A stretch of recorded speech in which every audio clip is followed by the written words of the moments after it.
السلام عليكم ورحمة الله وبركاته. أصحاب المعالي والسعادة، السيدات والسادة الحضور الكرام، نلتقي اليوم من جديد لا لنكمل ما بدأناه بالأمس فقط، بل لننتقل بخطوة أعمق من الفكرة إلى الأثر ومن الرؤية إلى التطبيق. صباحكم خير جميعا. بسمعكم، الله يخليكم اللي فوق. صباحكم خير جميعا. أهلا وسهلا. في اليوم الثاني من ICAN نفتح مساحة أوسع للحوار العملي. هذا اليوم ليس امتدادا زمنيا لليوم الأول، بل هو مرحلة نضج نناقش فيه كيف نبني المهارات اليوم، كيف نعد الكفاءات، كيف نضمن أن تكون التقنية أداة تمكين مستدامة لا مجرد أداة من التجارب المحلية إلى الأثر العالمي. جلسات حوارية كثيرة جدا اليوم ومتحدثين نفخر بهم على هذا المسرح. يجمعنا اليوم قادة فكر، صناع قرار وخبراء ليشاركوا آراءهم حول مستقبل الذكاء الاصطناعي والبيانات في المملكة. باسمكم جميعا نرحب بكم في اليوم الثاني من ICAN. نتطلع إن شاء الله بإذن الله اليوم ثري بالحوار، عميق بالمحتوى، صادق في توجه نحو بناء المستقبل.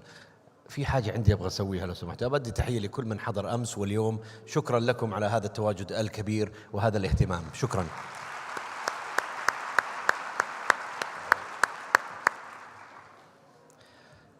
إن شاء الله جيل قادم من المتخصصين بإذن الله في البيانات والذكاء الاصطناعي. نفخر بكم جميعا. نشاهد هذا الفيديو، نبدأ في اليوم الثاني.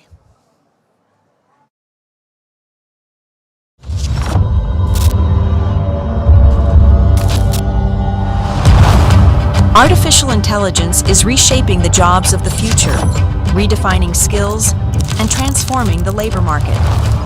In this new reality, a fundamental question emerges. Will AI change the role of humans? And how do we prepare our national capabilities for what lies ahead?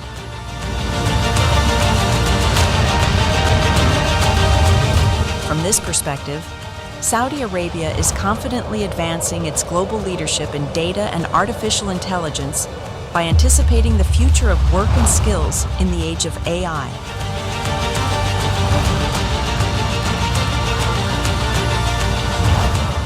Leading international dialogue on rapid transformations and launching partnerships and agreements that build a sustainable ecosystem for capability development and innovation. Today marks the launch of ICAN, the International Conference on Data and AI Capacity Building. Reinforcing Saudi Arabia's global standing, ICAN brings together leaders and experts, drives high-impact dialogue, and advances national capabilities to the forefront of transformation in this critical sector.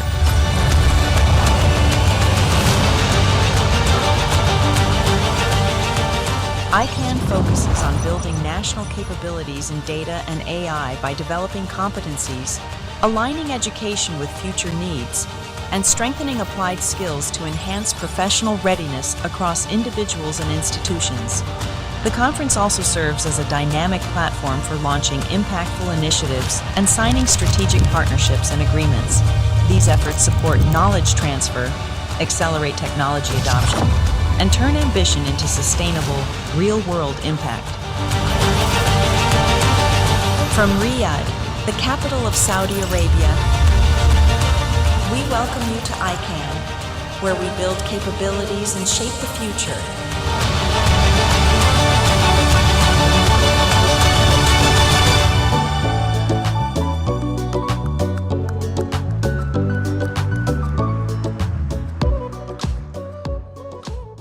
من جديد أهلا وسهلا بالجميع هنا في الرياض العاصمة. نبدأ يومنا الثاني مع قيادة تنفيذية سعودية تقف في قلب التحول الرقمي الوطني. ساهمت في بناء منظومات رقمية موثوقة وربط التقنية بالحوكمة وصناعة حلول تخدم الإنسان قبل النظام. معنا اليوم الرئيس التنفيذي لشركة علم. رحبوا معي بسعادة الأستاذ محمد بن عبد العزيز العمير ليتحدث عن دور المؤسسات الوطنية في تمكين البيانات وبناء القدرات الرقمية على مستوى الوطن.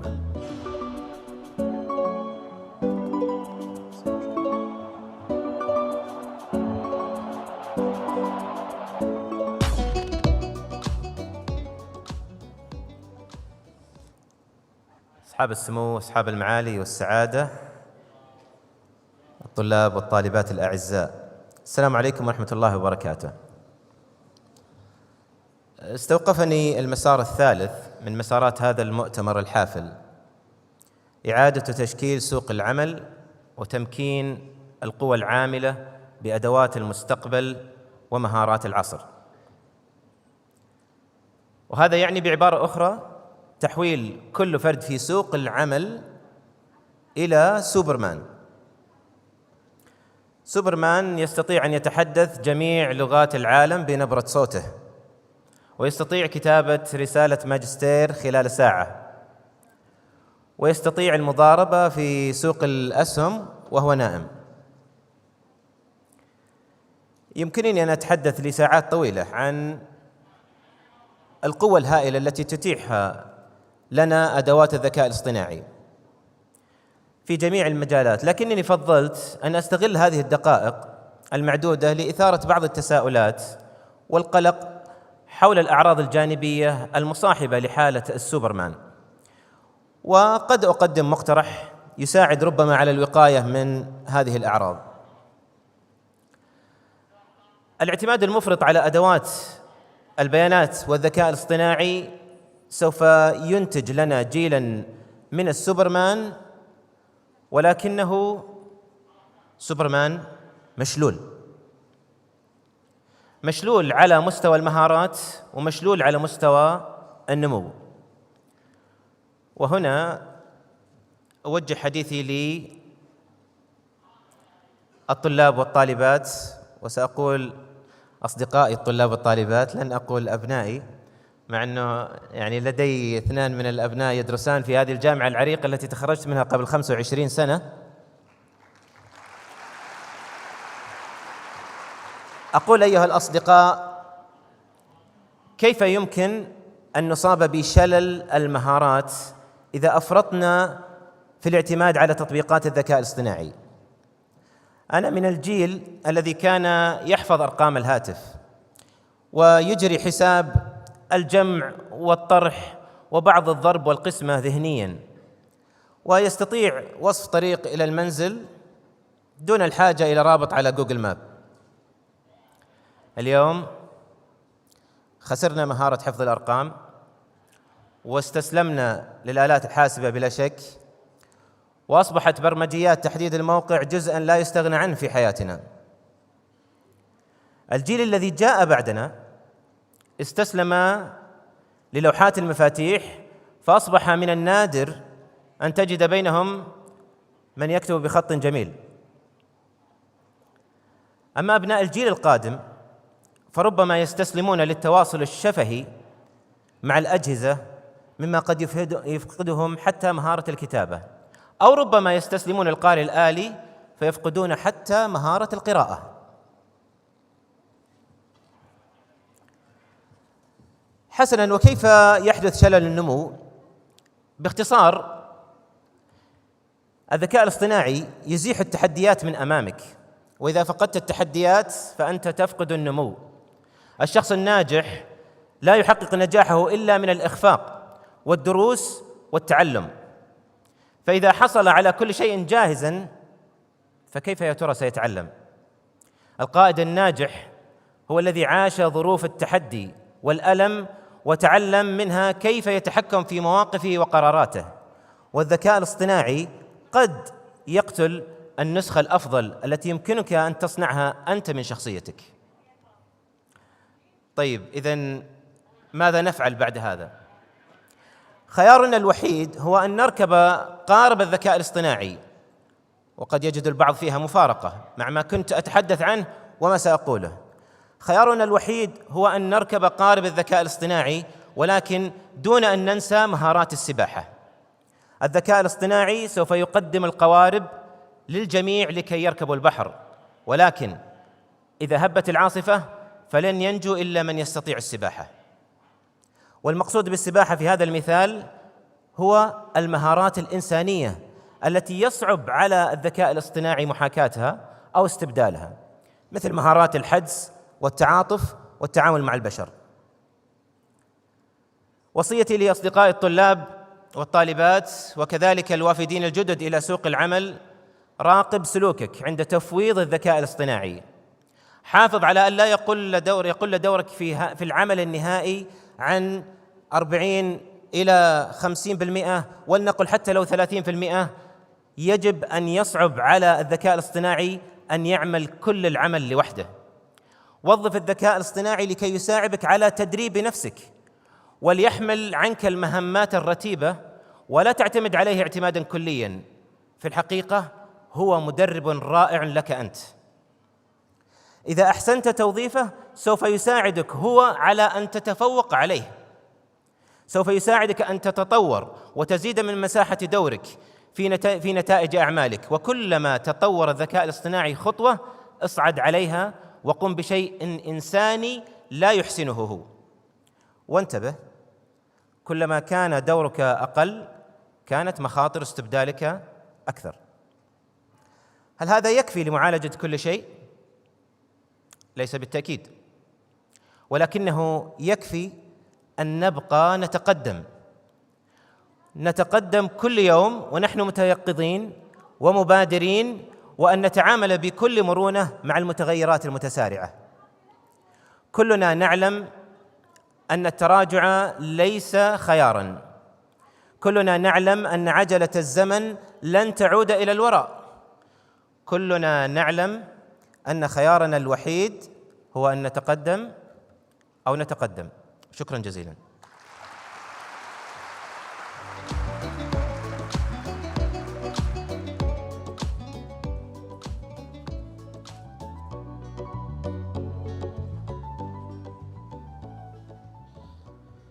شكرا سعادة الأستاذ محمد بن عبد العزيز العمير، الرئيس التنفيذي لشركة علم.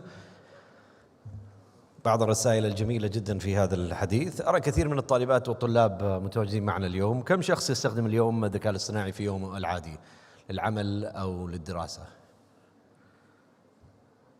ما شاء الله،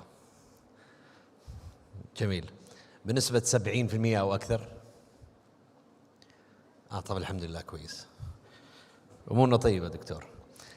النصيحة هي وظف الذكاء الاصطناعي ولا تعتمد عليه اعتمادا كليا. بعض الكلمات اللي استشهدت من حديث الدكتور فيها: إذا أحسنت توظيفه سوف يساعدك هو أن تتفوق وتوسع مساحة دورك في أعمالك. كل ما كان دورك أقل كل ما كانت المخاطر أكبر. التراجع ليس خيارا، دائما نتقدم إلى الأمام. كل التوفيق لكم إن شاء الله. يمكن أكثر من 80-90% من القاعة تستخدم الذكاء الاصطناعي اليوم. حضورنا الكريم، عندما تلتقي الرؤية بالتمكين تصبح المعرفة أداة للتأثير المجتمعي المستدام. يظهر الدور الحقيقي للقيادة التي تؤمن بالإنسان أولا. يشرفنا اليوم حضور ومشاركة إحدى الشخصيات البارزة في دعم التعليم، في بناء الإنسان، ربط الابتكار بالأثر المجتمعي، صاحبة السمو الملكي الأميرة الدكتورة هيا بنت خالد بن بندر آل سعود على المسرح الآن. تحية كبيرة لها.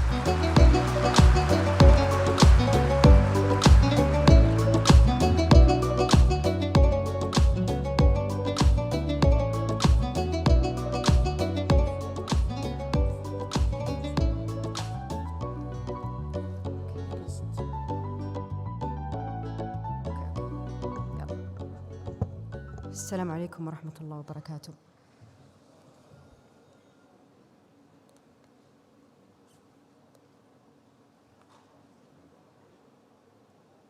السلام عليكم جميعا. معكم هيا بنت خالد، Senior VP of Research at Evolution Foundation. Today إذا تسمحوا لي أنا بحكي باللغة الإنجليزية for the international audience. Today I'll be speaking about building AI and data capacity to advance health span or healthy aging.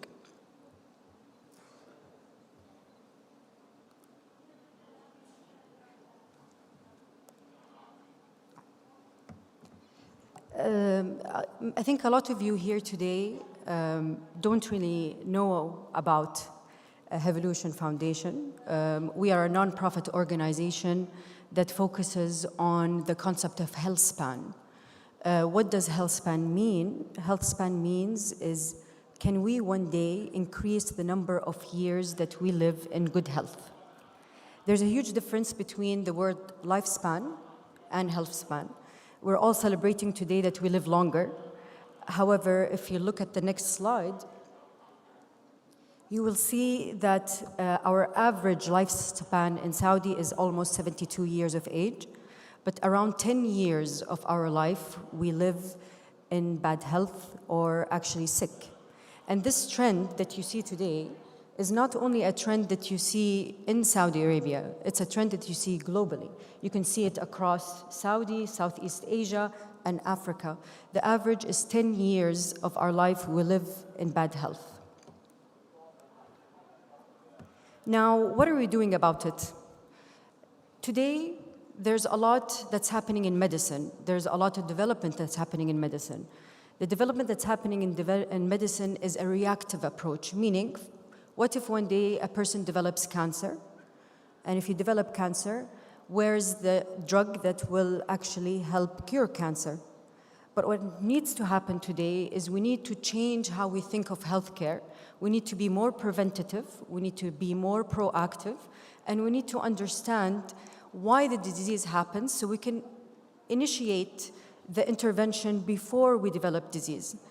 And today, if we're able to actually do this, we're able to compromise morbidity by 12 months, and at the same time generate trillions of dollars in years in health span cost.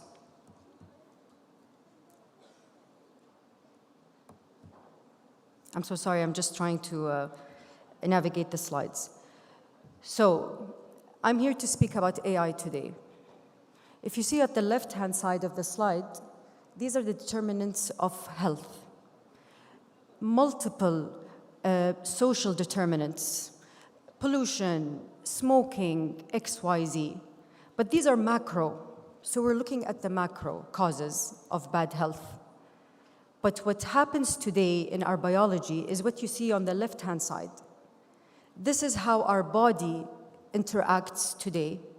These are all the processes and the small interactions that happen between cells, between organs, and between and our whole body. So you can see how complex it is.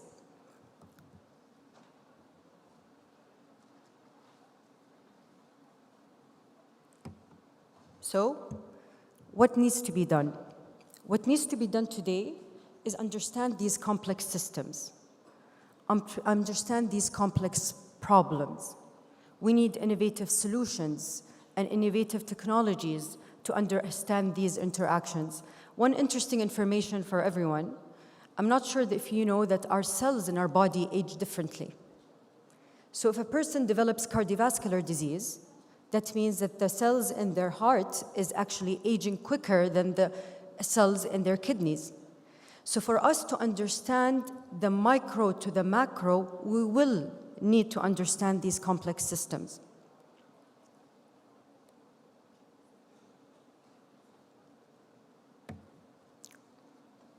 Okay, so where are we today in terms of these technologies? I know I'm inspiring a lot of people here, but is it a reality today? And the simple answer, it is. And you can see this graph, the Kurzweil curve. Since 1900 to 2023, you can see a linear increase in AI technologies to understand our complex biology. And this is a huge enabler for biotechnology and the biotech sector today. So this is becoming a reality. Now today we can simulate a brain. We can simulate a cell. And this is what we at Evolution Foundation are heavily trying to invest in today. I was speaking to one of the colleagues today. I think we are a lucky nation. The reason why we are a lucky nation is because leadership in the kingdom believes in innovation and believes in solving national problems that are related to healthcare, but that can be exported globally, which I am emphasizing the National Biotech Strategy. The National Biotech Strategy was launched a couple of years ago. And one of the main pillars of the National Biotech Strategy is to solve for healthcare needs in the kingdom, using innovation and using heavily investing in AI technologies that this kingdom one day would export internationally. So where are we today in AI? We were celebrating LLM algorithms, I would say maybe 10 years ago. But today, in reality, we are moving into developing AI scientists. And this is a reality. I'm not talking about something that's not there. We're moving into developing AI scientists that can help us understand complex systems. And not only that, we're moving into also robotic laboratories that are driven by AI, meaning that we can do large-scale research projects that are facilitated by AI. The reason why I'm emphasizing facilitated is, as a lot of the colleagues today said, AI is a tool. It helps us understand some of the complexities of science. However, AI does not think for us. And this is what I want to emphasize in the next slides. Today, we are in a world of transformative innovation. What does it mean? It means that today, to solve big problems, we need to converge science together. Today, in genetics, specifically, we were able to read the hap map, or the genetic sequence of a human, by converging mathematicians with biological scientists. The reason why is we need mathematicians to help us understand the large amount of data that we are generating. And this convergence today is the convergence of science, or biological science, and AI. But behind every algorithm and experiments are people. Meaning, for us to build these AI algorithms, we as humans, and our human brain, has to think of what we need this algorithm to do. So it's not only thinking for us, it's us to identify the problem as humans and to facilitate developing different AI platforms that can solve for what we actually need. AI is not a tool that thinks for us. AI is a tool that helps us understand complexities. Lastly, I want to emphasize about the relationship between developing something innovative and making sure that this innovative approach is actually safe. There's a huge misconception today that we can use whatever is being provided today. And there are a lot of scientists. I'm a scientist. I'm a population geneticist. I love data. I've done bioinformatics all my life. However, there's a big chunk of scientists that still don't trust AI. And this is reality. And it's actually around 30% of scientists across the globe. The reason, there are multiple reasons. One, ethical elements. Are we using the data safely? Second, regulatory elements. Today, we don't have regulations, enough regulations for AI. However, AI is important. AI should be developed. However, we have to keep in the right pace in developing regulations that can enable us to use AI and ensure that it's actually ethical. And I think this is the opportunity of the kingdom. The most difficult thing is to get the alignment of leadership.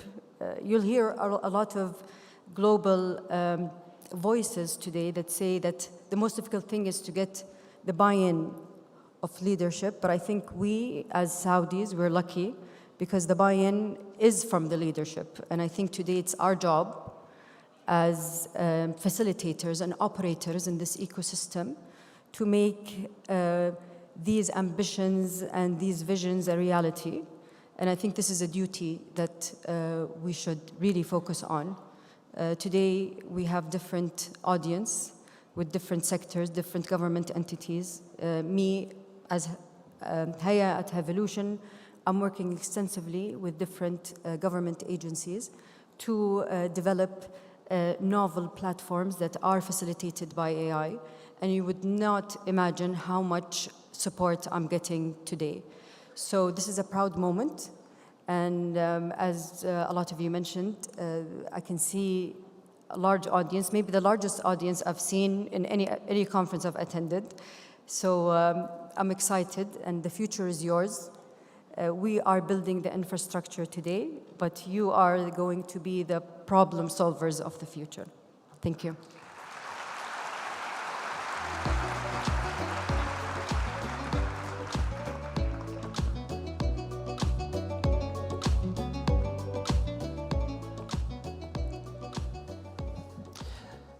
Thank you, Your Royal Highness Princess Dr. Haya bint Khalid bin Bandar Al Saud, Senior Vice President of Research at Evolution Foundation.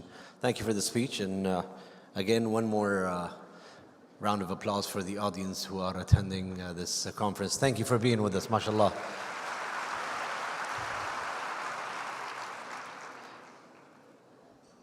شيء مبهر حقيقة وجودكم اليوم. من صناعة القرار من هنا، القرار المبني على البيانات، ومن الثقة في الأنظمة إلى تمكين الذكاء الاصطناعي على مستوى وطني.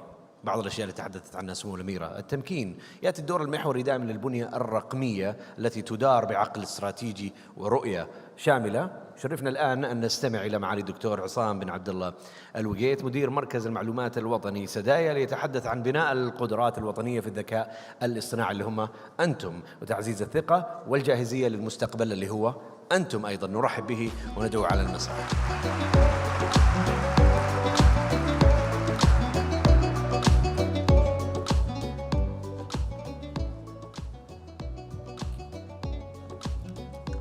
Assalamu alaikum wa rahmatullahi wa barakatuh. Your Highnesses, Your Excellencies, ladies and gentlemen, my dear youth, Assalamu alaikum wa rahmatullahi wa barakatuh, and welcome to the second day of ICAN 2026. Today I'll be talking about building national data and AI capabilities on a national level. And I'll be focusing more on what we're doing in Sadaya, because Sadaya is the champion and the custodian of data and AI in Saudi Arabia. And I want to stop here to mention that Sadaya was established in 2019. The leadership of our country realized the importance of data and AI way before AI became a buzzword, became a household name. It was only a word used in labs and between experts and scientists. Now it's a household word. Everyone is talking about it. Before, AI was used only with, experts and scientists and so on. Today, my son uses AI to make himself stand next to SpongeBob. So this is where we're living right now. I'll start in many levels and many dimensions. First of all, on a national level, you need to establish data and AI literacy. And we're working on this in many initiatives. We look at AI as a national life skill. You should know AI like you know how to read and write. And also, we wanted to target pretty much everyone. So we have programs for K-12 enablement where we introduce age-appropriate data and AI concepts early on with a focus on critical thinking, ethics, and responsible use. It's not enough to introduce it for the students. You need also to upskill the teachers. So we have many initiatives where we equip teachers with enough knowledge about AI so that they will be able to transfer that knowledge to their students. Also, we have many cross-disciplinary undergraduate curriculum. And yesterday at ICAN, we launched 40 academic programs for undergrad students. We believe that AI is no longer something that is done by computer scientists. AI is everywhere. AI will be in every single part of your life. And also yesterday, we launched Samai 2, but I want to look back at Samai 1 we launched last year.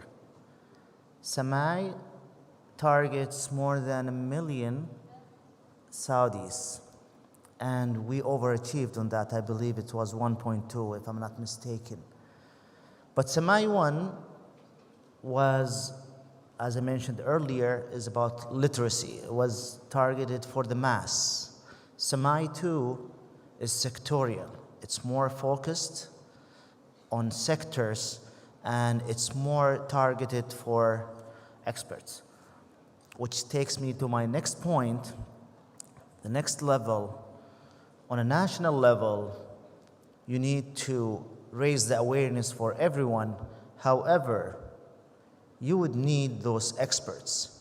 You would need those specialized people in different sectors who will employ and use AI to advance in these sectors.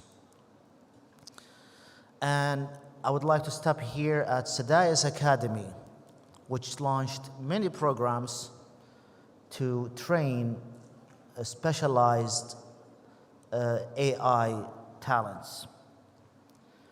And also, it's not enough to train people in AI.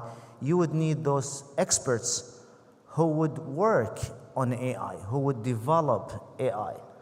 And that's where we have Sadai's Academy, where we consider it a long-term investment, but it will pay off, where we send people to study in top universities so they would come back and develop AI solutions, not just use them.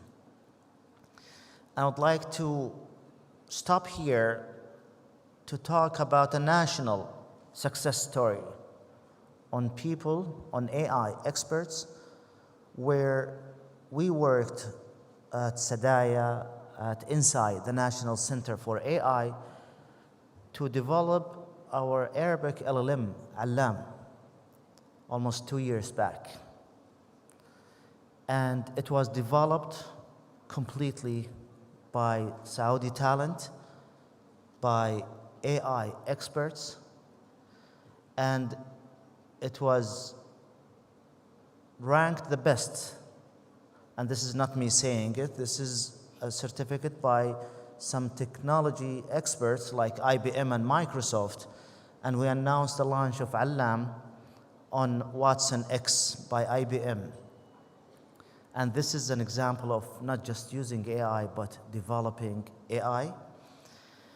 And just to make it systematic and just make it standardized, we launched a National Academic Standards Framework where it establishes consistent learning outcomes and quality benchmarks for data scientists and AI programs across higher education. Now, everything I mentioned was about the youth, was about you, how to increase literacy, how to educate people and generate expertise in AI.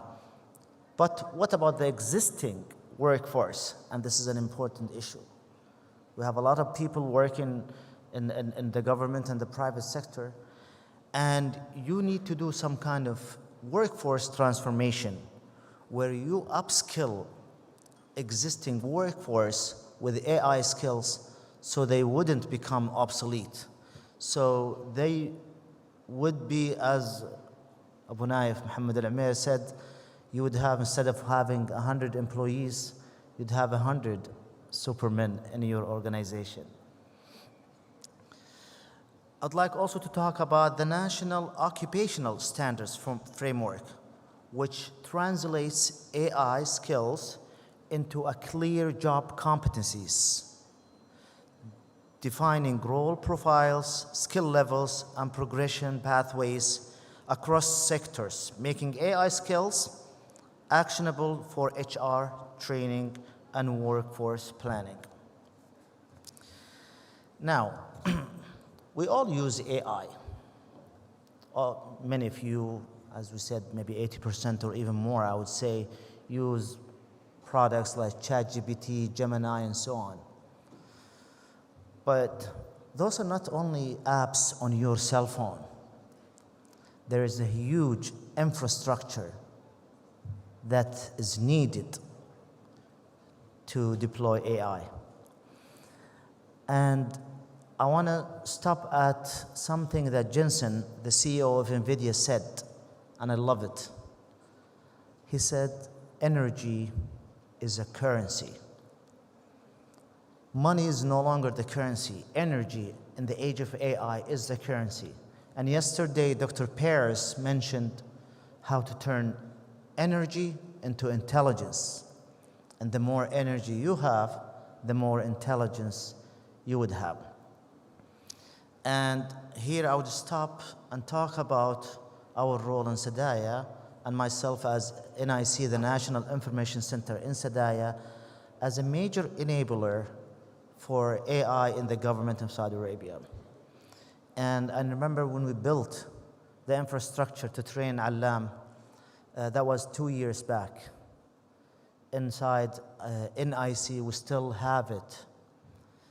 And when you look at the infrastructure, you need to look at it holistically. I want to mention some of the products that we have related to infrastructure that enables government entities to work in the age of data and AI. I'd like to talk about DEEM. It's our government cloud. We have more than 275 data centers of government organizations hosted within our infrastructure. And not just that, we enable them. This environment, this government cloud generates a savings of more than 1.1 billion Saudi Riyal every year. I want to talk about the National Data Bank. And by the way, many of these products that I'm talking about, these are not reactive, these are proactive initiatives that started 2019, and some of them are earlier. The National Data Bank, and Mr. Yasser mentioned evidence-based decision-making. To make an informed decision, you would need the evidence to make that decision. And this is our answer for evidence-based decision-making, the National Data Bank. We combined most of the government data into one location, and we call it a bank because it is like a bank. It's an investment, it's secure, and the more data you put, the more we will invest it, and you will generate better decisions. Muhammad Al-Amir is looking, saying more money as well. That's true as well.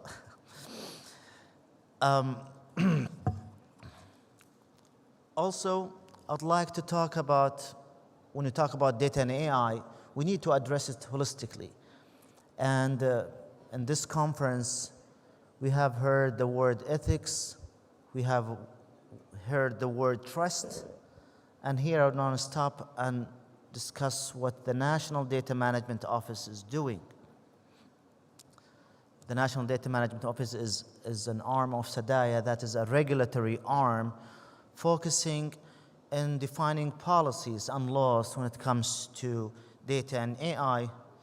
They launched, for example, the AI Adoption Framework 2025, AI Ethics Principles in 2025 as well, and more.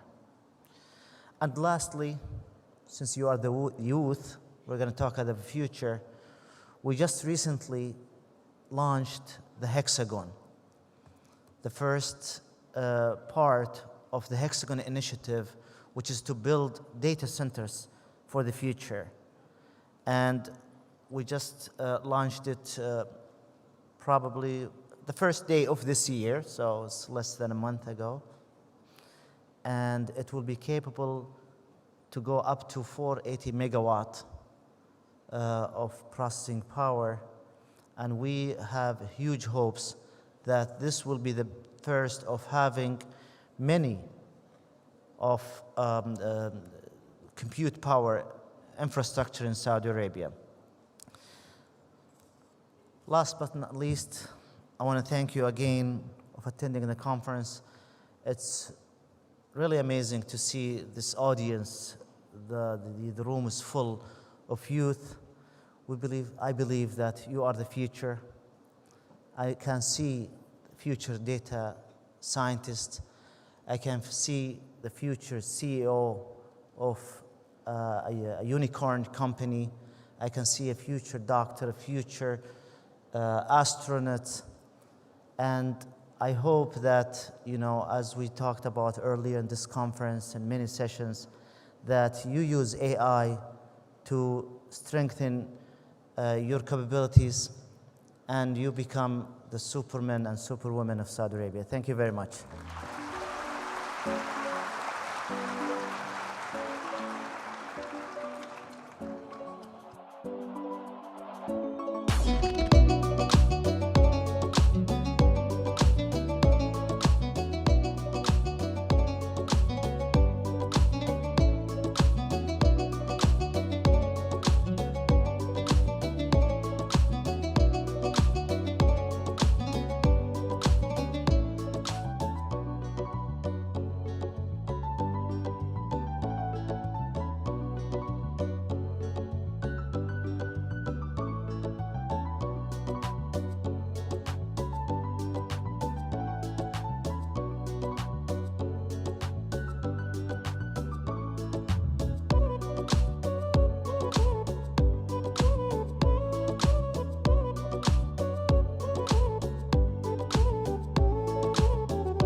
شكرا معالي الدكتور عصام لوقيت مدير مركز المعلومات الوطني السدايا على هذه الكلمة.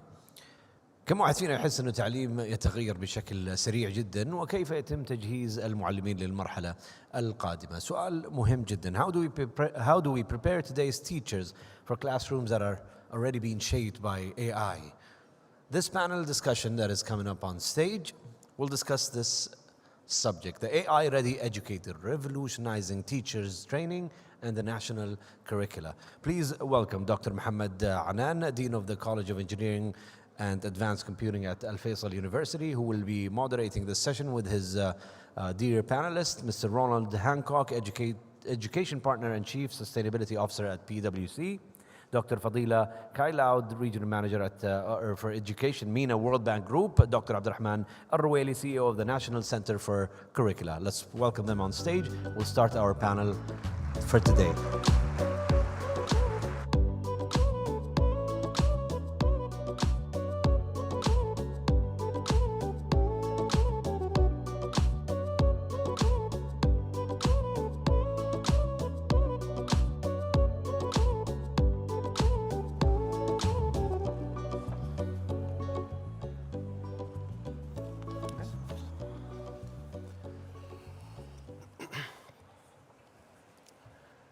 Assalamu alaikum. Good morning, everyone. First, I would like to start by thanking Sadaya for this impressive and impactful ICAN2026 conference. Welcome to this panel discussion entitled The AI-Ready Educator, Revolutionizing Teacher Training and National Curricula. In today's rapidly evolving AI era, the real question is not whether AI will transform education, but how the educators will be prepared to use it in ways that strengthen learning and preserve trust. This panel focuses on practical pathways on how to prepare the next educators for the next AI era. To guide this important discussion, we have distinguished panel representing global, regional, and national perspectives. Dr. Fadila Kayu, Regional Manager for Education and Skills at the World Bank for the Middle East, North Africa, Afghanistan, and Pakistan. She's overseeing multiple billion-dollar portfolios supporting transformative education and skills reforms across more than 20 countries. Mr. Roland Hancock, lead PwC's Global Education and Skills sector with extensive experience supporting governments and institutions across the Middle East to strengthen education and workforce through large-scale transformation. Last but not least, Dr. Abdurrahman Al-Ruwaili. He's the CEO of the National Curriculum Center in Saudi Arabia. He's a specialist in curriculum development with deep experience supporting national education initiatives aligned with the Vision 2030. Thank you all for joining. And let's start with the question that everyone's asked, but often misinterpreted or asked in the wrong way. Will teachers be replaced by AI? Or would AI make teachers become even more important? And what's the new value of a teacher in the AI-enabled classroom? This is the opening question and will be addressed to all panelists. So I'll start with Roland. Thank you, Dr. Mohammed. Thank you to Sadaya and to KSU and to all of you for coming. It's a great event and very honored to be part of it. Will teachers be replaced? Well, some of them will, yes. Some teachers who are transactional in nature, some of the activities that are low value will be replaced. But we can't underestimate the value of a great teacher. And for me, you can't replace a great teacher. AI has incredible value in offering tools for teachers that allow them to spend their time on inspiring young people. And that's where great teachers have the greatest value. So we've got to be very cautious when we think about replacing people with machines. And the research that we've undertaken as PwC in the Netherlands, for example, suggests that actually young people up to the age of 12 should stay away from screens, should stay away from technology, to focus on the social behavior or focus on the human interaction before being involved in technology, and that's something that can come later. What we do know already is that 60% of teachers are using AI today, and they are saving 44% of their time in lesson preparation, in creating materials and undertaking research. This is something that's happening already. And what that's allowing teachers to do is to focus on the things that are human, on interaction, on inspiring young people. What AI cannot do is it can't spot when there is quiet disengagement in the classroom. It can't build trust. It can't inspire confidence. It can't adapt emotionally to what's happening in the classroom. So what AI has enabled us to do is to free up teachers from some of the burdens of teaching to be able to focus on the things that make good teachers great. So will it replace great teachers? No, but will it create a new generation of even greater teachers? Yes, absolutely. Thank you so much. Dr. Fadila? Thank you. Thank you very much. And first of all, thank you so much for inviting me to this great event. I'm so inspired to see so many people in the room. And I liked how the previous speaker mentioned that, it is the future astronauts, the future scientists, and I hope also the future educators for the country. So I'm really happy to be here. And I think I'm going to respond in a way that is very aligned with my colleague here, because the evidence is quite clear that no, teachers will not be replaced by AI. Some of what the teachers do will be replaced by AI. And perhaps just to mention one of the work that the World Bank did in supporting the government of Peru in a partnership with Microsoft, really trying to automate some of the tasks that the teachers were doing. You think about the paperwork, but also helping them prepare for their lessons. And we found that about 75% of the paperwork, for example, that they were doing can be automated and taken over by AI. So exactly as Roland was saying, it frees up the time of the teachers to focus on really what matters, on the pedagogical interventions, on the idea that each student will need customized support and customized intervention to really reach their potential. So your question about what is the new value, I'm tempted to say that the new value has always been the most important value, which is the human connection. The ability for a teacher to engage, to motivate the students, to build a relationship with the student, to build the trust, the self-confidence that will accelerate the learning for that student. Thank you. Thank you so much, Dr. Abdurrahman. Well, thank you for having me. I'm honored to be here. Assalamu alaikum. First of all, I think we all agree that the AI cannot replace the teacher and will not replace the teacher. Maybe what my dear friend Ron mentioned, to replace some of the teacher, or I think it will replace some of the tasks the teacher are doing now, which drifting away the teacher from the actual job they are supposed to do, which is not only delivering facts. Sometimes we want them to make sense of those facts. We want them to help the students make decision, get a deeper thinking in some of the issue.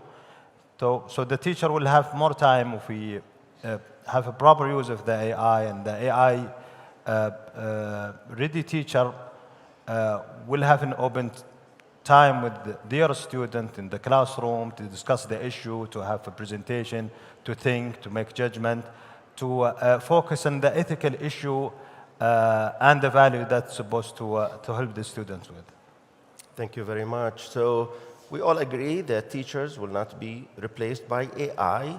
However, their role will be changing. And naturally, this will lead to the next question about the classroom. The classroom must change. And I'll direct the next question to Dr. Fadila and Dr. Abdurrahman. What would be changed in the future classrooms? Thank you. When I think about a classroom in the future, when I try to visualize it, I don't see only a classroom full of devices, What I see instead, and what the research and the evidence shows, is more a classroom where AI is leveraged, but also full of students and children who are capable, but who are also emotionally grounded, who are prepared for the future of work. And I really like the video that we watched this morning that really stresses the importance of how how the world of work is changing and how it puts a premium not only on technical skills, but also on the soft skills, the social-emotional skills that students will need to develop. So don't get me wrong. I mean, there's a lot of potential for AI to transform, to accelerate learning, both at sort of basic secondary education level. We see tremendous impact from what we're doing in some countries. It accelerates learning in some countries. Kids learn twice as much with the support of AI. They learn to read, they learn to the math. We see also potential in terms of bringing the world of work into the classroom. So that's really important. And sure, curriculum will have to change. I think there's a lot of leadership, and we're very proud of the work that we're doing with the NCC in that regard. So changing the curriculum, changing teacher training, bringing AI into the curriculum is very important. But again, what will also be important is that the classroom is not just digitally enabled, but also emotionally enabled, and that the teachers spend some time strengthening the soft skills and the preparedness of the students for the future. Thank you. Dr. Abdurrahman. First of all, let's agree that the future classroom is not a room. It's different. It's an ecosystem of learning. with the help of AI, I think we are talking about something different. How the student design their learning with the help of the curriculum, the teacher, going through all the tools that can be provided in a proper way to use it. So it's not about just passing an exam or giving homework or having a crowded number of students in the classroom. I think it's the whole learning experience should be changed. With the AI, the students will have direct access to some of the information. They'll have an easy way to create some of the tools to get help with the homework. So I think with the AI, we are witnessing something different. We will have a different curriculum, different set of skills that for the teacher to use, different role, as we mentioned earlier, how they can facilitate the classroom, how they orchestrate the whole learning experience with the students. So probably it's not even a devices anymore. Students can have their own devices. We don't have to walk into the classroom full of devices and screen and dashboards. Maybe with some of the apps, some students can access from home. So we are anticipating what's going to happen in the near future, probably in a different way, different than what anything else we've been thinking about in the past few years. Thank you very much. And you both mentioned about the importance of having classrooms evolve with the AI era, and also the curriculum, which is the next logical question here. And I'll address this question to Dr. Abdurrahman as the CEO of the National Curriculum Center. As a leader in this field, how would our national curricula align with the current AI era, and can AI guide the curricular development efforts? Well, I think first of all, we have to think of the curriculum with the AI in terms of how we should process our curriculum, how we develop our curriculum at the beginning, so how we can use the AI to make sure we have a good curriculum, high quality curriculum fit with the students. So the AI will help us to analyze the labor market trend, international benchmarking, student needs, the gaps that we might detect in our curriculum. This is a very good input for us to develop our curriculum. And you cannot do that. We spend quite time on how we make sure we have a good use of AI in our curriculum. So what we end up with is we cannot do it without having data.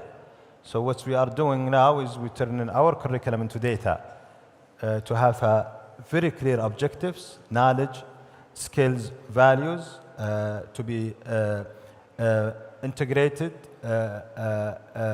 in a way, mapped with each other, so we can move to our next step to use adaptive learning, adaptive assessment, and even with the generative AI.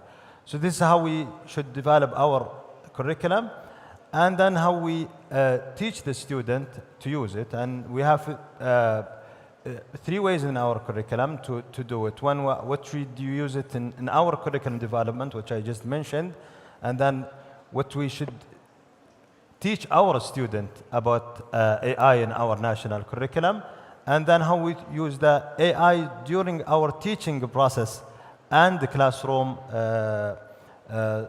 for the student. So this year, in fact, in a joint effort with SDAIA and the MCIT and the Ministry of Education, we introduced a new curriculum. We have a self-paced AI curriculum for the high school students, and we introduce AI across all grades in our kingdom. It's a 10 hours program to at least raise the awareness for the students, give them the basic needs for them in terms of AI, how to use it in science, writing, how to use it in art. We are hoping this push will have a very high impact in our next generation. And then we will use the AI also to make sure we have a proper way of collecting the data, getting the feedback, from the student performance to make sure we close the loop in going back to our national curriculum to update it. And once we finish our national curriculum strategy and national framework, we believe from the day one the NCC was established, the AI will be integral part of our future curriculum. Thank you so much. Very insightful and amazing. This raises another practical question that every ministry and every school asks about how to deliver subjects, and I'll address it to Mr. Roland. How do we teach subjects as standalone, or I'm talking about AI, do we teach it as a standalone subject, embedded with other subjects, or both? What's the best approach in your opinion? Yeah, I mean, I would say that this varies significantly by age. So when we look at the early years, look at primary school level education, I would advocate that we need to stay away from AI as a subject. We need to focus on the social, on the human, on the developmental skills, on the basic foundational knowledge that will lead to further and better learning outcomes in the future. And at that layer, we should retain that focus on human interaction, social and behavioral. When it comes to middle school and the beginning of secondary school, things change. So this is when we need to develop awareness of AI. This is where we might need to bring in AI as a subject, because this is going to be an industry, it's going to be a science, it's going to be an economy that all to its own, as we were hearing from the previous speaker. Energy is a currency, and AI is going to be its own significant portion of society in the future. So in middle school, how to use it? What are the positives and negatives of that? Where are the risks? Where are the guardrails? How do young people engage with AI and best use it? And then as we get towards the end of secondary and into tertiary education, I see lots of you here today. This is where we unleash the power of AI, and to use it as a tool to build on the knowledge that's been created, to deepen the research, to extend the learning, to challenge existing concepts of learning. But when it comes to how to consider the assessment in that, we need to think about its proper use. And I think this is where, in higher education, what we've seen today, and all of you in the room, the research suggests that 90% of you are already using AI. That's a good thing. You should not, there's no shame in that. That's a positive. What we want to look at is how that can be enhanced, how the power of that use and that ubiquity can be multiplied, because what we're seeing at the moment is that it can be used both positively to enhance understanding and negatively to shortcut learning. And we don't want that shortcutting of learning. We want it to enhance learning. We want it to build individualized and extended understanding of difficult topics. We want to personalize learning journeys, but we want to challenge thinking. And I think that's where we really would like to push how we deliver around AI. So in the early years, we avoid it. In the middle years, we teach people how to use it. And in the later years, we really focus on building it in as a tool for delivery across subjects so that it can really drive the outcomes that are potentially there for the future. And I would say that there is one challenge with this, and that's that we expect an awful lot of our teachers. Our teachers, like us, are learning how to engage with AI. And our teachers are going to have to upskill themselves very quickly in here, not only to keep pace, but to try and drive usage in the most positive way. And that's going to be very difficult to do, because curriculum for kids is one thing, but curriculum for ongoing professional development for teachers is something else. And we can't wait for a national level program for AI enhancement for teachers. We are going to have to do this somewhat bottom up. It's not going to be homogeneous. But if everybody engages in the debate, if everybody accepts the appetite for learning, I think we'll be successful. Thank you very much. My next question is directed to Dr. Fadila.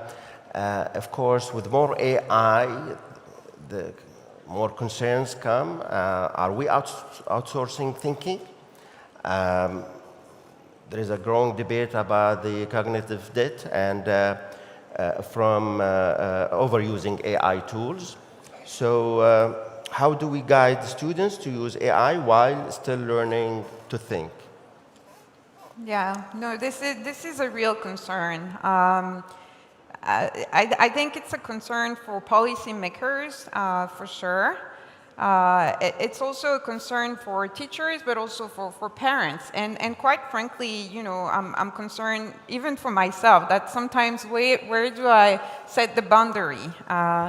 Because what we see is that it's easy to sort of make AI think for us, and then you lose sort of the thinking muscle. You know, you're not trained to thinking on your own, which is a very, very important skills to have, to be able to apply your own judgment, to be able to explore. And what we've seen in one recent study is that for students who overuse AI, they can lose up to 30% in terms of performance on tasks. So this is an important worry. One thing that we've seen some countries apply is an approach that is being sort of for teachers to use. So I like to remember it as the 4 E's. So how you go about using AI in 4 steps. So the first one is to explore. AI should be really leveraged to brainstorm, to explore new ideas. This is the first step of sort of using AI.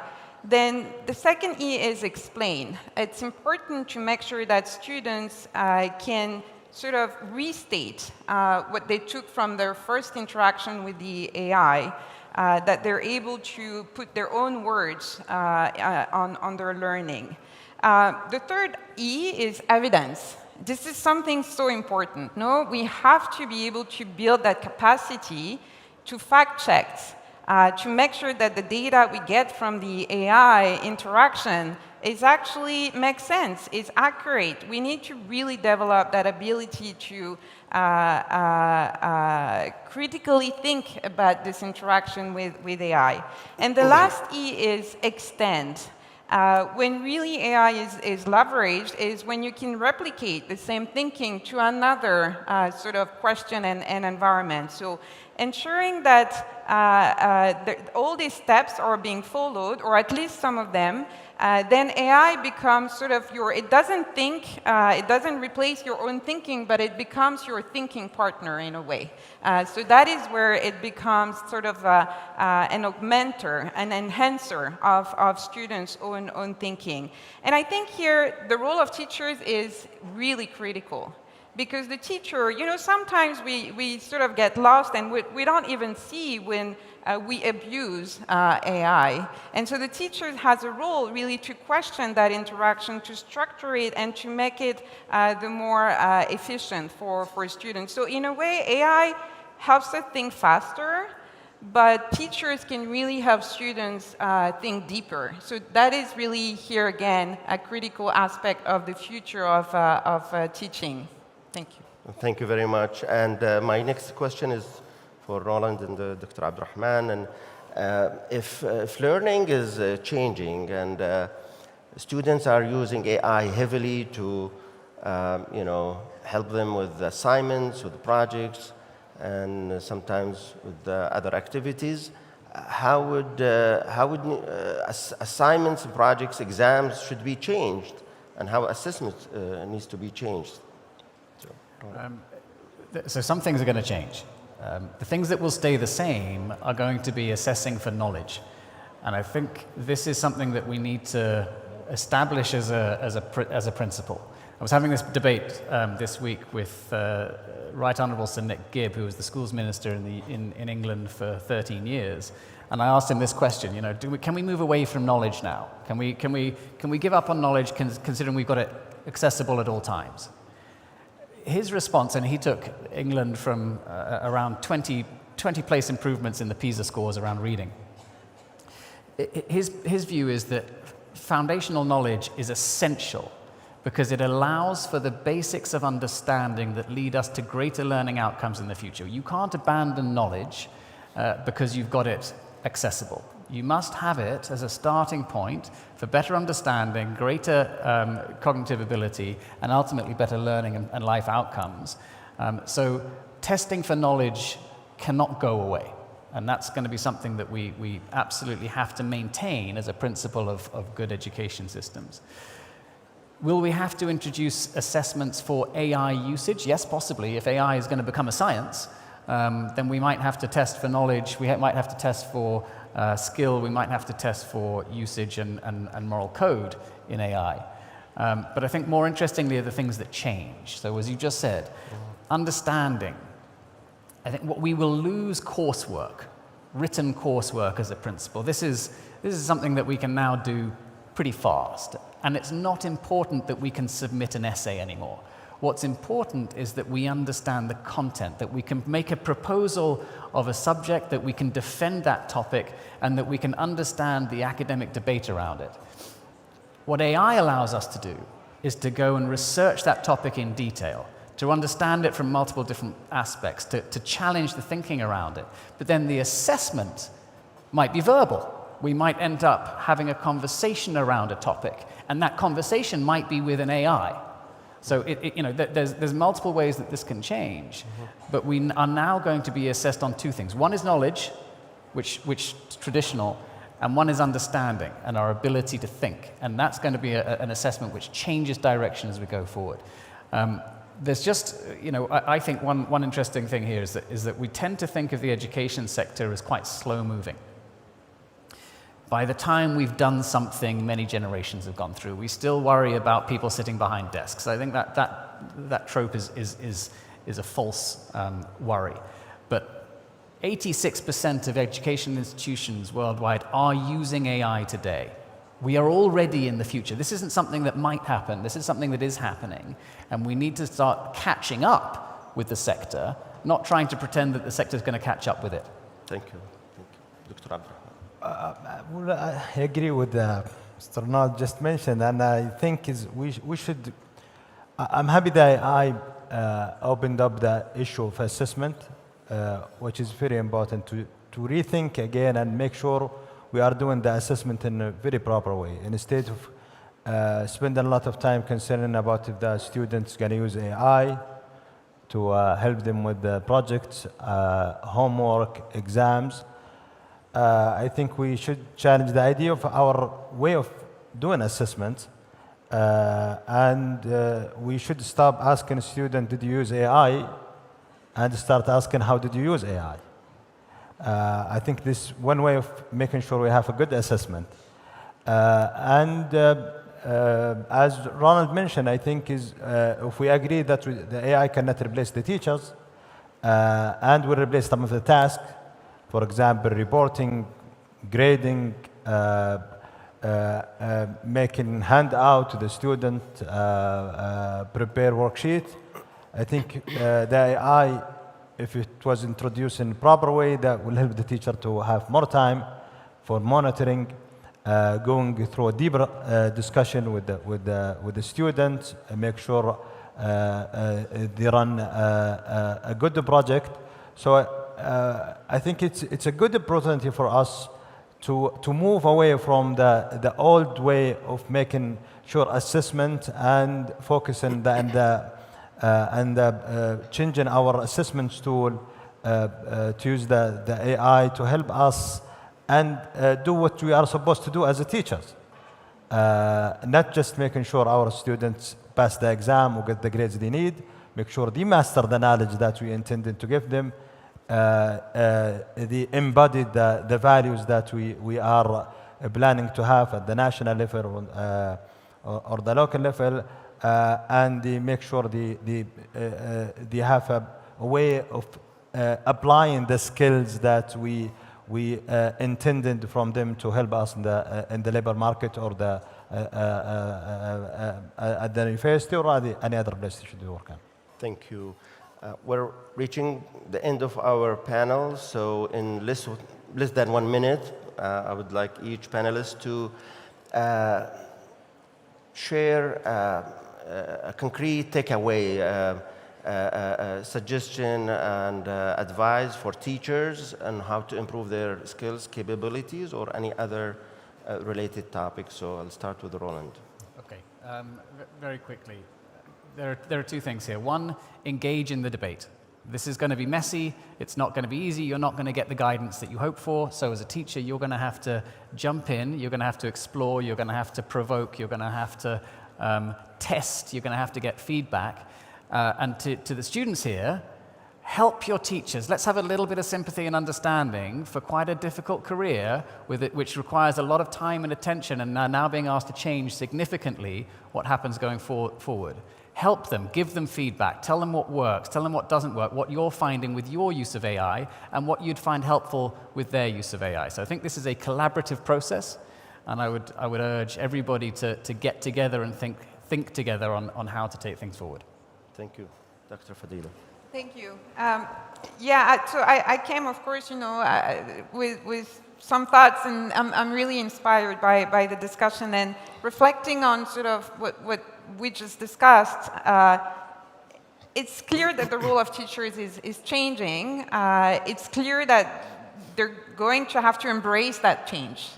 And so if there's one thing, one quality, one ability that's going to be the most important, is that ability to adjust, to be flexible, to interact with new curriculum. One thing you said is, the curriculum is changing. How can teachers also very quickly adjust to that? So having that openness, being ready to take some risk, and really understanding the value added as an educator to complement this great technology, so that educators can really focus on sort of that human connection, is going to be the most important thing, I think. Thank you, Dr. Abdi. Well, I think as we agreed, AI will not and cannot replace the teachers, but I think it raises the bars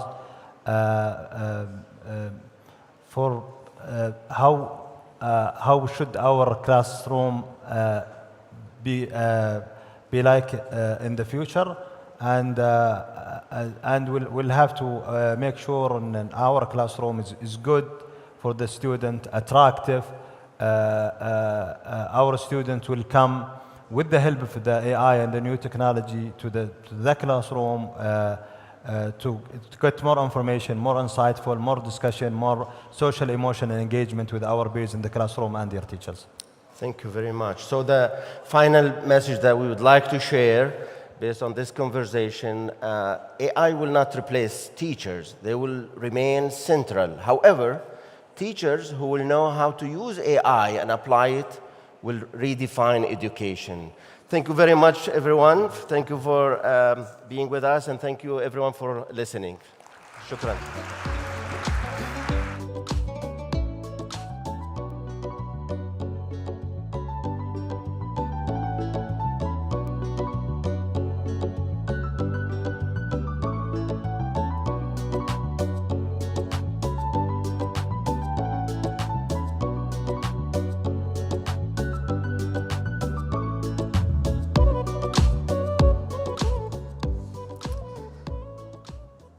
Thank you for our panelist and moderator, Dr. Mohammed Anan. All right, ladies and gentlemen, we have panel 2, but before I introduce panel 2, I would like to say, I'll say that in Arabic, عندنا مفاجأة جميلة جدا لكم.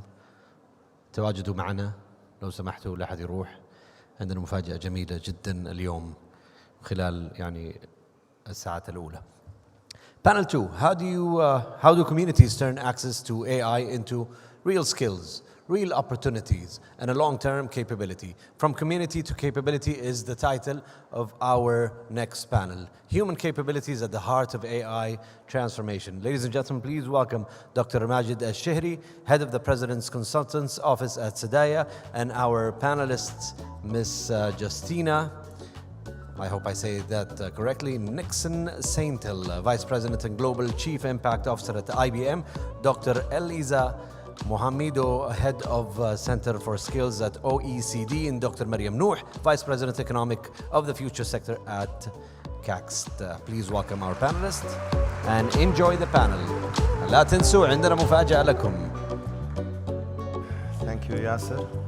السلام عليكم. أسعد الله صباحكم بكل خير.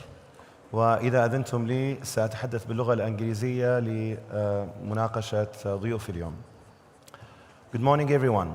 And as mentioned by the MC today, we are discussing a hot topic for a great community as we are today at King Saud University, moving from the community base to the capability and discuss the human capabilities at the heart of AI transformation. I think it's well said to say AI transformation will fail or succeed depending on our human capabilities and skills.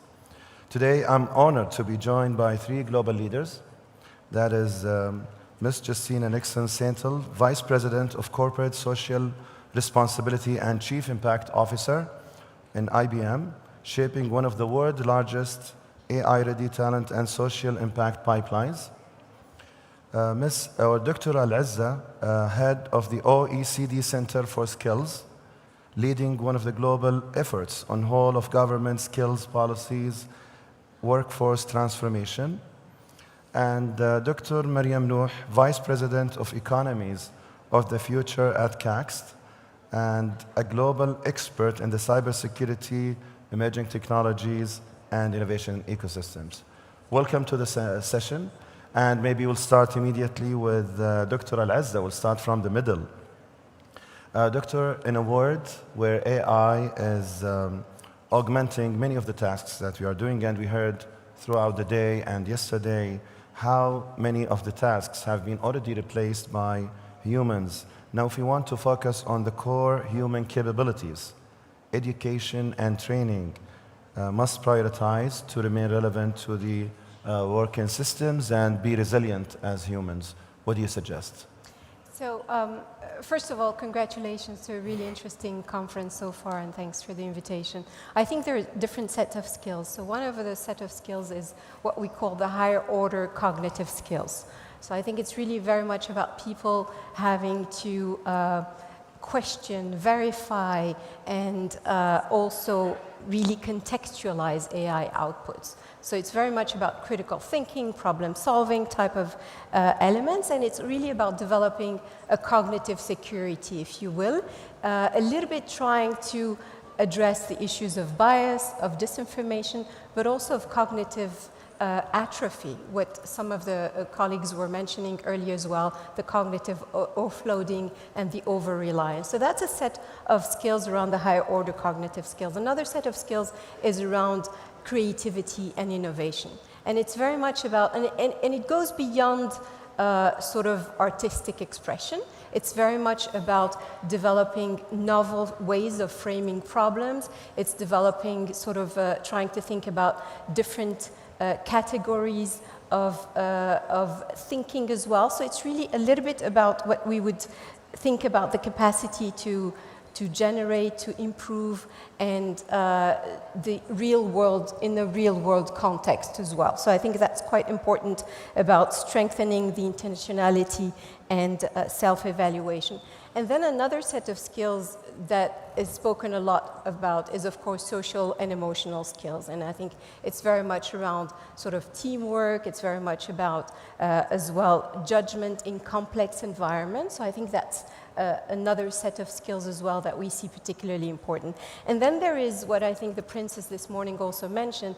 It's ethical reasoning and accountable judgment. And I think what's important to remember is that only humans can be accountable. Despite all of the AI conversation, it's us humans that are ultimately accountable. And so I think what's important when it comes to education systems is also to make sure that sort of value alignment, ethical reasoning, judgment is also at the center of what we call foundational AI literacy. And I think the last one I would mention is probably language and communication.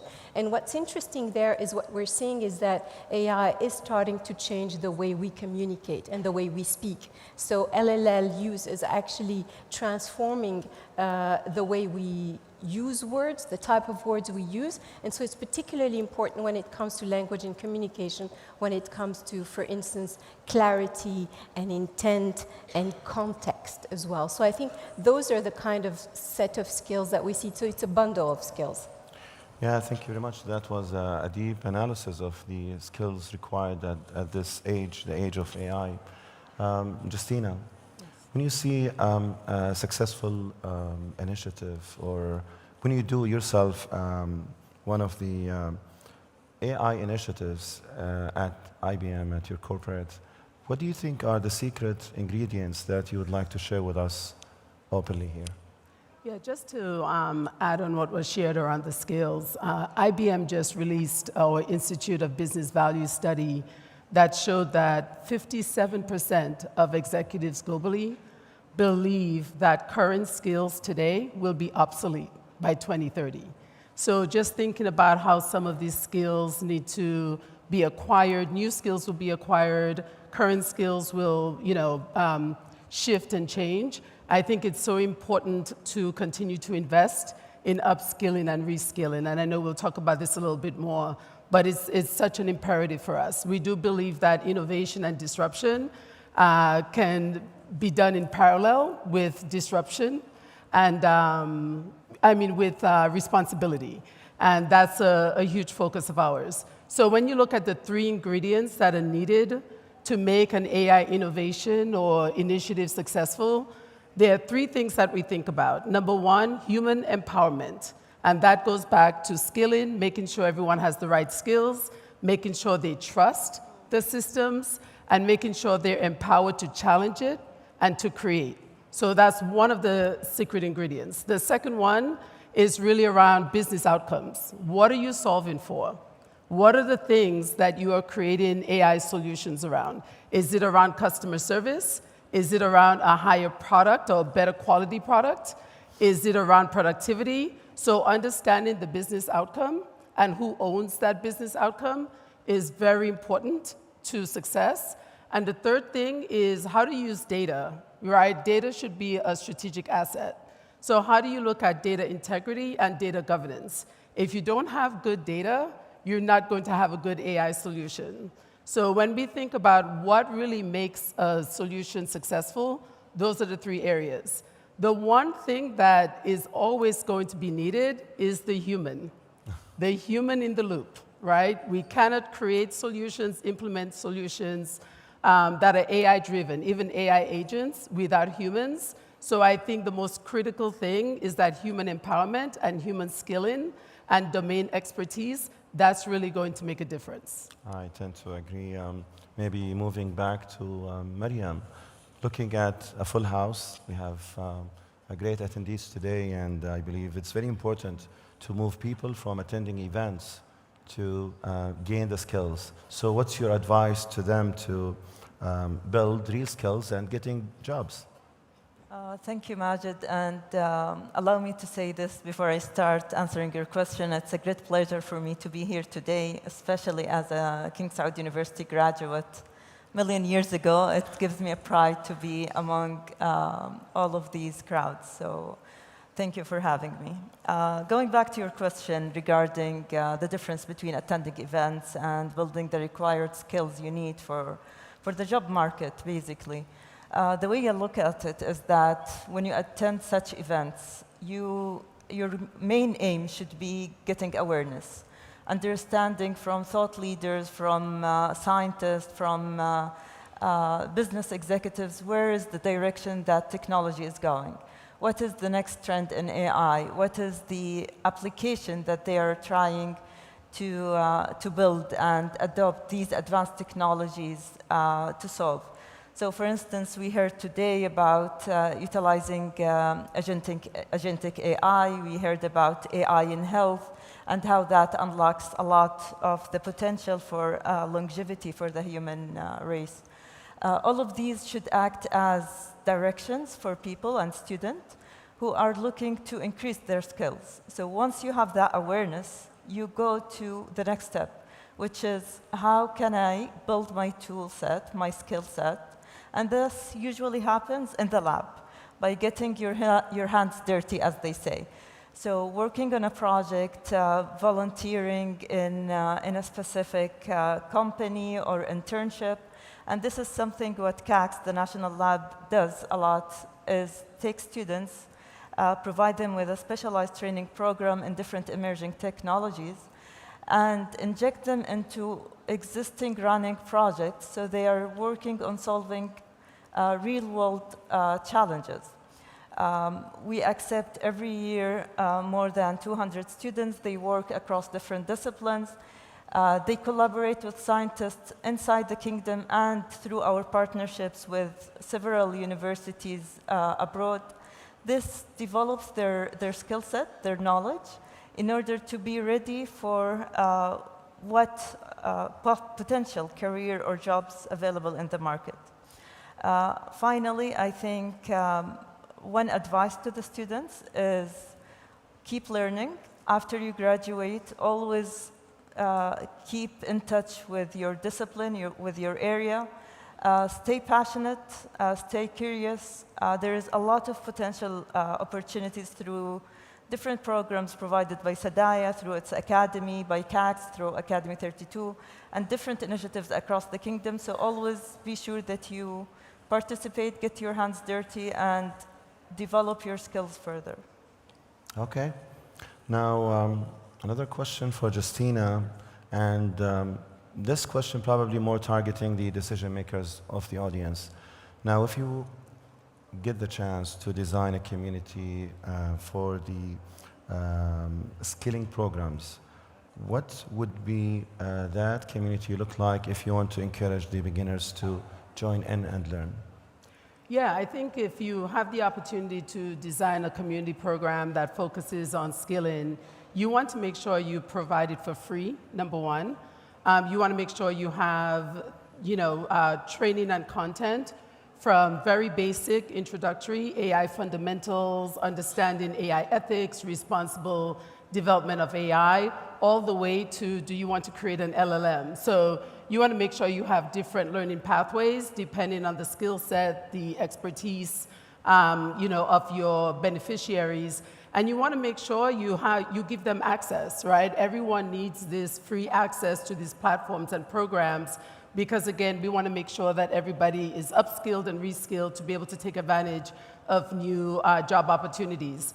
The other thing I would say, and I think this is happening with our partnerships with KSU and with Princess Noor University and Al-Baha University, is making sure that you have access to the tools, right? What are the AI tools that are available so that you're not just taking from them, but you're actually developing AI products and solutions and doing hands-on solutioning on those tools. So we give our university partners access to our Watson X platform so that they can actually create solutions that can actually be implemented in society.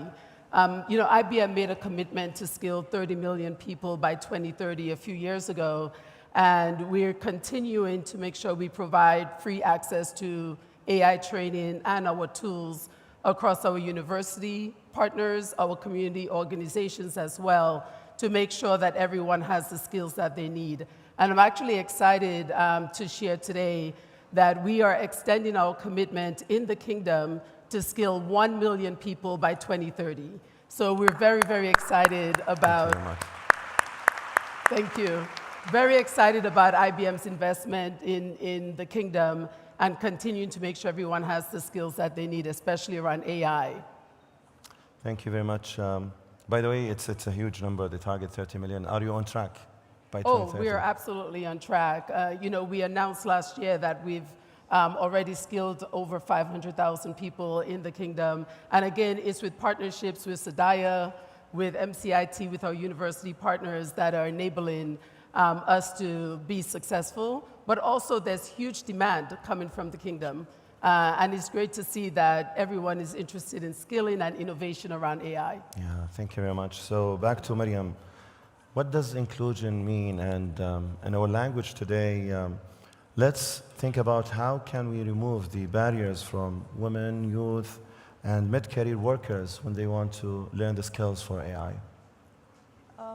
So I think inclusion, what inclusion means is not to invite more people to the table. It's more about redesigning the table that it can accommodate everyone and allow them to succeed. So if we look at women, today in the kingdom under Vision 2030, women participation in tech has exceeded 36%, and that's above the average of a lot of EU countries and the G20 countries. If we look at youth, so in the kingdom we have almost above 60% of the population is under the age of 35. So we have a very young population, eager to learn, eager to develop its skills and contribute to the great vision of the kingdom. And from top down, you look at different initiatives that allow them to participate, to contribute in a great way. Finally, you mentioned mid-career employees. So I think inclusion here is to provide them with opportunities to upskill without taking pause from their existing career. So design modular kind of training programs that allow them to develop their skills while they are on their jobs in order to progress faster and on track. Thank you. That was very informative. Al-Azza, what role can international cooperations such as OECD and your partners, and you have a great list of partners, what can you do to ensure that AI skills developments can benefit all countries? I think quite a lot. I think the first thing is really creating a shared understanding of human capabilities in an AI era. And I think what we're doing at the OECD is developing AI capability indicators that are actually trying to track the human capabilities compared to the AI advancements. We're also looking into foundational AI literacy as well, what that means, because that is a broad-based workforce and population. AI use goes beyond the labor market. It also is something that we use on a daily basis, whether you're thinking about e-banking or e-government or even health in some of the elements we were thinking about. So it's really about the clarity of which skills matter, at what level and why. And I think that's quite important. And it also is really about trying to help education systems converge despite different institutional contexts that exist among countries. So I think that's one area, and that ultimately should also lead towards the recognition, the mutual recognition of skills as well, because we're looking at a global labor market as well. I think the other part is structured peer learning between countries, and what we're seeing is that that is particularly useful. So not only do countries learn from what others have done, but it really helps when it comes to scaling. It helps to avoid starting from scratch. It's really about looking into faster reform. And I think it helps as well when it comes to speeding up the adoption of pedagogical and training innovations. I think it also helps with policymakers who are stretched out with different priorities to show what has worked, why, what is relevant. And it's not about a copy and paste. It's really very much about trying to see what can be used. And I think it really is particularly important when it comes to helping policymakers with the reform fatigue that we see when you're looking at all of the elements that have to be looking into.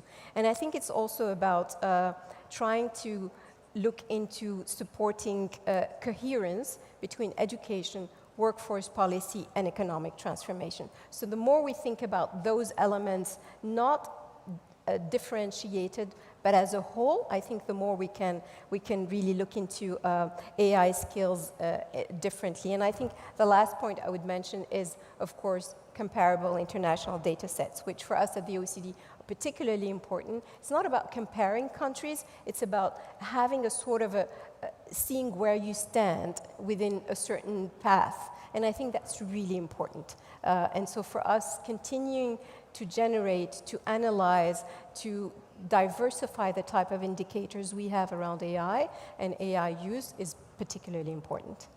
Thank you. So in the final round, very quickly, we'll go through 3 questions. Justina, starting with you. And I know you do this probably every year. Speaking of AI skilling and development, how do you think organizations should do the measurements to know that they are on the right track? Yeah, I think what organizations have to do is, number one, they have to make sure their employees are skilled in AI and they have that expertise to actually create, innovate, deploy new solutions. So I think the first thing is, how do we make sure that organizations are upskilling their own workforce to be able to be successful in this AI era? Then looking at success from a perspective of, do we know that our students have acquired the right AI skills? Are they ready for the jobs, right, for today and of the future? I think we need to focus on how these jobs are changing and how those organizations are connecting to companies such as IBM to understand what are they looking for, what are the new skill sets that are needed, and how do we make sure university students and other organizations are providing the right skill sets to be successful in those jobs, because it's evolving very rapidly. We have a program called IBM Skills Build. It's available for anyone. It has training from basics, fundamentals, all the way to role-specific training around AI. So how do we make sure people are taking advantage of these types of coursework and being ready for those jobs? So I think job acquisition, understanding how roles are changing and evolving, and also making sure that organizations are also upskilling and retraining their workforce to be successful, and that's how they'll know that they're on track. I tend to agree. Thank you very much. So back to Dr. Maryam, vibe coding is making it easier for anyone to build software and platforms. How do we encourage that safely? And we don't want to increase the risks of the quality, privacy, and security for these softwares. So what's your input on that? So for those who are not familiar with the term vibe coding, so vibe coding is the AI-generated code where the human would just describe what the code would do and it would be automatically generated. So each technology has good and bad, has good uses and bad uses. So vibe coding would be very useful in terms of rapid prototyping. If you have an idea and you want to test it, you can utilize it and see how the functionality works. If you are not a technical person and you want to try a prototype of a website or a small app, you can use vibe coding. Where it becomes dangerous is when you take that into a production system or a very critical system, or when the platform that you're building is so complex that it requires multiple coordination across different components. This is where security arises. So a lot of vulnerabilities will be embedded in. Security won't be designed within the system. So that would open a lot of backdoors and room for attackers to hack into your system. In my opinion, vibe coding is good for prototyping. It's so risky for production, and it's definitely a big no without human intervention. So never take a code and just plug it into the system and believe that it is safe, even if it acts as if it is safe. Great. Final question to Dr. Al-Azza. How do you suggest that the country should measure the skills and human capabilities in an AI-transformed economy in 1 minute? Okay. I think we need to move away from traditional indicators, and that might not be the best thing to say in front of students, but I think when it comes to indicators around the years of schools, sort of the formal qualifications are not enough to tell us how people perform. So I think we need to measure as well capabilities differently, and I think that's something we need to expand. I think, sort of thinking about credentials are an unreliable proxy for capability, and I think we need to expand that. We also need to make sure that we measure AI and human interaction differently. I think there's a very narrow way of looking into the use of tools rather than the human-AI interaction, what it means in terms of supervising and assessing the risk and developing. So I think that's important, and I would say, because it's only 1 minute, looking very much into looking at measuring across the life course and not only at initial education, because what we have is that we have with AI a skills obsolescence that is much faster, so we do need to track performance and ability much longer across the life course. Thank you, Dr. Al-Azza. That was a great conclusion to end up with our session. Thank you, everyone. Excellency, for your attendance. Yes.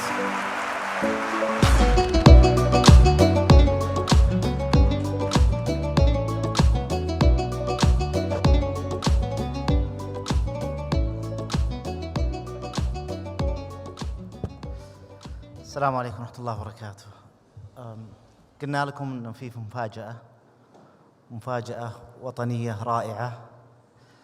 أنا في كلمتي ذكرت أنه أشوف أمامي دكاترة مستقبل، أشوف أمامي رؤساء تنفيذيين لشركات مليارية، أشوف رواد فضاء، ولكني أيضا إن شاء الله أشوف مستقبلا من سيحصلون على جوائز نوبل، ولكني أيضا أرى أمامي أيضا الآن العالم السعودي دكتور عمر ياغي الفائز بجائزة نوبل.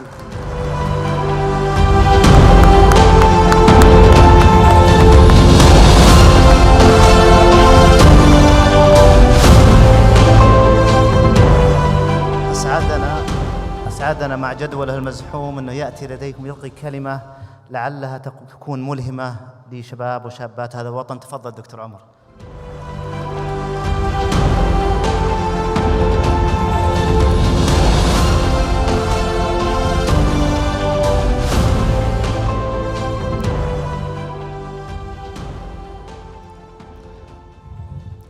Yes, this was a surprise to me too, but I'm delighted to be here. I don't know what I can say to an AI-wise audience, but I can share with you just a little about my journey and lately my excitement about AI and how I ended up actually changing my whole group from traditional chemistry to doing chemistry blended with AI. I almost made that change overnight. But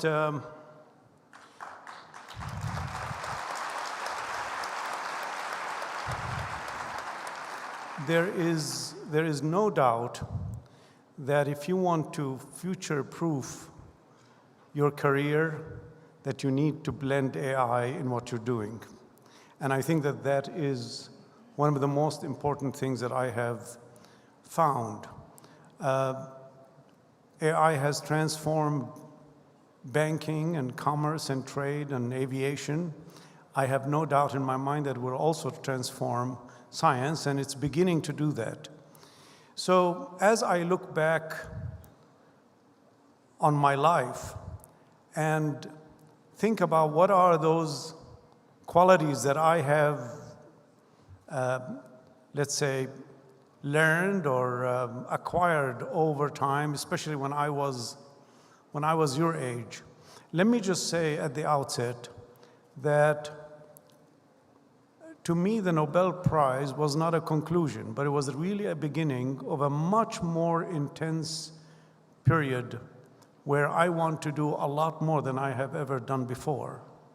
And this is, I am blessed in that I didn't feel after receiving the Nobel Prize that it was a conclusion, it was the end. I should just build a villa somewhere in South Italy and spend the rest of my life in luxury. I just felt that this was really a beginning of something that is much larger and more important endeavor than I have ever done before.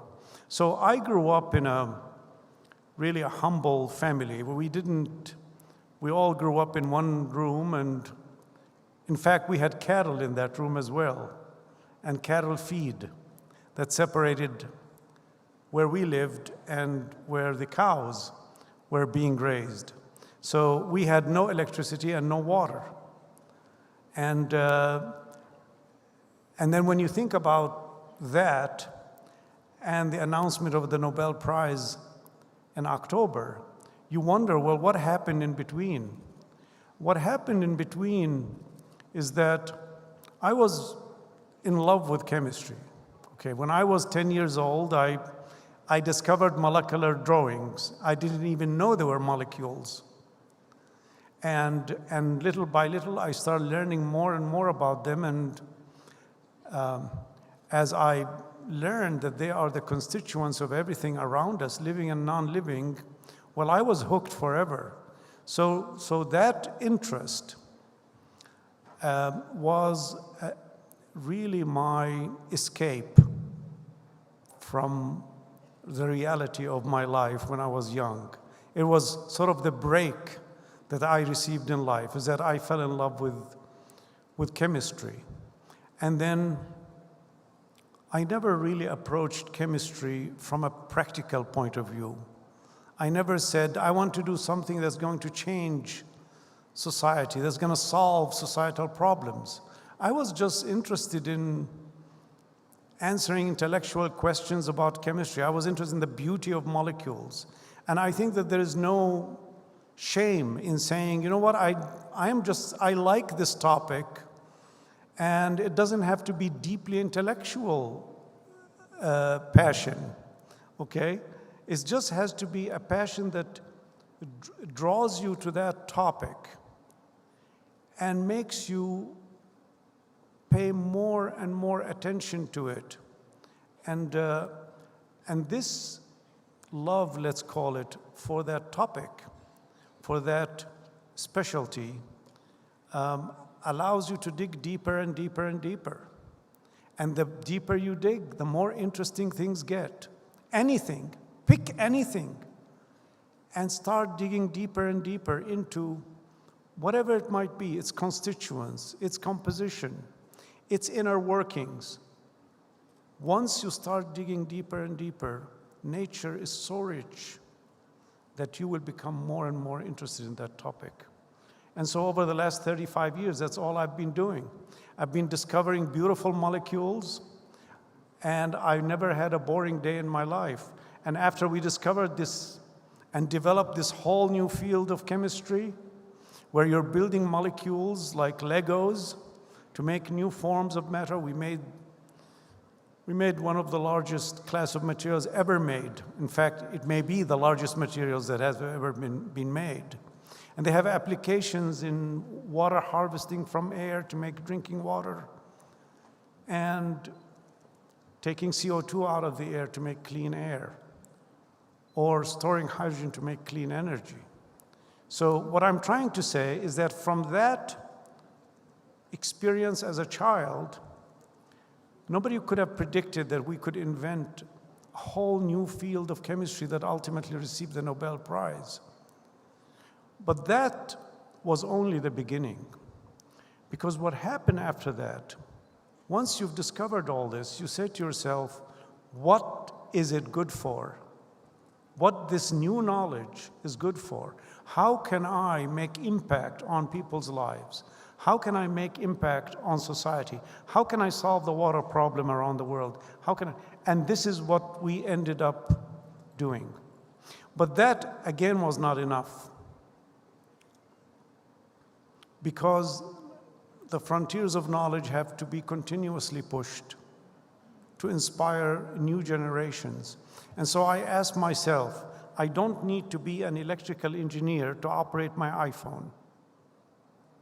Okay, so why should I have to study for 17 years to become a chemist, a practicing chemist to do chemistry experiments? Can we do chemistry but without having knowledge of how chemistry works?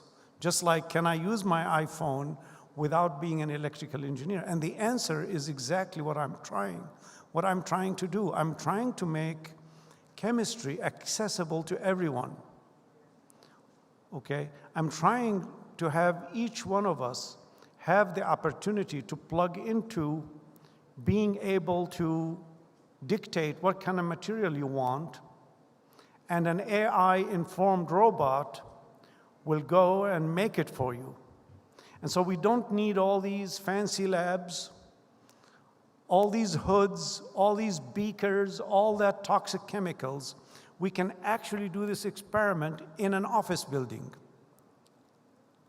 Okay, so that chemistry is no longer an exclusive club, or knowledge acquisition, experimental science is no longer an exclusive club only available to those people that have gone through many, many years of education and training. So that's what AI has been enabling us to do. The things that have taken us years to discover, we can discover them in weeks. Okay? And my students who use adaptive machine learning in chemistry, they're discovering new materials at double the pace and the rate as the students that are not using machine learning algorithms. So it doesn't take a genius to realize that AI is the future, and especially AI for science is a completely new field that is beginning, that we are at its beginning. And so the opportunity is great to make a difference in that field, just like AI has made a difference in other disciplines. So what is the lesson that I want to leave you with is that a scientist can be excellent in doing thorough, important science, but a scientist cannot be a great scientist unless they translate their science into society, and unless they continue to push the frontiers of knowledge regardless of the borders of disciplines. So I would say that when you consider my journey from a humble beginning to the Nobel Prize, you can see that each one of you has that opportunity. And it's the love for your discipline, and it's the patience to be rigorous in your discipline and to aim high is the thing that is going to get you to that ultimate recognition. If I can do it, all of you can do it. In science, it's easy.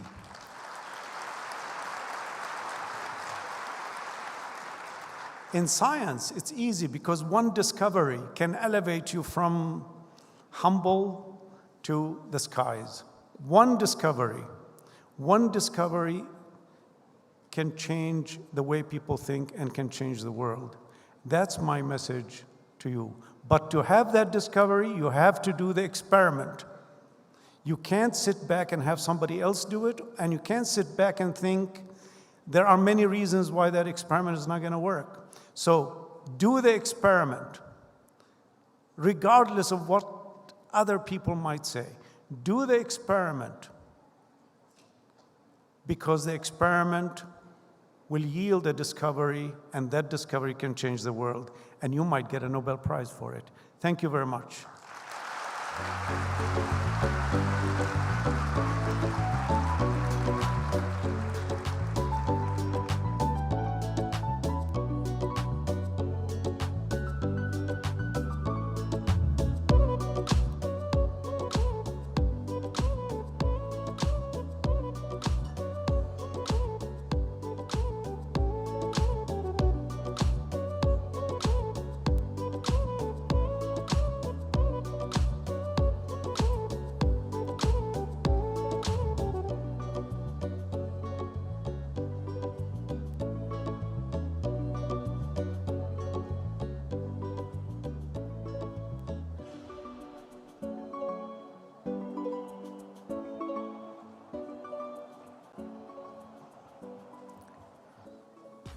عجبتكم المفاجأة؟ ها؟ ممتاز.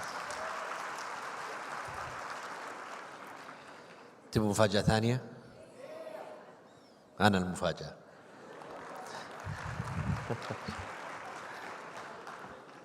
يطيب لنا أن نعلن اليوم عن خطوة وطنية تواصل في مسيرة دعم تطوير الكفاءات المهنية في مجالات البيانات والذكاء الاصطناعي، حيث تطلق الهيئة السعودية للبيانات والذكاء الاصطناعي سدايا النسخة الثانية من الإطار الوطني للمعايير المهنية في البيانات والذكاء الاصطناعي. يهدف هذا الإطار إلى تنظيم وتوحيد المسارات المهنية وربط المهارات والجدارات باحتياجات سوق العمل، بما يسهم بالتأكيد في رفع جاهزية الكفاءات الوطنية وتمكينها من مواكبة التحولات المتسارعة في هذا القطاع الحيوي بشكل كبير.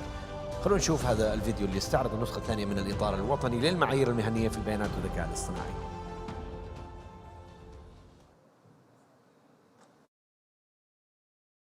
Amid the rapid transformation of data and AI and the growing demand for specialized talent, the journey starts in education and leads into the workforce.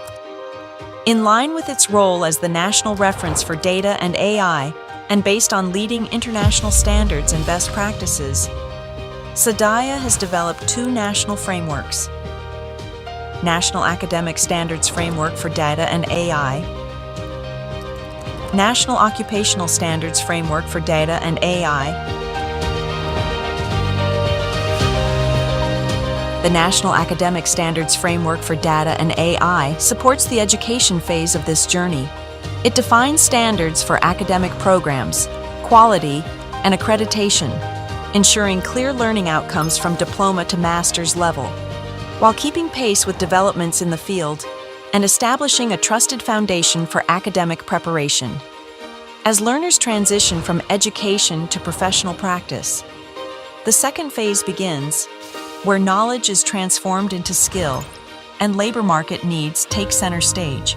Here, the National Occupational Standards Framework for Data and AI defines job roles, clarifies required skills and competencies, and connects national talent with market needs, enhancing workforce readiness and strengthening trust in professions across this vital sector. Together, the two frameworks form a connected national pathway from academic preparation to professional empowerment. The International Conference on Data and AI Capacity Building, ICAN, from Riyadh, the capabilities of the future are built.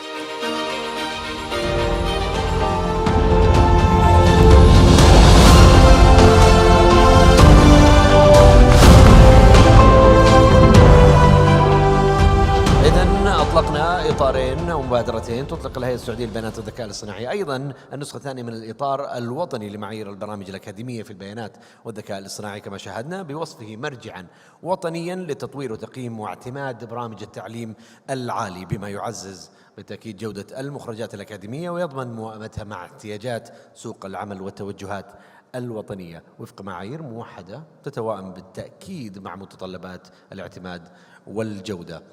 شاهدنا الفيديو، الآن ننتقل إلى Keynote speech. Ladies and gentlemen, we'll speak in English. Standards are the invisible infrastructure of AI trust. Please welcome Dr. Majid Sagr, Chief Learning and Research Officer at Accenture and Accenture Learning. Dr. Sagr will present a keynote titled Data and AI for Education. Let's please welcome him.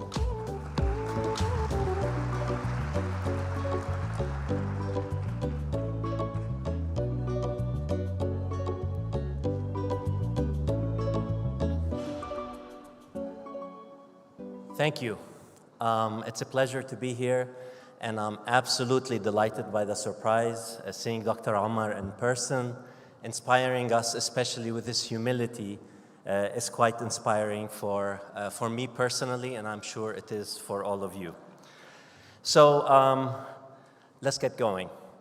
Your Excellencies, distinguished leaders, respected presidents and deans, colleagues from academia and industry, and most importantly, the students who represent the future of this nation and our region. Good morning. It's an honor to be with you in Riyadh and at King Saud University on the second day of this conference, ICAN2026. Let me start with a little bit of an uncomfortable truth. AI is proposed to all of us as a force multiplier, meaning that it amplifies what human beings can do. However, AI is not a force multiplier for everyone equally. It amplifies experience, but it punishes inexperience. This is what the research in the workplace is showing us today. When we look at how AI is used by senior engineers, architects, and experienced professionals, we see productivity gains of 5 to 10x.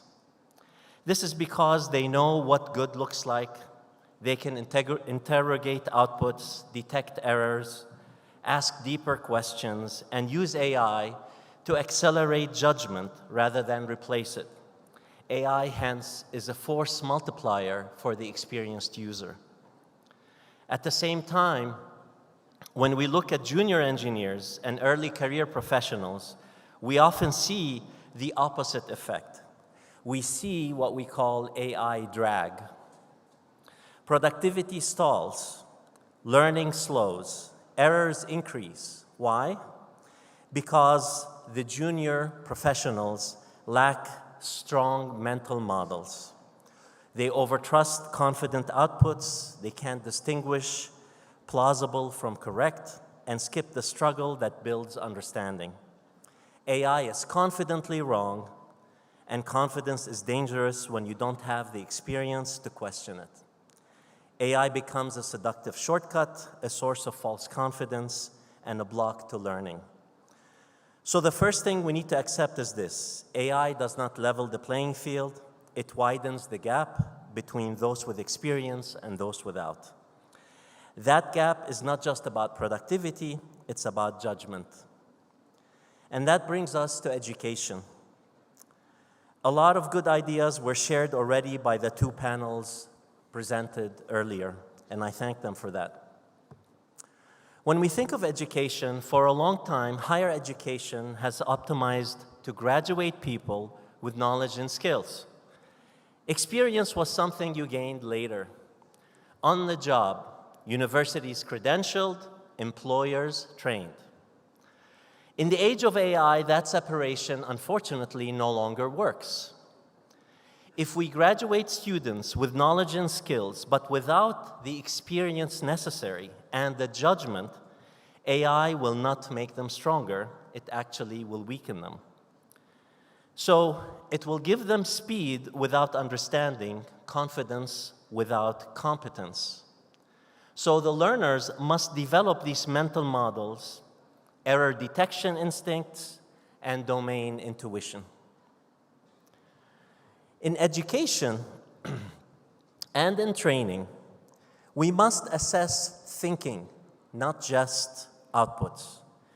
We need to evaluate how students or people in the workforce are choosing to develop their own reasoning paths.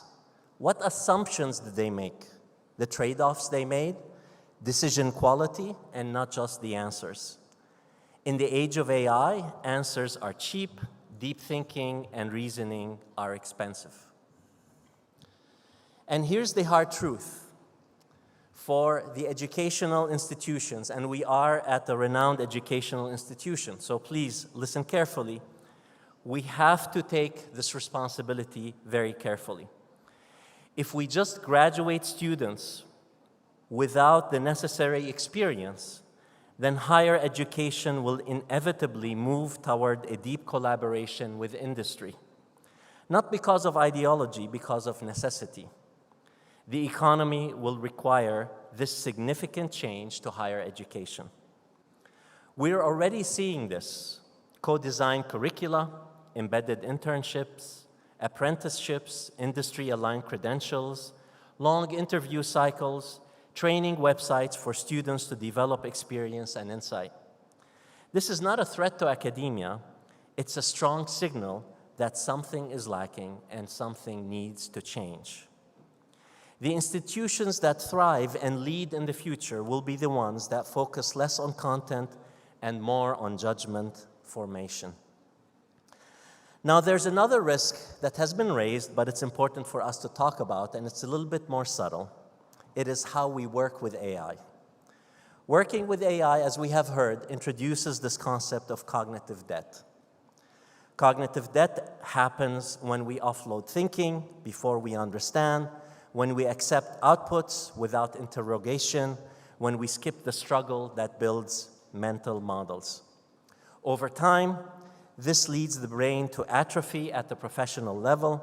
We lose intuition, we lose problem-solving capacity, we become dependent on systems that we don't fully understand. So AI makes it possible to move very fast without thinking. That is both the power and the danger of AI. So the question becomes, how should humans work with AI in a way that avoids cognitive debt and actually builds experience? And I really like the 4 E's that were proposed by Dr. Fadila. We propose here a 3-phase model. Phase 1 is what we call co-creation. This is where AI is incredibly powerful. It generates options, drafts, hypotheses, code, and designs. It expands the space of possibilities. Speed and scale matter here. Breadth matters here. This is where AI shines. But this is also where mistakes begin if judgment is absent. So we move to phase 2, interrogation and understanding. In this phase, humans are clearly in the lead. By the way, at Accenture, we no longer use the term humans in the loop. Now we only use the terms humans in the lead. In this phase, humans and AI build together, but humans retain debugging, judgment, and decision authority. Humans interrogate, validate, and choose. We question assumptions. We validate reasoning. We compare alternatives. We decide what survives, what gets rejected, and how it should evolve. This phase is not optional. This is where a shared context between humans and AI is built. It is where understanding is built, and it is where trust is earned, and this is where responsibility lives, because humans have to push out the things that we believe the world can see. Then we reach phase 3, and unfortunately, this is the phase that is most often skipped. We call it internalization and amplification. After something is built and developed and deployed, the humans must learn what worked, what failed, why. Mental models must be updated. Experience must be accumulated and amplified. Skills and sophisticated thinking must be expanded. Here, we must deliberately preserve human fluency and judgment. We must intervene with targeted practice, with moments that force deep thinking. The outcome is not AI-dependent executors. The outcome is elite problem solvers, faster, more resilient, and capable of independent and deep thought. If the human does not learn, the organization becomes dependent on the machine, and hence capability stops compounding. Now, let's move to how AI can impact education and workforce training. AI should focus, and AI should compress and expedite learning. This has direct implications for how we design education and workforce training systems and programs. AI's powerful role in learning and workforce training is threefold. First, AI can support learners as tutors and coaches. And when we mean tutors here, we mean Socratic tutors that know how to engage in a dialogue with the learners. Second, it can help create rich experiential learning environments through simulation and scenarios that are personalized and eventually customized, adaptable to the learner, and reflect the real world. Third, it can analyze learning data to identify learner misconceptions and provide personalized feedback and highlight areas to change in order to improve outcomes at scale. In other words, AI allows us to move beyond static lectures and one-size-fits-all curricula towards personalized practice, feedback, and reflection. This is exactly the kind of model we are pursuing with LearnVantage at Accenture. LearnVantage is beyond content and delivery. It's about efficiently achieving outcomes at scale. It's about embedding learning into work, using AI to personalize learning paths, offering experiential learning opportunities, and helping people build capacity continuously, not episodically. The goal to learning that changes performance and achieves the intended business outcomes is our focus. So, yes, AI will change jobs, and it will change education. But most importantly, it will change how we think about the human potential. If we design education and work correctly, AI will amplify human creativity. It will achieve experience compounds faster, judgment remains human-owned, and learning becomes lifelong and adaptive. In closing, AI generates tokens. But so do we every day. Through our decisions, our ideas, our work, and our learning, we all generate tokens. Here I am on stage, generating tokens that I hope are well aligned with this audience and are meaningful to all of you. As we reinvent education and our approach to training, my hope is that the tokens we generate as humans are relevant, high quality, differentiated, creative, innovative, and most importantly, reliable. Because in the age of AI, the most valuable tokens are still human ones. Thank you very much for your attention.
All right. We have an interesting panel now. How do insights from classroom become actual policies that shape education systems at a national level? Very interesting.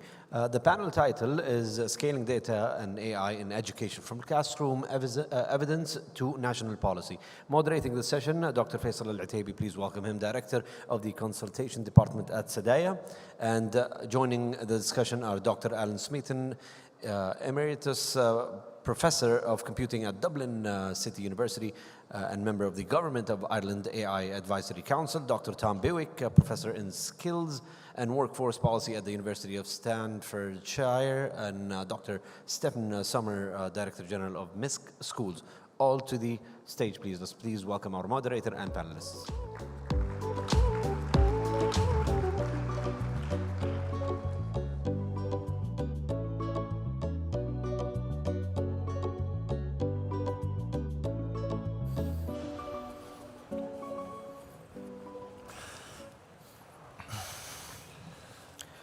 السلام عليكم.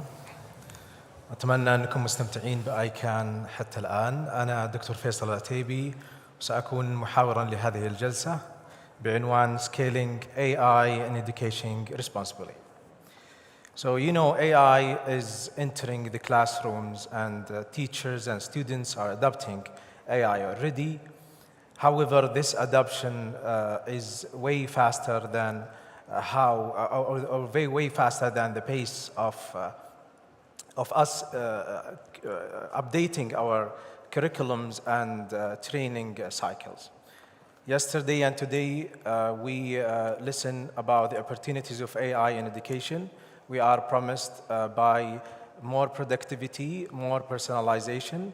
However, if AI was not adopted wisely, there will be risks. So today we will be focusing in one idea. How do we scale AI in education with evidence, usability, and governance so it improves outcomes while protecting trust? I am privileged to have with me three outstanding experts. I have with me Professor Alan Smeaton, who is Emeritus Professor of Computing at Dublin City University and the founding director of the Insight Center for Data Analytics. Also, I have with me Professor Tom Bewick, who is a British educationist. He's a consultant and policy advisor with over 25 years at the intersection of education, workforce policy, and qualification reform. Also, I have Dr. Stephen Sommer, who brings over 30 years of senior education leadership across Europe and Middle East. He has led top international schools and currently serves as a principal at MISC School.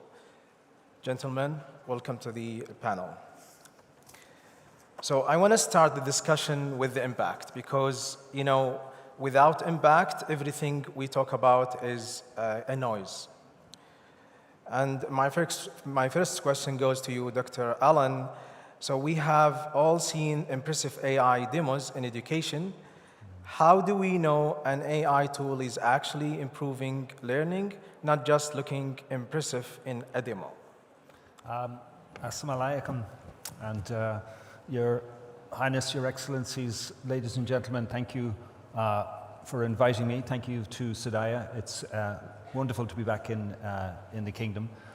It's a really difficult question to ask because ultimately we do not yet know, because this impact of generative AI has not been with us long enough. What we do know, however, is that every student is individual and unique and has unique capabilities, attention spans, levels of curiosity, and that's what makes every one of us in this room and in every other room different from each other. But what we have done to educate people is that we have homogenized and put everybody into the same group. We take students and we put them into a classroom or a university theater. And what we do is that we schedule the delivery of material, the same material to everybody at the same time. And then we assess them with the same exams at the same time. And what happens is that learners at all levels have to fit into the universal model, whatever that model might be. Now, our individuality as students and as learners, we can address by doing things like after-school tutorials, or maybe we have parents who are really enthusiastic and can help us with our homework. But we have to fight against the system, the education bureaucracy that we have. It's over 40 years since Benjamin Bloom published that seminal article where he found there was 2 standard deviations in the quality of learning between students who learned in a classroom compared to students who had individual tutoring. So we know individual tutoring is much, much better, but individual tutoring does not scale. And in the 40 years since then, with the advent of the internet, Wikipedia, online tutorials, MOOCs, all of these things, including personalized learning, what we have done in those 40 years is that we have tried to introduce systems which do give individual tutoring, which take us closer to that individual one-on-one at scale.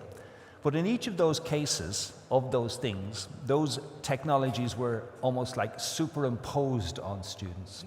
What makes generative AI different is that it's coming from the ground up. So now, for the first time in the development of technology, we have students wanting to use the one-on-one. I mean, there's 800 million weekly users of ChatGPT, and those students are using it for their education. Sure, initially they were using it for their assessment, but now they're using it as their tutor. So it's a long answer to your question, how do we know? We don't yet know, but for the first time we have a technology, chat interfaces to large language models, which enable the one-on-one tutoring, which we know ultimately gives a better quality of education. That's great. So I'm gonna move now to Dr. Stephen, and let's bring this to a real world of school. What is the biggest mistake education system make when scaling new technology? Thank you. Thank you for the question. In fact, it's very hard to define the biggest mistake because so many mistakes have been made in education, and I wouldn't know where to start. The biggest mistake, I think, just to put it in a very brief statement, is that we don't start with the why. We always start with the what. What do we need to do now? There's this thing around, I'm old enough to remember when IT came into the classroom and how many funds, how much money was spent in schools and in local authorities, by governments, in order to bring tools and equipment for IT into schools. But actually, the question of what is this going to do to education and how does it affect the paradigm, I'll come back to that word in a second, wasn't asked. Well, it was asked, but much later. And that's really the mistake. And therefore, huge amounts of funds were invested. But actually, when we then, in the first few years after sort of IT and digital tools came into the classroom, we then tried to look at, well, what's actually the effect? The effect was there, but not as much as would have been expected. And I rather see, when it comes to AI, a similar mistake has been made. Because we mustn't forget, as educationists, we are kind of running after the students because they're using AI by themselves. And yet it hasn't been fully embedded into the classroom, at least not at national scales in any country. And we know all full well that in many countries, particularly in Europe, in fact, they are quite averse to AI. And they think, oh, it's a way of cheating and whatnot. Although, of course, we all know that it's not going away. It will forever stay. But I'd rather concede that. So there's a plethora of different mistakes that have been made. And it is difficult because as educators, of course, we are there on the front line because we are preparing students, that's the essence of education, for the challenges of the next step. That could be university or that could be the job market that lies in front of them, that lies ahead of them. And that's difficult because we are constantly sort of preempting what might it be, and you can't always adapt what you're teaching and how you're teaching to that. So what we need is sort of regulators. We need sort of a government and somebody who has an overview rather than saying, well, let's do something once the tools are there and are being used. So if we just go into the modern classroom now, yes, here in Saudi, we are quite advanced. I mean, you know, at MIS schools, and I'm sure many of you will know where it is and what it is. We're privileged to have His Royal Highness, the Crown Prince, our founder. So we're very well set up for these things. But that's not the case nationally. But the beauty of being here in the kingdom is that it's been put on the national agenda. So AI is what we do. And that's great because that means that the platform is there, that all of us will engage, and we will make sure, as we've heard in the previous sessions and with the previous speakers, we will engage and we will make it happen. Now that now means what is needed now is a framework for schools, and how do we teach AI literacy, and how do we make sure that AI comes into every single subject, but also is a discipline in itself, so that there's a deep understanding of AI, because the students, of course, that we have in front of us will have to further develop AI. And it was said many times before, the agency, meaning who's in charge at the end. You know, it's easy to say, well, we have to make sure that humans stay in charge, but I don't think this is very clear at the moment, because we already know that generative AI is well capable of creating other AI. So therefore, AI is already creating AI. And I don't think we've got the regulatory framework in place at the moment, whereby we could actually stop the fact that humans might not be in charge at the end of the day. And these are all huge challenges for educators, because we mustn't forget, we are dealing with a generation that will be in place and acting in a regulatory framework that's being put in place for them. And that isn't quite the case yet. So that's really the biggest challenge, and that's the mistakes that have been made in the past. Thank you. And you touched upon like the national level, and I want to take this to Dr. Tom, like zooming out to the national level. How do national curriculums need to adapt to embed AI in learning and pedagogical processes? Thank you, Dr. Faisal. Assalamu alaikum. It's inspiring to be here. I'm going back to London later on today, having learned so much actually over the last 2 days. So thank you to the organizers for that. When I published my first academic book last October on skills policy and the future of work, the publisher asked me, as publishers do, what dedication do you want to put on the first page? And given that, well, hopefully that book will outlast me as an individual, I thought I'd better think very carefully as to what I write.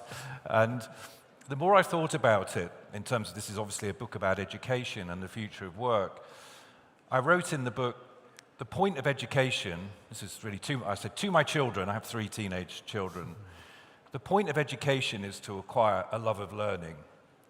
And I think fundamentally, when we talk about national policy and changes to national curriculums, I think we have to get back to that core principle when we talk about AI, because in a sense, I see this in my own country, the elephant in the room is that because education was, in terms of compulsory education, came about as a result of the first industrial revolution, that was a revolution through manual automation.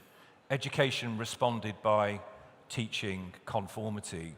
What it struggled with was teaching the idea of complexity, and certainly what it struggled with was the idea of cognitive dexterity, not least because the operation of the economy was, at the time, was about manual automation and very limited cognitive dexterity. So how do we grab this new technology and do something with it from a national policy curricular point of view, which is different? And I think Dr. Stefan just highlighted there that too often these new technologies are seen as a product, and it's about getting a product into school. I still remember the first BBC Acorn computer, looking at that through the science lab in the 1980s. When in fact, what national policymakers need to do is systemically look at the education system and the curricula and integrate AI as a foundational skill alongside literacy, numeracy, and science. And in fact, I'll finish on this point. How inspiring to hear from a Saudi Nobel Prize winner. He must have mentioned from a 10-year-old onwards, his love of chemistry in that speech came out several times. And it made me feel vindicated in putting in that dedication to my children. The point of education is to acquire a love of learning. Thank you, Doctor.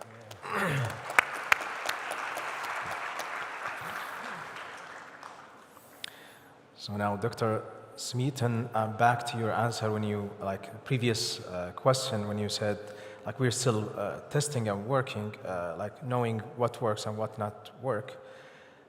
So what is the minimum data infrastructure needed to scale responsibly without turning a school into surveillance? You know, today there's practices of collecting data from students. So how do we, what's the threshold between collecting these data and the surveillance?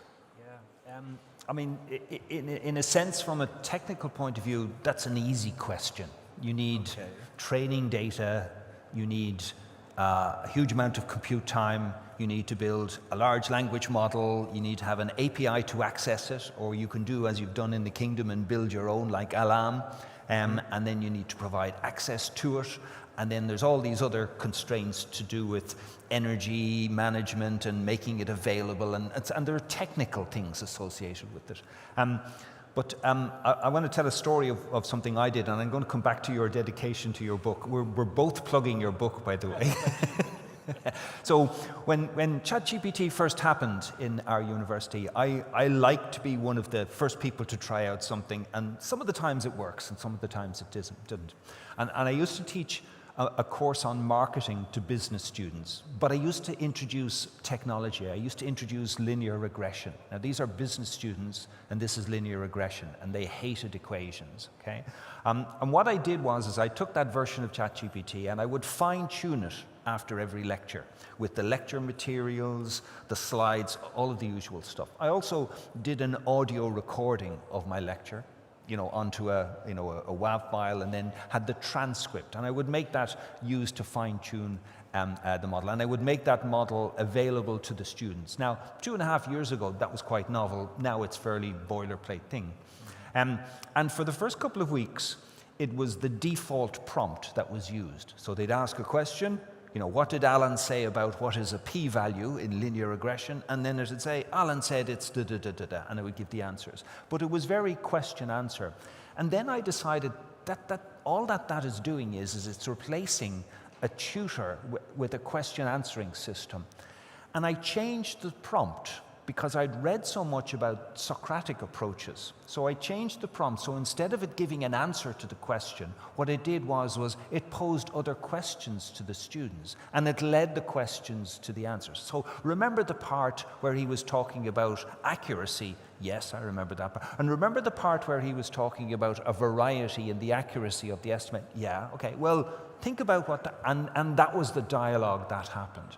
And by introducing, it's a very fancy way to say it, a Socratic approach to the question answering, it turned the tables on them completely. And they learned from that. And they learned because it piqued and stimulated their curiosity. So when you were describing your dedication to the book, you used all of those words, but you used love of learning. And a synonym for that, I would think, is curiosity.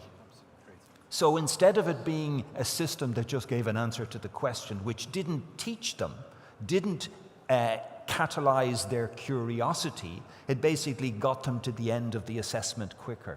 So in terms of infrastructure, I know I've gone off tangent a little bit, but that's okay. Yes, there are technical infrastructures and they are well managed. But the most important part of that is the delivery of the service or the interaction to the student. It's not a question answering system. It's not something that helps them get to the end of the lecture. It's not something that triggers something that they missed in a lecture or helps them do their assignment. It's something that stimulates their curiosity.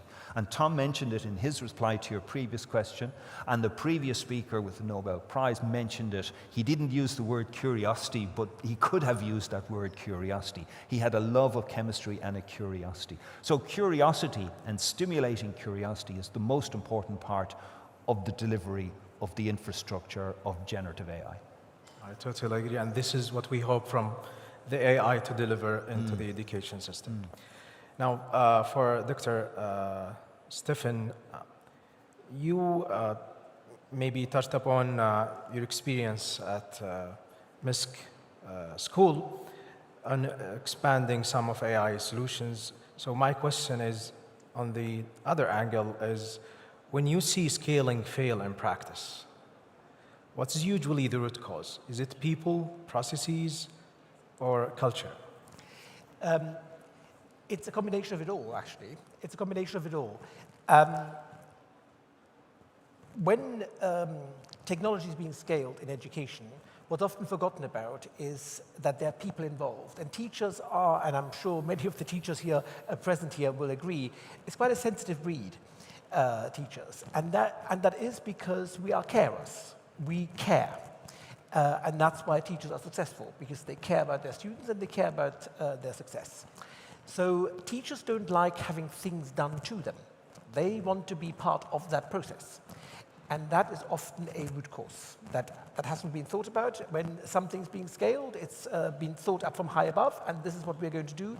And that is then difficult, because the teachers are, of course, the people who are the carers, who like to take responsibility for what's happening to the students, what's their success, and how can that be, and how can it be organized, to what extent can their engagement in that, in the organization and the process of being successful be enhanced, and so forth. So when teachers are involved, that makes all of a difference.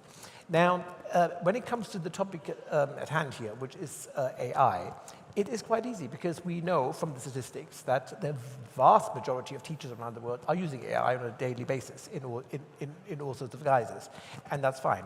I come back to what I said earlier. What is very important, and that is also organizing success when scaling things in education, is that there is an understanding from the creators of curriculum when it comes to an understanding when it comes to the creators of assessment, of examination, to what extent will that impact?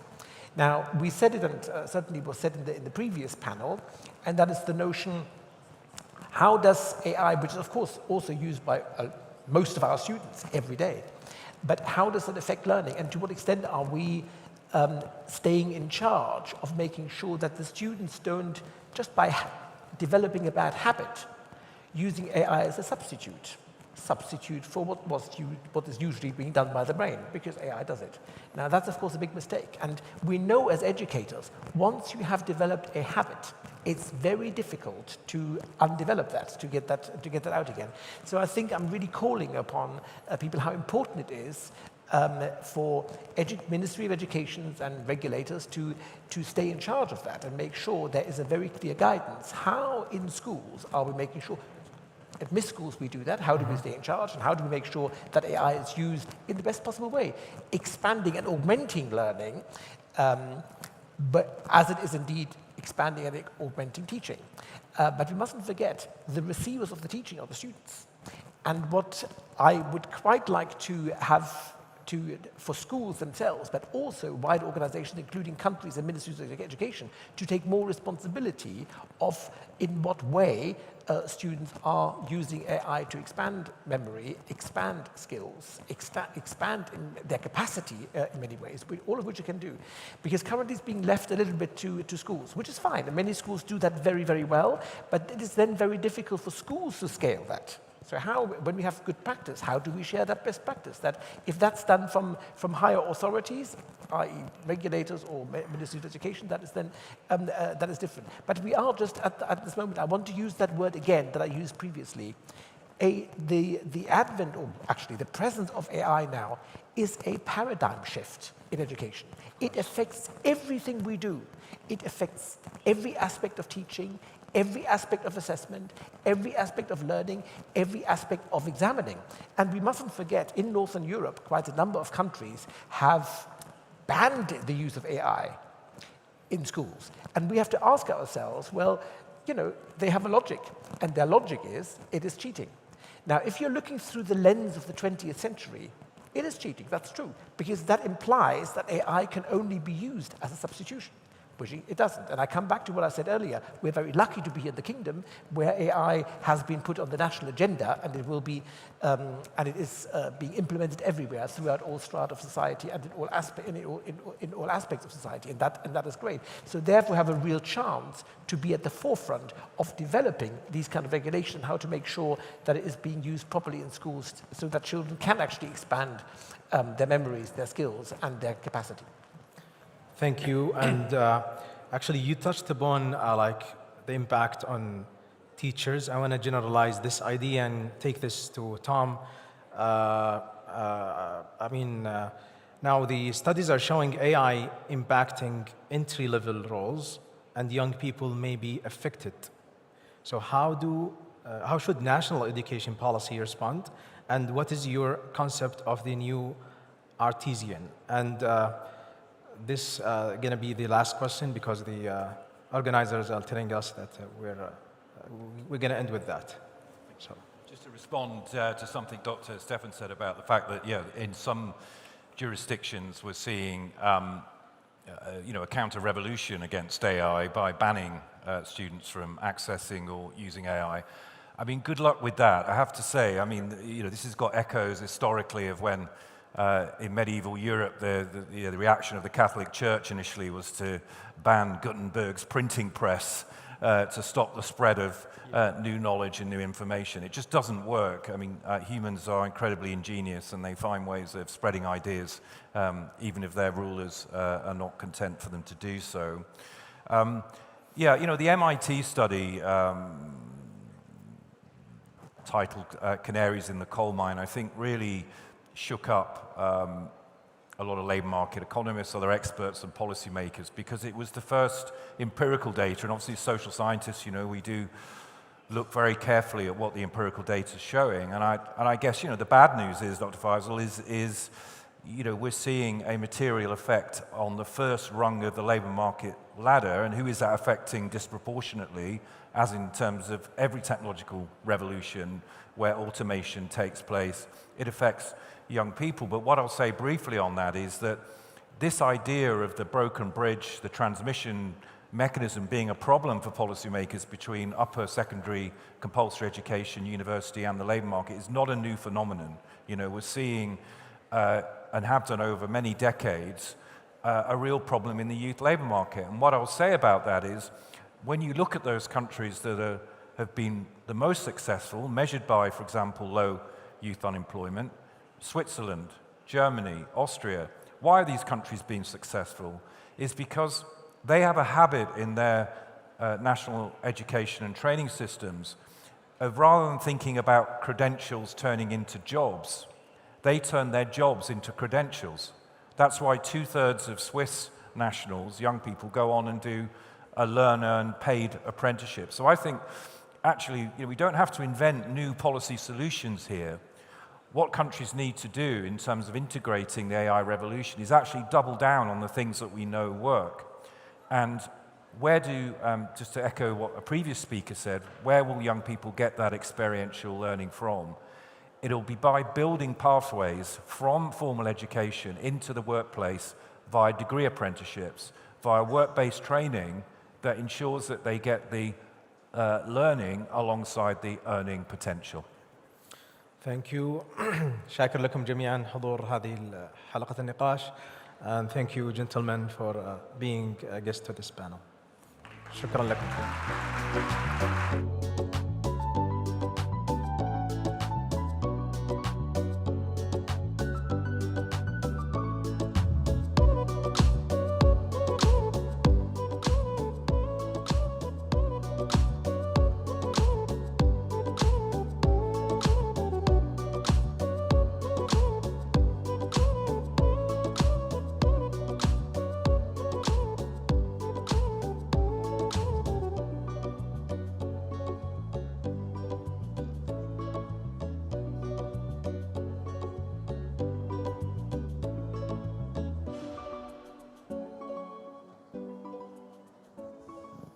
السلام عليكم ورحمة الله وبركاته.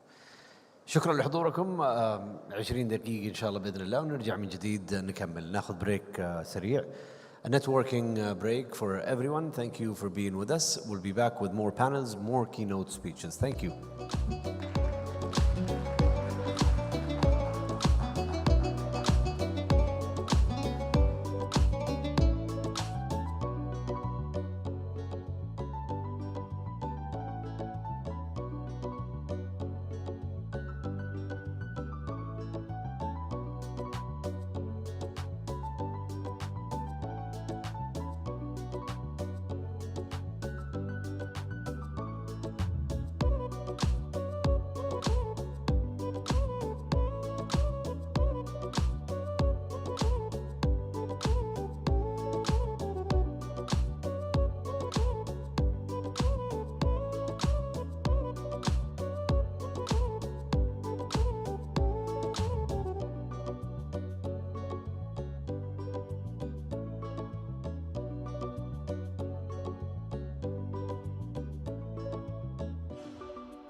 right, welcome back, ladies and gentlemen, from the break.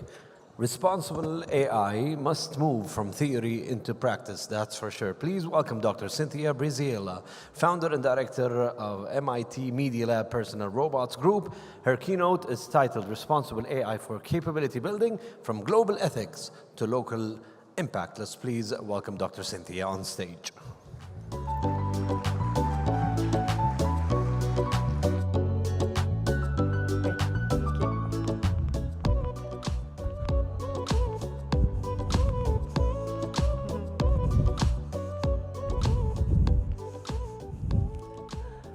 Hello, everyone. It's a pleasure to be here, Your Highnesses, Your Excellencies, distinguished guests, and importantly, students. It's my first time in Saudi Arabia, so I'm very excited to be able to address you today. Today, I want to share some work that we've been doing at MIT as part of the RAISE initiative around capacity building and holistic AI literacy for global youth. So this is just a slide to acknowledge the UN estimates there's roughly 1.8 billion young people between the ages of 10 and 24. That is the largest generation in history. 90% of them are growing up in developing countries. Now, this diagram here just shows, this is a report done by KPMG of usage of AI by citizens according to developing economies in blue and developed economies in purple. So you can see a lot of adoption by citizens. This is being driven actually by developing and emerging economies. The punchline is young people today, they are digitally connected, they're committed to social and civic positive change. They know that AI is important for their future, it's important for the future of work, and they're starting to use it in their daily lives every day. Yesterday we heard about lots of positive outcomes from using AI and AI in education, but also a growing appreciation of some very real risks, over-reliance being one of them, right? And if you over-rely on these technologies, especially when you're youth, especially when you're learning, you risk cognitive atrophy, social atrophy. So how we approach AI in education is very, very important and very, very timely. So, you know, I'm from the United States, and I can tell you in my country, the conversation about AI is still a very technology-dominated conversation about AI, its capabilities, the capabilities it will have, the disruption it will cause. I love this conference because it's shifting the dialogue from that technology-driven perspective to a human-driven perspective. What does it mean for our future with AI to be a human-led future? And a deep appreciation is that education is a critical part of that. So then that raises the question, how do we holistically prepare our youth to be able to flourish, to be successful and prosper in the era of AI? And I'm here to share with you today that journey should start in K-12. Because let's face it, children growing up today, they're not just digital natives, they're AI natives, right? So when we talk about AI literacy, there are kind of three major learning pathways we're trying to foster and cultivate in youth. And I would say this is frankly relevant to people of all ages. The first one is, you know, we talk about the knowledge pathway. How do you demystify in a grade-appropriate, age-appropriate way what AI actually is? There's a lot of hype right now about AI. Sometimes the media talks about AI like it's a sentient ether around us that happens to us, that we know that's not the case, right? So we need to give students a practical, grade-appropriate understanding, not only about how these technologies work, but how you can design them responsibly. The second pathway, we call this the responsible youth pathway. Young people need to be able to recognize AI and the products and services around them and how they use them. They need to be aware of, even if it's under the hood, behind the scenes, AI, for instance, in social media, can be there asserting influence and bias on you. You need to be aware of that. You need to appreciate both the positive applications of AI in society, but also those that can cause risks. So you can be conscientious users of these technologies. And then the final pathway is one we at MIT are particularly passionate about, which is the empowerment pathway. We believe that everyone should be empowered to create a positive future with AI. Not just the people who study computer science and develop products and services in high-tech companies, but everyone. And so a lot of our education is to prepare people, young people, with the tools and the attitudes and the skills to affect positive change in their lives and the lives of their peers and their families and their community with AI, starting at a young age. So, we at MIT Raise, starting about 5 years ago, started to think very deeply about the impact of AI in the lives of young people. And we have been developing holistic AI literacy curriculum, pedagogical approaches, and tools that are really integrating both the technical understanding of how AI works, the responsible design, and cultivates these very important human skills that I spoke about. So being curious, being creative, being critical thinkers, having agency in your learning, being lifelong learners. These are things we need to cultivate from a young age. We know, as we work with young people around the world, kids bring a passion to want to do good in the world. They don't want to have to wait until they're adults to do good. They want to be able to do good right now and to be able to create things, possibly even with AI, to do good. We believe in this pedagogical approach we call computational action, which is not just learning through making, but learning through making a difference. Learning by doing good in the world with AI. This is incredibly empowering and inspiring for young people. So we have creativity and problem solving, ethical design as part of that. And then it's important, we feel, that children do this in the context of working together as peers on hands-on projects that's student-driven, because this gives students meaning. We talk about, at MIT, hard fun.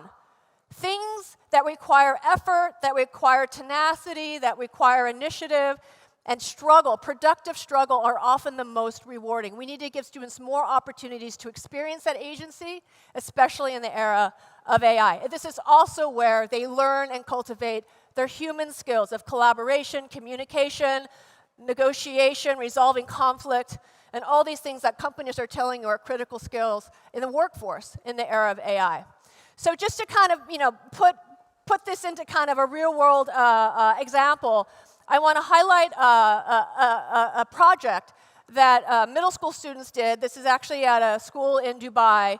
They had done a module on this curriculum we developed called RICA. RICA stands for Responsible AI for Computational Action. They used a tool that we've developed at MIT called MIT App Inventor. App Inventor it's a block-based coding language that allows children to build real working apps on Android and iOS using state-of-the-art AI tools and technologies. And then from a student-driven inspiration, this is the project that they chose. So this is Autistic Search, and we made it using MIT App Inventor. So basically, we have some friends who have autism, and it's hard to go out with them because places are too crowded, they're not friendly, they're busy, they're loud, so we can't go out with them. So we created this app, and it basically gives you the best places to go with when you have people with autism, and it shows friendly places that you're able to go to, so show them how the app works. So this is our app. This is the main home screen, and if you click on to search a venue, it will open up this screen. Now, you have three main options. One is the suggestions, which is AI. So if you click on restaurants and click search, this will use AI to give you the 15 best restaurants that are good for autistic people, as you can see. We have our suggestions, which me and Rory have done some research to find out the best venues for autistic people. And if you tap on any of these markers, it will use AI to give you a description of the place and why it is autistic friendly. So, just give it a moment. Oopsie. This is a pretty sophisticated app that middle schoolers have built, right, for their friends who have autism. So again, computational action empowerment of young people is really powerful. Now imagine how they approach learning in school more broadly now knowing that they can make a difference with what they're learning in the real world, right? This just inspires kids holistically, I would say, when they have this kind of power. So this conference is about capacity building. So I've talked a lot about the pedagogical principles, the objectives of what we're trying to achieve, and these tools and curriculum that we develop. One of our most broadly used programs is called Day of AI. Day of AI is designed to be a short format curriculum. We know teachers are quite busy. It is literally, we have curriculum from kindergarten all the way through high school, and the circle diagram here shows downloads. So interestingly, you can see it's pretty even across all grade bands. Teachers all across K-12 want to bring AI literacy to their students. It's aligned with the UNESCO and the OSID AI competency frameworks. The Day of AI it's for all teachers and all students because it's really about AI and digital citizenship, things that everyone should know. So any teacher can teach the Day of AI. It's not just for the computer science teachers. We've organized the curriculum into, again, these short format modules that are aligned with what kids care about. So we've done modules on AI in social media, AI in climate, AI in the arts, AI in gaming. And every year we create new curriculum based on where we think AI is going to have an important impact and that kids care about. We're literally designing one right now about AI in space, right? There's a lot of renaissance around space programs around the world. So if you're an arts teacher, a science teacher, a math teacher, a social studies teacher, there is some curriculum here that can be relevant to you and your students. Importantly, at MIT, we believe in the tradition of free and open resources. This is really important because it allows teachers around the world to take these materials, to contextualize them both culturally, and align them with their educational practices, their educational objectives. And I think this is really what's enabled it to spread all around the world. So right now, as at about the end of 2025, the Day of AI is already used in 170 countries. We have trained 75,000 teachers. And so just to say again, we pay a lot of attention to teacher professional development, teachers' own AI literacy, so they feel comfortable bringing this to their students. And on ratings we've done across countries, we find the Day of AI program ranks pretty favorably compared to a lot of other teacher professional development programs. So we empower teachers, we give countries the flexibility to localize and adapt, and then we help build their local capacity through train the trainer programs that they can scale to reach the learners in their country. So we have a number of strategic alliances right now to bring Day of AI to a number of countries at a national scale. So in terms of capacity building, I'd say this is one of our big flagship programs. Now I will say, as I speak about the success and the capacity building about K-12 AI education, I'm then often asked, what are you doing for vocational technical students? What about K-14 education? Are you doing anything there? Because there's a lot of students who aren't necessarily going to go to a four-year college. They may only be going to a two-year college, but they also need to be upskilled in AI so they have access to these AI-powered careers. So in the United States, this maps to what we call community colleges. And this is just a diagram to make the point. There are over 1,000 community colleges all across the United States. They are not upskilling their students in AI yet. This is a huge opportunity for transformational change. So can we turn the community college network in the United States into an upskilling engine for entry-level workforce for two-year college students, but also workers, lifelong learners often go to community colleges to continue their education, so it's a way to also reach adult learners. So I'm going to just highlight a brand new effort that we're doing in this space called around pathways, pathways in AI, where the idea is to align AI skills and capabilities with specific industries that have a lot of promise and potential for entry-level positions in AI careers. So there was a recent report was led by Cisco, among a number of other top leading ICT countries, that's really about thriving in an AI-driven job market for the future. They raise a couple of points that become pillars in our approach as well. I've been talking a lot about holistic development. So the first thing that they say is critical is you not only need technical skills, you need human skills, durable human skills and responsible design, ethical judgment. So again, at this age, this is also continues to be very important.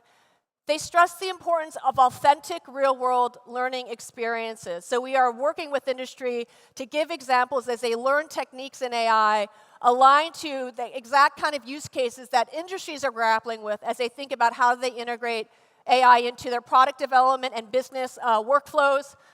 They stress the importance of work-learn training, so apprenticeships and internships, so a pathway from education in school to on-premise on the business work-learn experiences with stackable micro-credentials. So can they gain competence, show competence through these micro-credentials all the way through their educational pathway that can help them get that job, help them get that internship. And they also stress the importance of multi-stakeholder partnership. So it's not just for universities to develop this curriculum and share it.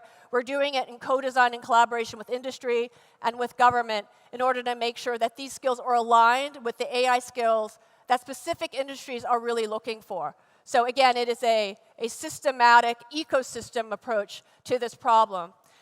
We've been taking that and adapting it to a new pedagogical approach we call action labs. These are very popular at MIT, particularly in the Sloan program. There are 4 major components to an action lab. We've mentioned the technical skills. We're developing those in deep learning, agentic AI, generative AI, data science. We're applying those skill learning to application modules, again, co-designed with industry. We're embedding the human and ethical design practices. And then we have capstones baked in, where students actually work with members of industry, generalizing their skills and applying them to a new problem, an authentic learning problem that, again, is relevant to someone in business that potentially can help them network and build pathways, again, to apprenticeships and to jobs. So when we think about scaling, how do we scale this kind of program? In our model, we have hubs already in Massachusetts and in Georgia. The goal is to scale this to more states, so this is a state-by-state approach. And often it's because different states, in different industries in different states, drive employment. The university is the hub. And the reason why they're the anchor is because they often are the ones who can convene their ecosystem in their state. They already have the relationships with industry and government and funding sources. And of course, they're educational institutions, so they know how to develop curriculum. And they can do professional development, not just of their own staff, but of the staff of their two-year colleges, who often send their students to that university. And the whole point is everybody create open and free resources. So as they expand the materials to their industries that drive hiring in their state, they make those available for other students and other teachers in other states to also use, right? So we're trying to create an engine, a global movement around this. That, again, is a multi-stakeholder movement. So just to kind of start to bring this to a conclusion, you know, the goal here, again, it's transformation. It's educational transformation and doing it through kind of an open movement. So for students, we hope that they're going to get upskilled in industry-relevant skills that are required and make students more competitive for higher wages in those jobs. And for industry, they often cite that one of the biggest impediments they have for AI transformation in their business is they don't have the talent yet who knows how to apply these skills that are relevant to their business practice. So this program is all about preparing students for that, whether it's building products with AI or non-CS students who are learning how to apply AI to business processes. And a lot of companies are reporting the highest ROI when people are able to integrate AI into their business processes themselves. So again, we're addressing not only the technical computer science students, but the non-technical students as well. So in conclusion, just to kind of put a bigger why are we doing this? In 2001, MIT launched OpenCourseWare. And back then, that was this crazy idea that MIT was going to take MIT quality courses and make them available to the world free at scale for students all over the world. And because MIT did that, many other top institutions also started making their materials free to the world. It transformed digital learning. At Raise, we are essentially trying to do the same kind of thing with AI literacy. How do you create a global movement? So we do it by open educational resources. We do it by capacity building and building capacity in other places so they can adapt and own it and run with it. And then we invite them to contribute their resources back to help others build on that. And by doing so, we're hoping that we can help the world come together to create an AI future that is human-led, ethical and responsible, with more opportunity and shared prosperity for our youth. Thank you.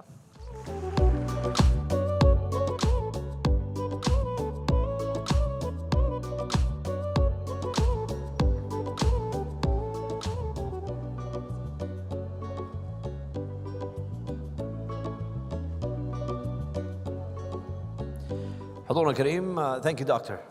حضورنا كريم، عندنا إطلاق ضخم آخر في بناء القدرات الوطنية في البيانات والذكاء الاصطناعي. رحبوا معي بالرئيس التنفيذي لقطاع بناء القدرات في سدايا الدكتور أحمد بن عوض الغامدي، نرحب فيه على المسرح.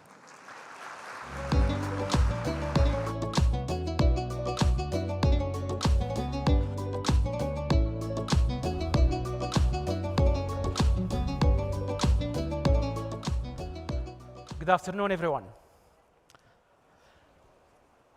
Today's announcement is for everyone in this auditorium. But before I begin, excuse me to speak in Arabic because the majority of people here in this auditorium are Arabic speaking. And for those who are, yeah, go ahead.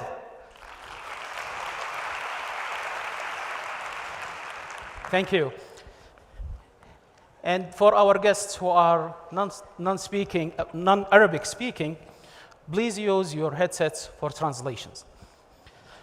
Assalamu alaikum. اليوم كلنا في المملكة نحظى بحمد الله برفاهية تقنية غير مسبوقة وقل نظيرها في دول العالم بفضل الحمد لله توجيهات ودعم حكومتنا الرشيدة لهذا التوجه. سدايا كانت إحدى الجهات الوطنية اللي ساهمت بقوة في دعم الجهات الوطنية للوصول للرفاهية التقنية التي نعيشها اليوم. خلونا نرجع شوي وراء لعام 2020 حينما كان العالم يواجه جائحة كورونا. أطلقت سدايا تطبيق توكلنا اللي ساعدنا في مواجهة الجائحة وتسهيل تنقلاتنا وقضاء احتياجاتنا في أمان ويسر في ظل الحجر الصحي اللي كان قائم. انتهت الجائحة ولكن توكلنا لم ينتهي هناك، بل تطور على مدى السنوات إلى أن أصبح اليوم التطبيق الوطني الشامل اللي يتجه إليه أي مواطن أو مقيم في المملكة للحصول على الخدمات الحكومية بيسر وسهولة وأقصر وقت وهو في بيته أو في مكتبه أو في أي مكان كان.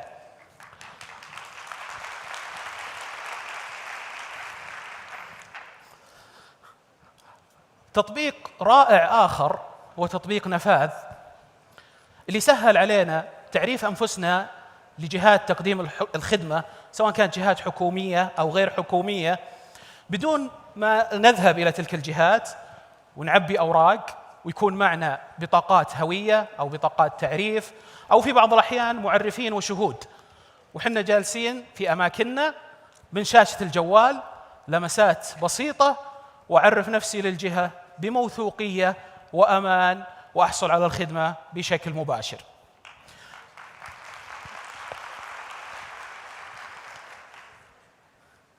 اليوم نسير على نفس المنهجية ونطلق خدمة جديدة تهم كل إنسان، خدمة للقدرات والمهارات.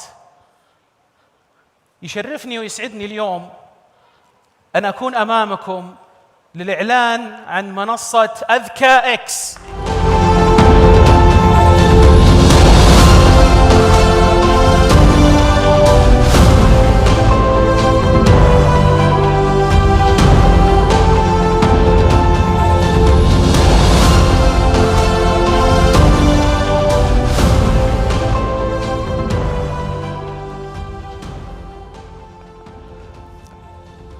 منصة أذكى إكس هي الوجهة الأولى للناس في المملكة العربية السعودية لبناء قدراتهم ومهاراتهم في الذكاء الاصطناعي لتعلم التقنية ومواكبة التطورات والاستمرار في التقنية والرفاهية التقنية اللي نعيشها. للتعرف أكثر على منصة أذكى إكس خلونا نشوف الفيديو ونرجع نواصل حديثنا.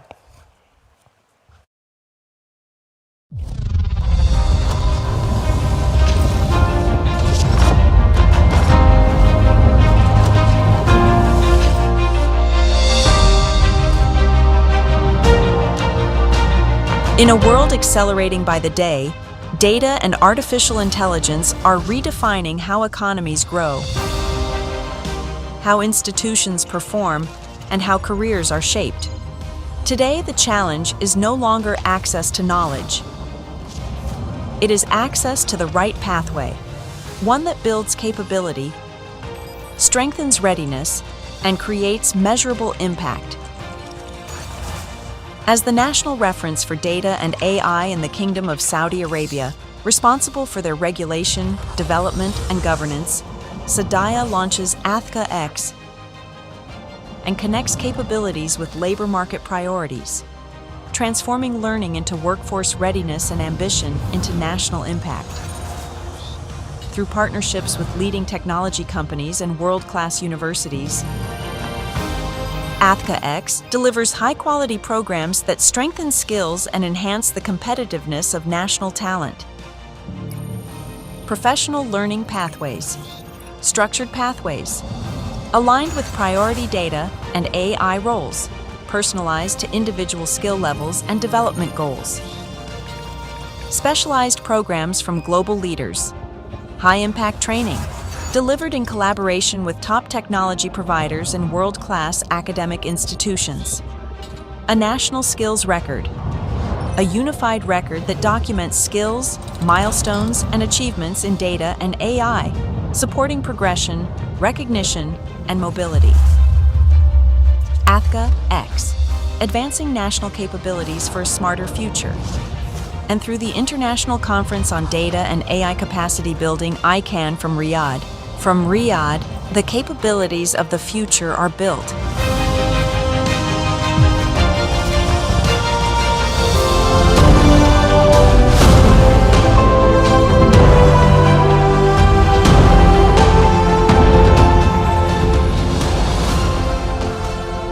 شكرا لكم. خلونا نعرفكم على الاسم. سميناها أذكى أذكى لتكون مرتبطة بكم. أذكى هو اسم الفاعل من كلمة ذكاء اللي تشير للذكاء الاصطناعي. الأهم من أذكى هو إكس هو المتغير اللي يشير لكل واحد منكم. أذكى طالب، أذكى معلم، أذكى طبيب، أذكى طيار، أذكى محاسب. أيضاً المختصين في الذكاء الاصطناعي، أذكى مهندس ذكاء اصطناعي، أذكى عالم بيانات، وإلى آخره. في منصة أذكى الجميع سيجد مبتغاه من التدريب في مجال الذكاء الاصطناعي بمناهج وبرامج تدريبية مقدمة من أكبر الشركات التقنية والجامعات العالمية، ومتصلة بالسياق المحلي، مرتبطة بالتشريعات الوطنية والممارسات المتبعة في المملكة. على أساس نتعرف أكثر على التدريب في منصة أذكى خلونا نروح نشوف رحلة أحد المتدربين. خلونا نتعرف على خالد هو طالب في كلية علوم الحاسب والمعلومات هنا في جامعة الملك سعود، على وشك التخرج، ويفكر أنه يكون مهندس ذكاء اصطناعي في إحدى الجهات الوطنية في المملكة، وقاعد ياخذ الخطوة الصح بأن يطور مهاراته ويعزز من فرص حصوله على هذه الوظيفة بالتدريب في هذا المجال. أخذ خطوة صح أخرى وبدأ يتدرب على مهارات الذكاء الاصطناعي وعلى البرامج التدريبية المخصصة لمهندسي الذكاء الاصطناعي في عدد من المنصات العالمية اللي تقدم التدريب. بدأ يتدرب وبدأ يتعلم، ولكن بعد فترة واجهته مشكلة، لأن التدريب في عدة أماكن بدأ يأخذ محتوى مكرر، وكذلك بدأ يتعلم ويتدرب على محتوى غير متوافق مع الممارسات المتبعة في المملكة أو مع التشريعات والأنظمة في المملكة. في أذكى قدمنا لخالد الحل لهذه المشكلة. اليوم أذكى هي المنصة الوطنية لكل مواطن للتدرب على الذكاء الاصطناعي وبناء السجل التدريبي الخاص به. خلونا نشوف الرحلة خطوة بخطوة. بداية راح يدخل خالد على المنصة، راح يسجل معلوماته وراح يرفع ملفاته الخاصة بالمؤهلات والمستوى المهاري والتدريب، ويجيب على بعض الأسئلة والاختبارات. بناء على ذلك منصة أذكى إكس ستقوم ببناء ريدر تشارت يوضح مهارات خالد، ويوضح كذلك المهارات اللي يتطلب على أي مهندس ذكاء اصطناعي وفقاً للإطار الوطني للمعايير المهنية في البيانات الذكاء الاصطناعي اللي أطلقته سدايا، أنه يكون ملم بها وحاصل عليها. فمن خلال هذا الرادر تشارت أصبح خالد واضح بالنسبة له الفجوة المهارية التي يحتاج أن يملأها ليكون مؤهل لوظيفة مهندس ذكاء اصطناعي. سمعت كثير في الجلسات اللي في المؤتمر هذا عن مصطلح اسمه الادابتيف ليرنينج، اللي يشير إلى التعلم المتكيف مع احتياجات المتدرب. هذا واحد المميزات اللي توفرها أذكى إكس. فمن خلال الفجوة المهارية المحددة لكل متدرب راح يحدد المسار التدريبي الخاص بخالد، ويبني مسار مكون من وحدات التدريبية اللي يحتاجها خالد لسد هذه الفجوة. بعد تعرف خالد على مساره التدريبي سيبدأ في عملية التدريب في المنصة والدخول في البرامج وحتى المعسكرات اللي تقدمها أكاديمية سدايا لملء الفجوة المهارية لديه. بعد انتهائه من رحلته التدريبية في هذا المسار سيحصل على شهادة مهندس ذكاء اصطناعي من سدايا، ويصبح ملم بالمهارات والمعارف المطلوبة من مهندس ذكاء اصطناعي في المملكة وفقاً للإطار الوطني للمعايير المهنية للبيانات والذكاء الاصطناعي. ولكن رحلة خالد لم تنتهي هنا، لأن خالد أصبح لديه سجل مهاري وطني على أذكى إكس، فإن المنصة ستقوم بدعوته لكل برنامج تدريبي مناسب لمستواه جديد يكون في المنصة. كذلك ستصل دعوة للمشاركة في الهاكاثونات والمسابقات أو المؤتمرات مثل ICAN وGain، وبذلك يستمر في رحلة التعلم والتدريب مدى الحياة.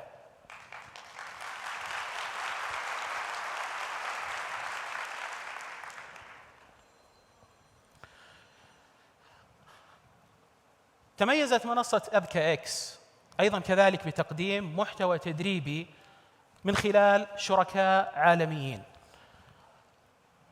لما كنا نتخذ القرار هذا، هل نذهب إلى شركات وجامعات عالمية أم نستخدم محتوى من خلال تطويره داخلياً عندنا؟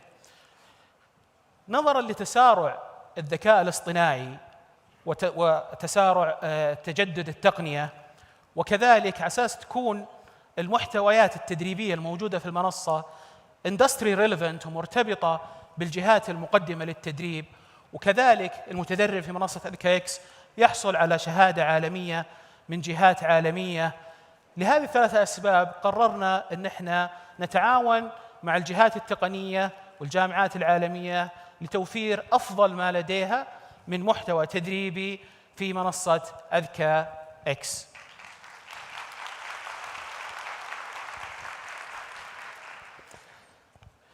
للحديث أكثر عن المحتوى التدريبي في منصة أذكى إكس، يسرني اليوم أنه معنا 4 من أبرز شركائنا في منصة أذكى إكس: شركة مايكروسوفت، شركة IBM، شركة أمازون، وشركة أوراكل.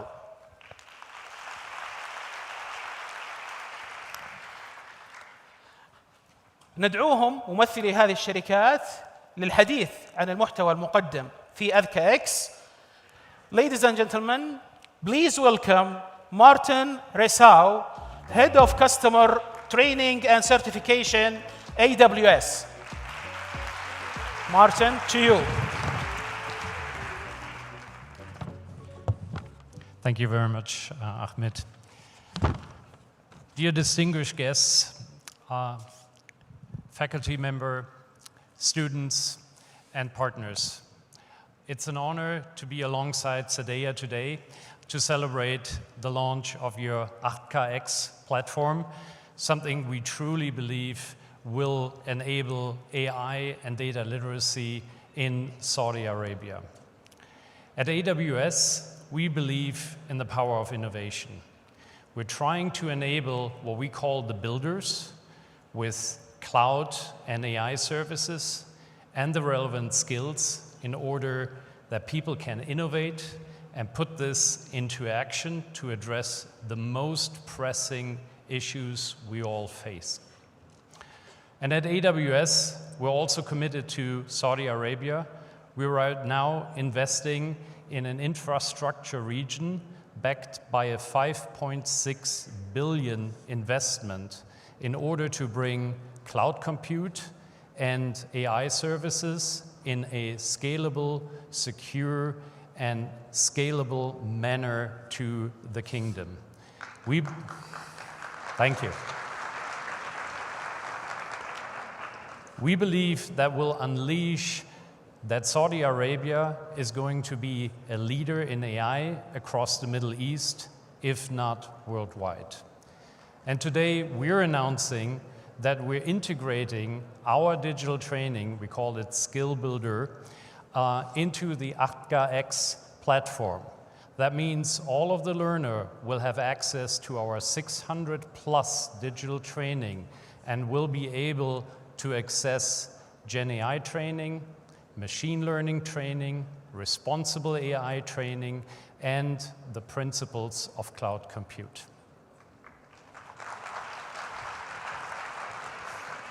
Thank you. And SDAIA, in partnership with AWS, is committing to train 100,000 Saudi residents over the next 3 years.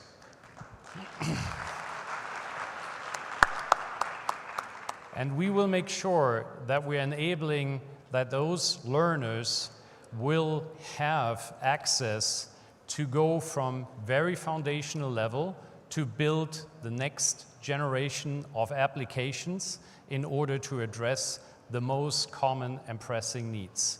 And 100,000 is not just a number for us. 100,000 is 100,000 lives and families that were positive impacting because they will have the skills of the future.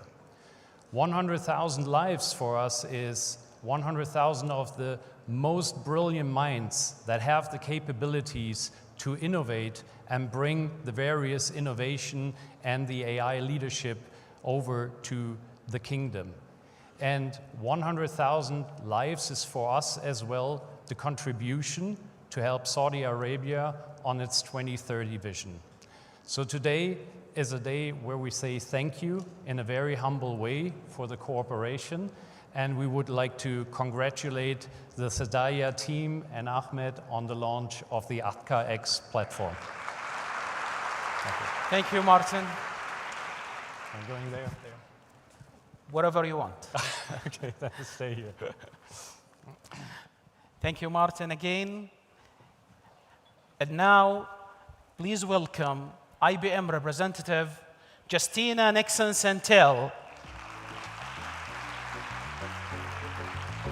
Vice President and Global Chief Impact Officer, IBM. Thank you. Justina, to you. Yeah, thank you. Thank you, everyone. It is so great to be back in Riyadh and to be a part of this conference. I want to first start by expressing my sincere gratitude to SDAIA for the integration of IBM Skills Build into the new ICAN platform. Your support and your leadership have played a major role in pushing digital transformation and innovation forward across the kingdom. We are truly grateful for the partnership. Because of the strong collaboration with SDAIA, MCIT, and other partners across Saudi Arabia, we recently reached an exciting milestone. We have helped more than 500,000 Saudi citizens build skills in emerging technologies. Thank you. As IBM's Chief Impact Officer, I am proud to be here today to mark this achievement as it reflects both the ambition of the kingdom and the passion of its people to learn, to grow, and to lead.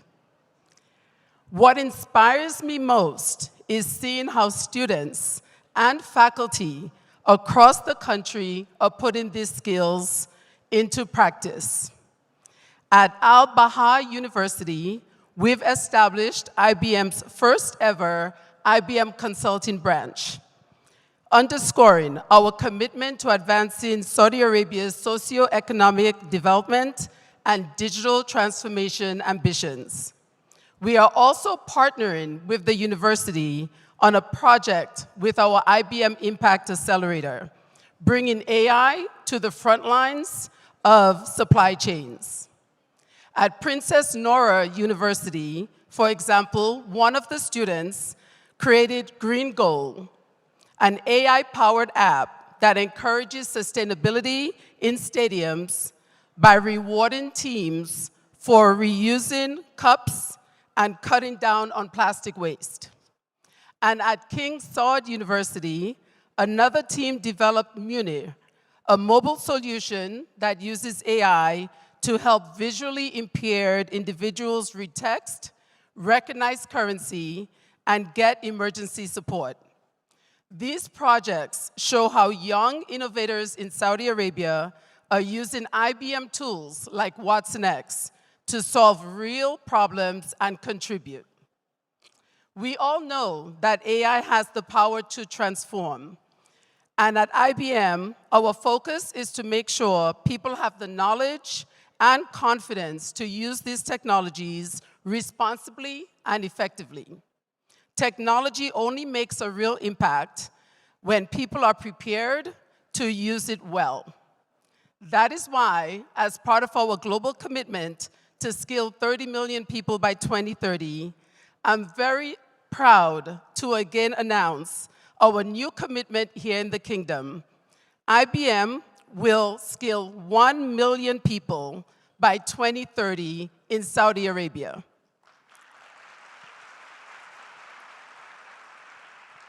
This is truly a reflection of our belief in the Saudi talent and our commitment in supporting the country's ambitious national agenda.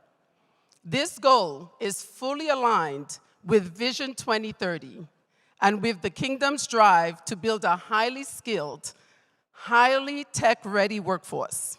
We are honored to be a part of this journey. Thank you once again to Sadaya and our partners for your trust and collaboration.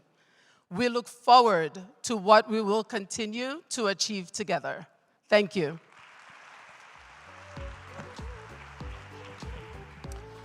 Thank you, Justina. We're happy to collaborate with IBM to bring the best of AI training to everyone in Saudi Arabia. والآن رحبوا معي بممثلة شركة أوراكل الدكتورة أسيل الداوود.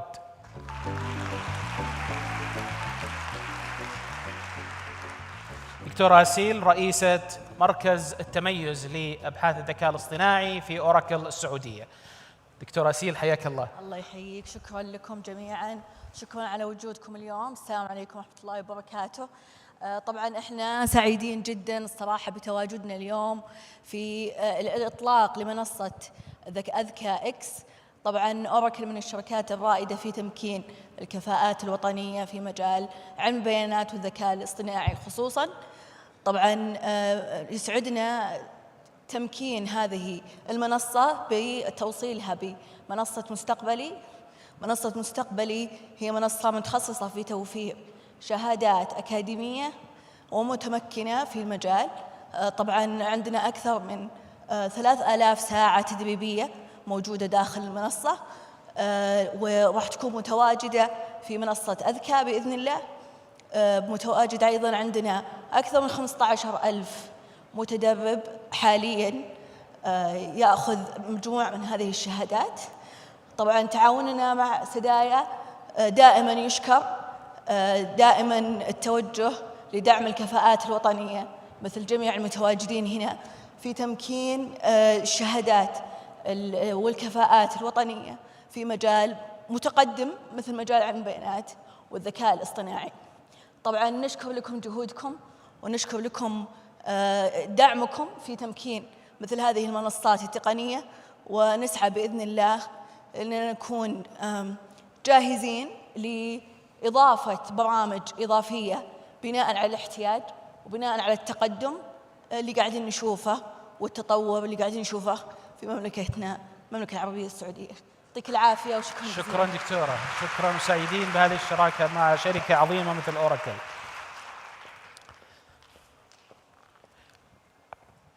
أيضا كذلك رحبوا معي بالأستاذ أيمن الغامدي ممثل شركة مايكروسوفت ونائب الرئيس للقطاع العام في المملكة.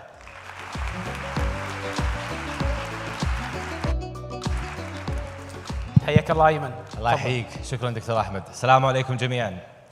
مساكم الله بالخير و thank you so much for having me today. Thank you for KSU and for Sadaya for hosting me.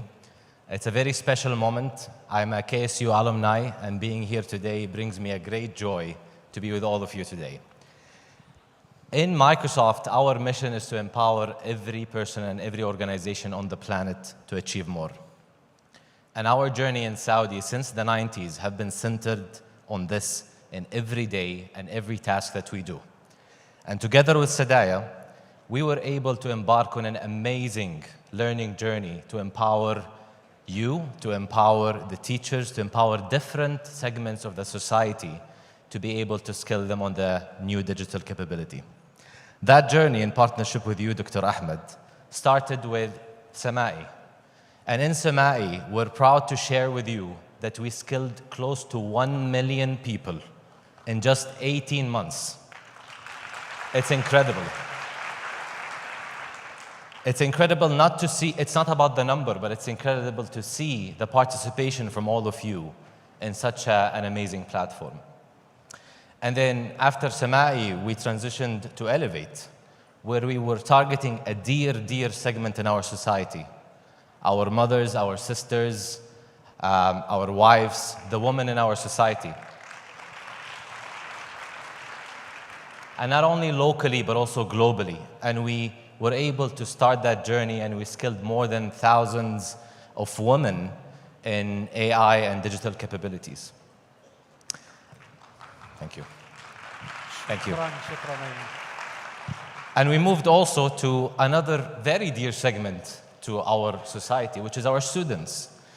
And through AFKU, we were able to participate in thousands of hackathons and learning platforms with our students. We had 40 universities that participated in that and was super proud to have a Saudi idea that was presented and actually achieved the semi-finals in the Global Imagine Cup from Microsoft. We should all be proud of this amazing achievement. Today marks our next chapter of this amazing and impactful collaboration, which is AFKX. In partnership with Sadaya and our partner ecosystem, today we're going to launch an amazing platform that is going to be unparalleled to any other experience that you're going to witness in terms of the learning and the interaction. It's using a proprietary edX experience for that learning. And our commitment is to train 500,000 people in the next 5 years and make sure that the Saudi talents are skilled and ready to embark on the AI opportunity and lead not only locally, but also globally.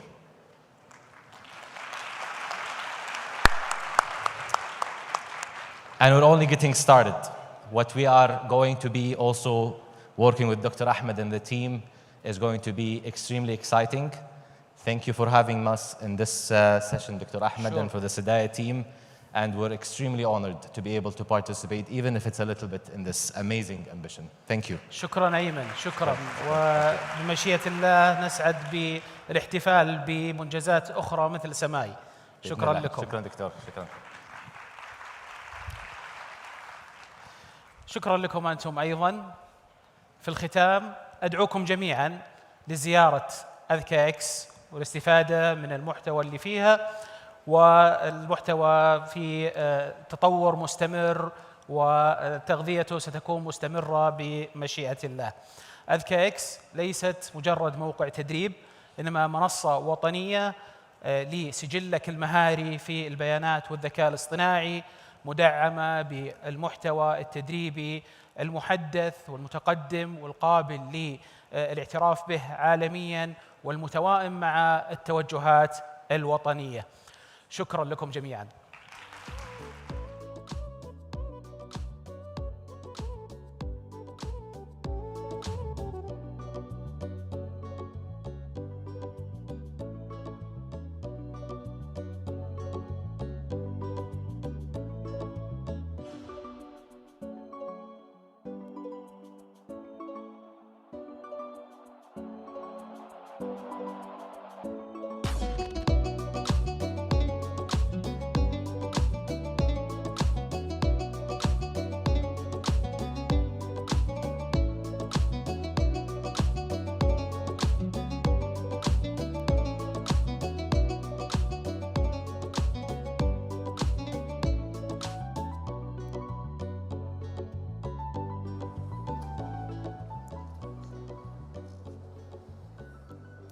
شكرا للدكتور أحمد الغامدي.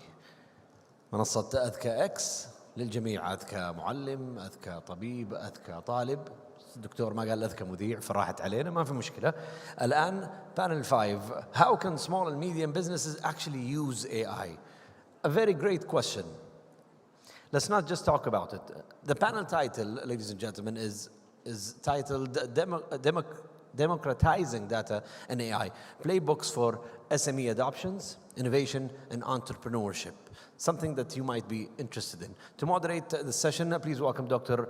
Abir Al-Hmamidi. Let's give it up for Dr. Abir, Associate Professor and Board Member of WSA at King Saud University.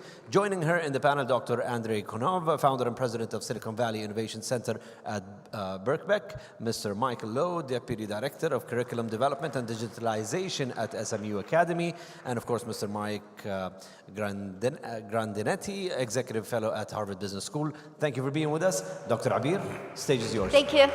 Thank you very much. Hi, everyone. Please take it. Thank you. Thank you. Hi, everyone. Good afternoon. Assalamu alaikum jami'an.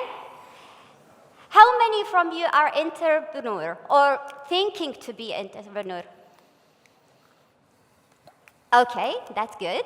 So in this session, I can remember one quote from a CEO of NVIDIA. He said, AI will not replace you. However, someone using AI will do.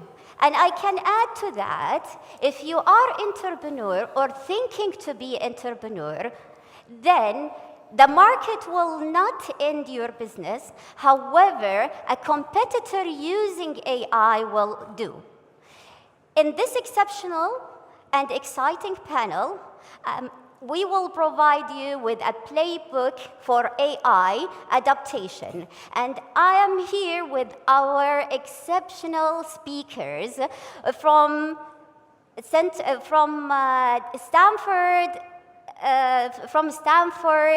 from the SIT, Singapore, from Harvard, with a different knowledge, with a diverse background in innovation, entrepreneurship, who will help you and explain to you how to adopt AI in your business.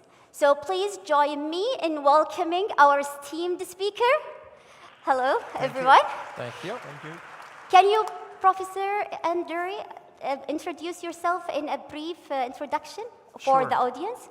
My name is Andrei Kunov, and I'm the president of Silicon Valley Innovation Center. I've been living in Silicon Valley for almost 30 years now, witnessing the growth of AI and adoption of the latest models among the small and large companies. And I'm really excited to be here today to share that knowledge and also thank the organizers for this amazing conference. And thank you, Dr. Abir, for moderating this panel. Thank you, Professor Andrea. Mr. Michael, could you please introduce yourself briefly? Thank you. Good afternoon, everyone. I'm Michael from Singapore, Singapore Institute of Technology. It's a privilege to be here. I would like to thank Sadaya for the invitation. I spent the first 15 years of my career working for the Singapore government, and in 2015, I kind of transitioned out to the university to help translate some of these national capability building strategies into plans to help upskill and reskill our people more, working on workforce transformation, helping SMEs adopt tech, and more recently AI.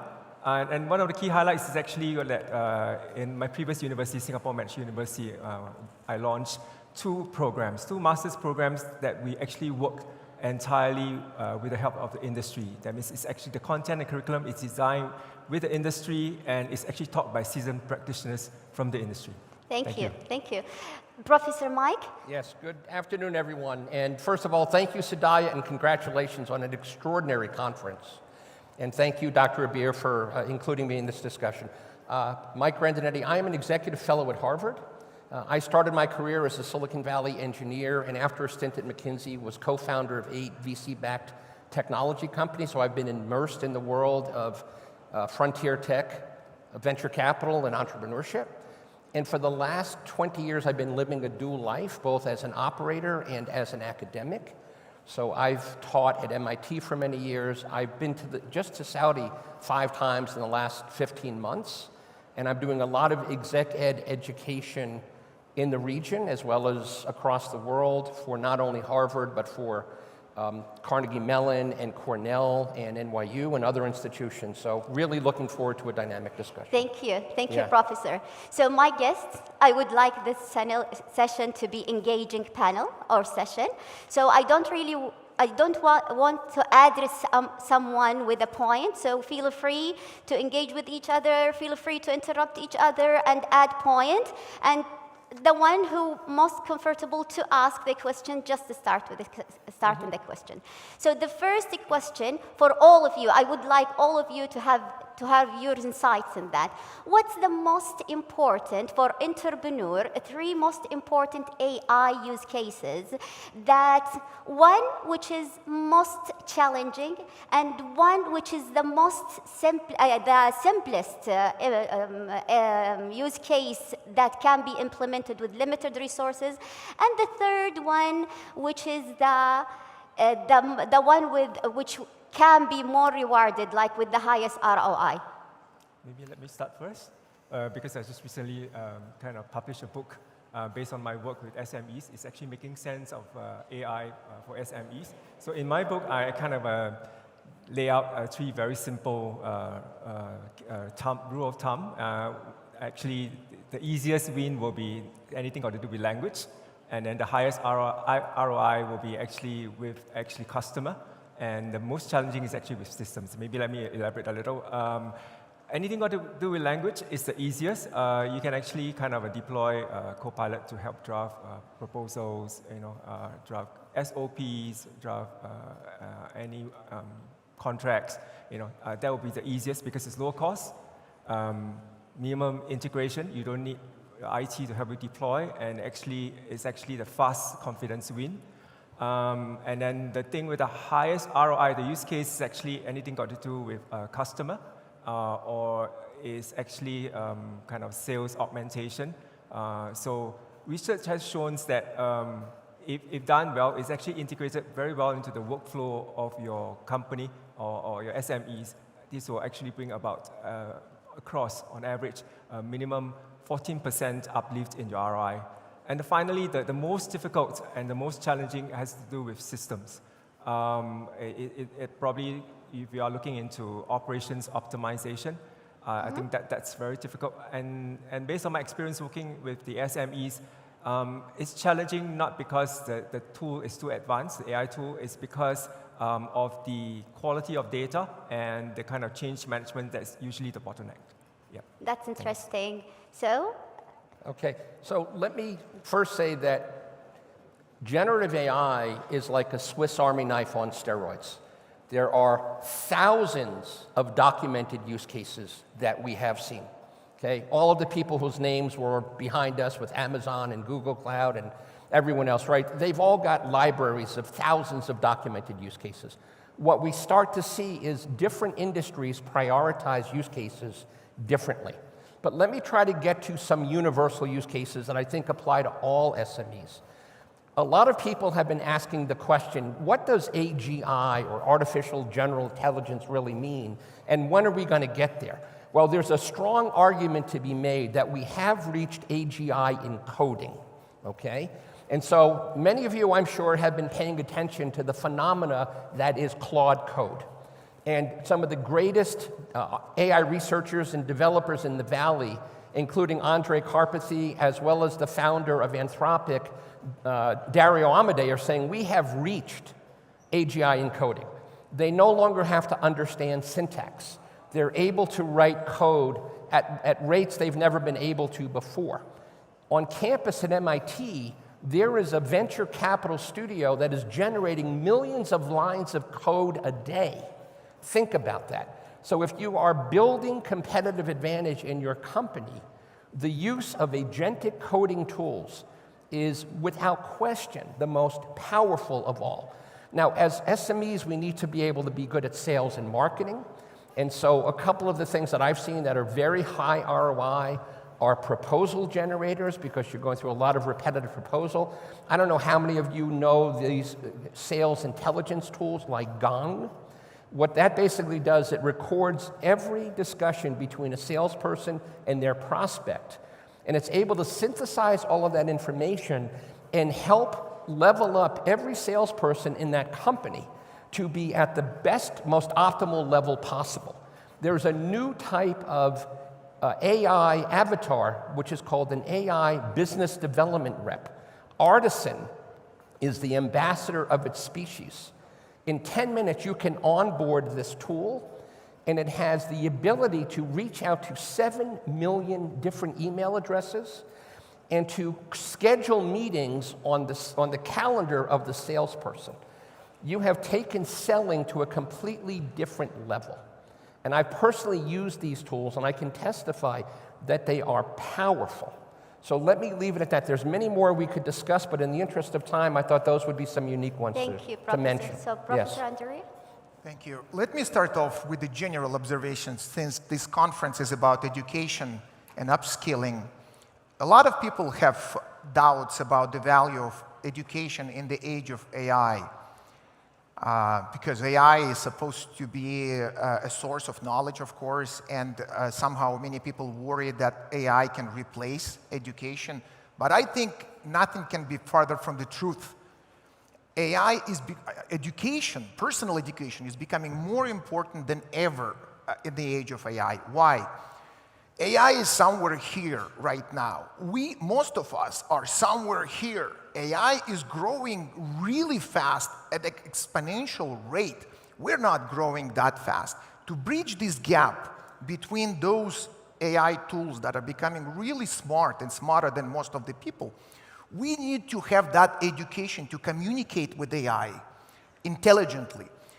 And in my personal opinion, education is actually becoming way more important today than ever before, simply because you cannot take advantage of AI tools if you do not have that educational background that can help you bridge that gap between our expertise and what AI is capable of doing. That's just kind of like a general observation. In terms of the specific tools and use cases, I would say that the most important one right now is agentic AI. Just a year ago, when I was participating at a conference like this, I would say that, okay, agentic AI is still in the future. Now is the future. We are living right now at the time when agentic AI has become a reality. So the first case that I would emphasize is using AI assistants. I don't know if anybody in this room was able to test the new player on the market, which is called Claudebot, not Anthropic Claude, but another one, CLAWD bot. It does crazy things for you. You should definitely check it out, what it's capable of doing. Essentially, it is capable of replacing real people in pretty much all of the digital capacity. It's still not really safe, so you have to be very careful about deploying it on your personal computer. But I certainly encourage you to go out, like to YouTube, for example, and test what people say about Claude Bot specifically. I'm not here to sell any solutions, but just to encourage you to see where agentic AI is already standing. The next case that I would emphasize is all kinds of AI automation tools, like workflow automation solutions, N8N, Make.com, all kinds of things that are capable of automating the entire work processes within your business.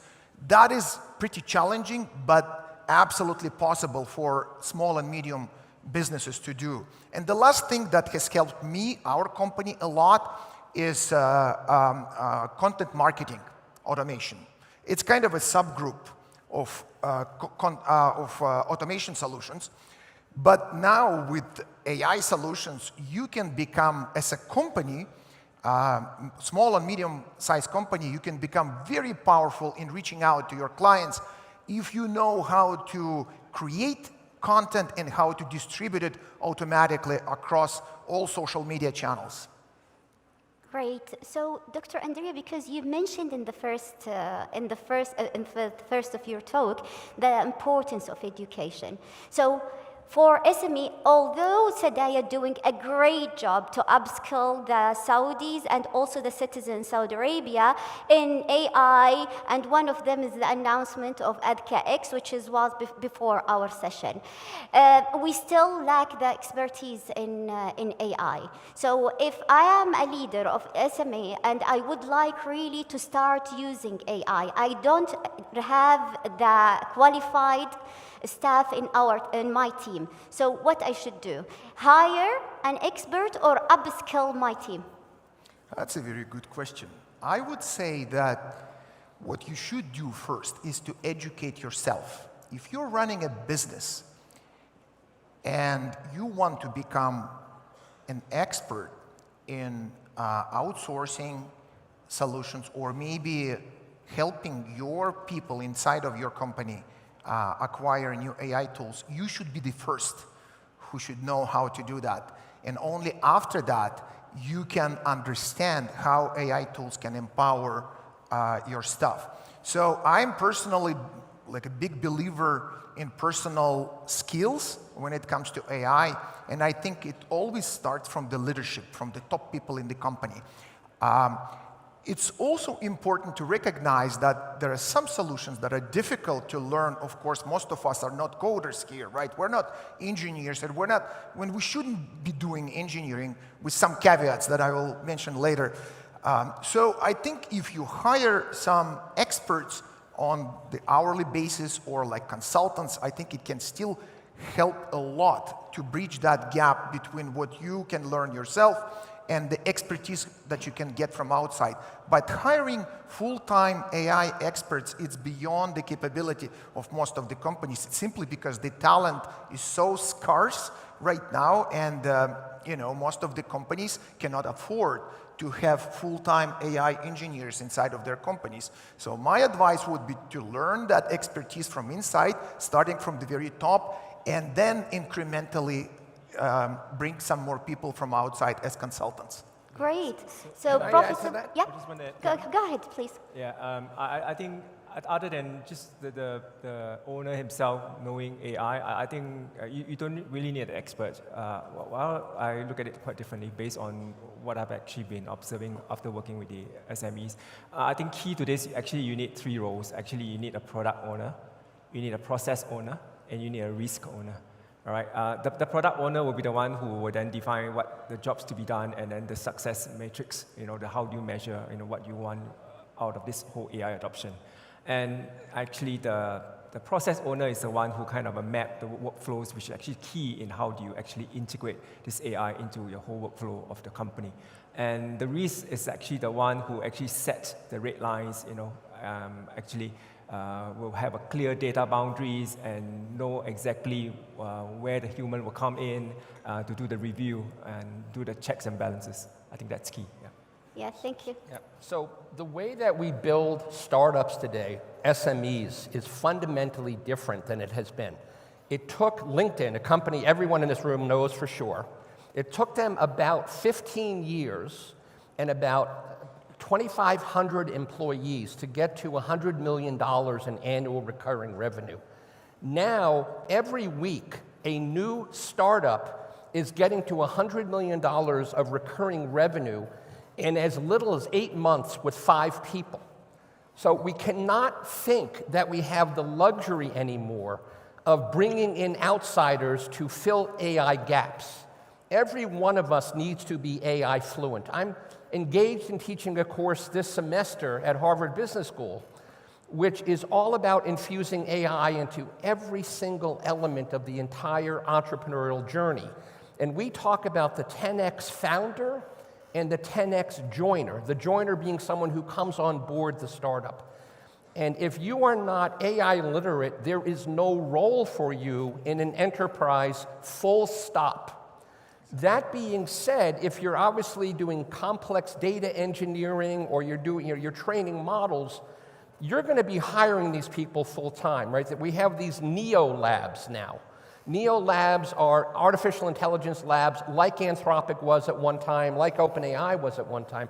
But the average SME does not have the budget or the luxury of spending a lot of money because a lot of these people cost you $1 million or more a year. So we have to bring this knowledge in-house. AI literacy is no longer a luxury. Every employee that I hire better be AI literate or they're not going to get an offer. Very interesting. So if we will talk specifically about the use cases, now we know the use cases. So what is better, after upskilling my staff or hiring or both of them, what the best strategy to follow in having these AI models, like for example, taking them from off the shelf or development internally? Well, personally, I believe in upskilling. Okay. Totally. Like we live in the age of continuous education. Like I said, that to bridge that gap between our personal expertise and what AI is capable of doing for us, we need to continuously, every day, to educate ourselves on what AI is capable of doing and how well we can communicate with AI to get the best out of it. So if you don't work on your own skills and the skills of your staff, not just imposing AI on them, but actually encouraging them to become those 10X people, it would be really hard to adopt AI from outside, right? If it's not a part of your corporate culture, even if you're a small or medium-sized company. So I'm voting for upskilling, certainly. Upskilling, then development. Yes. Yeah, okay. Would I like to add any points? No, I'm good. Okay. Yeah. If we will talk now about if we would like to have a 30 days plan for adopting AI, what do you recommend? The most 3 important steps to start with. Right. I think key to this is actually you have one use case, one data set, one owner. That's key. And if I could break down into the 3 key steps, actually the first one will be I call it technical phase. It's actually the first 2 weeks of it amongst the 30 days that you mentioned. It's where actually you actually map out the workflows. You actually centralize all the documents and you deploy your AI tool with a set of templates that you actually religiously document things that you do. And concurrently, in the first week itself, I think governance is important. In ISO 42001, I think AI policy is important. You need a kind of a one-pager to state exactly, what are the approved tools, what kind of data can you use, and what's actually the human-in-the-loop kind of checkpoints do you kind of enforce in this. And the next part is actually from the second to the 4th week, you actually, the last one will be the people. So technical, governance, and the people, where you train the staff that's handling the tool, the kind of prompts that you will use that's related to the workflow, and you do a weekly check-in share what are the wins and actually the mistakes. I think that will form a complete plan, yeah, for adoption for the first 30 days. Thank you, thank you. So if we talk about the positive now, let us talk about the negative. What's the most costly mistake that can be done? Yeah, so I'd say, this is not the first time that we're going to hear this, but we can't look at this as a technology transformation program. This is about people, okay? Any successful transformative experience in a company built around technology is led by people. If you listen to the best technology leaders in the world, including the MIT CIO of the Year 2025, Monica Caldas, 75% of investment is focused on change management, on people. And so I've done several hundred engagements around the world since November of 2022, here in the Kingdom, in the UAE, and many, many other places, as well as in the US. And there are many mistakes that continue to be made. Number one is the lack of leadership. I am amazed at how often I walk into an organization 3 years after ChatGPT 3.5 was launched where they have no governance policy. They have no acceptable use policy. More often than not, they have provided tools to their employees, but they haven't trained them. And so they expect their employees to somehow to figure all this out on their own. And let's remember, we're not buying a packaged product. This is not SaaS software. This is a model. And nobody has told people how to use these models. It's up to us to figure out how to use them. And so what happens in a lot of these organizations with a lack of leadership is that employees are creating shadow IT. They're bringing consumer-grade ChatGPT and Gemini and Microsoft into their offices, putting their companies at great risk of loss of IP and critical data. Okay? So the biggest mistakes are leadership mistakes. Boston Consulting Group did a fascinating report that shows that when the leadership team is modeling behavior, when they are leading from the front, when they are celebrating AI use cases, there's a roughly 50 to 60% improvement in how employees engage with AI and how employees feel about their job prospects and about employees thinking about how they can take a more proactive role in advancing the knowledge of the use of AI within their respective companies. So it comes down to leadership and people at the end of the day. Thank you, Professor. So Can I follow up on that? yeah, of course. Go ahead. Yeah, just to follow up on what Mike said, I think we have to, we always have to look at the situation when AI is going to be more powerful than what we have inside of our company. And that's why, again, working on the solutions that can benefit our clients would be all rooted in our ability to bring that value to our clients. I have seen lots of companies outside whose main mistake was to overspend on AI when they acquire solutions that are looking for a problem. And that, what I would say, is the biggest mistake for many companies, especially for large ones. It's acquiring those expensive AI solutions and then trying to implement, then trying to find the problems. Never start with the solution. Start with the problem inside of your company and then identify the AI solutions that could be the best fit for those problems. And I would say that there are two kinds of things that usually exist within any SME company as use cases for that, to avoid those problems. First, look for the most repetitive tasks that you have inside of your company that nobody really wants to take care of. And second is look for the documents that are very important, like, for example, proposals, that, again, your people would always have to maintain, but at the same time, they would find it hard to do that on a daily basis. Those are two cases where AI can actually work really, really well. It's updating all kinds of documents for you and automating those repetitive tasks. That's where you can get the biggest ROI and avoid those costly mistakes of over-investing in expensive AI. Thank you, Professor. Would you like to add something?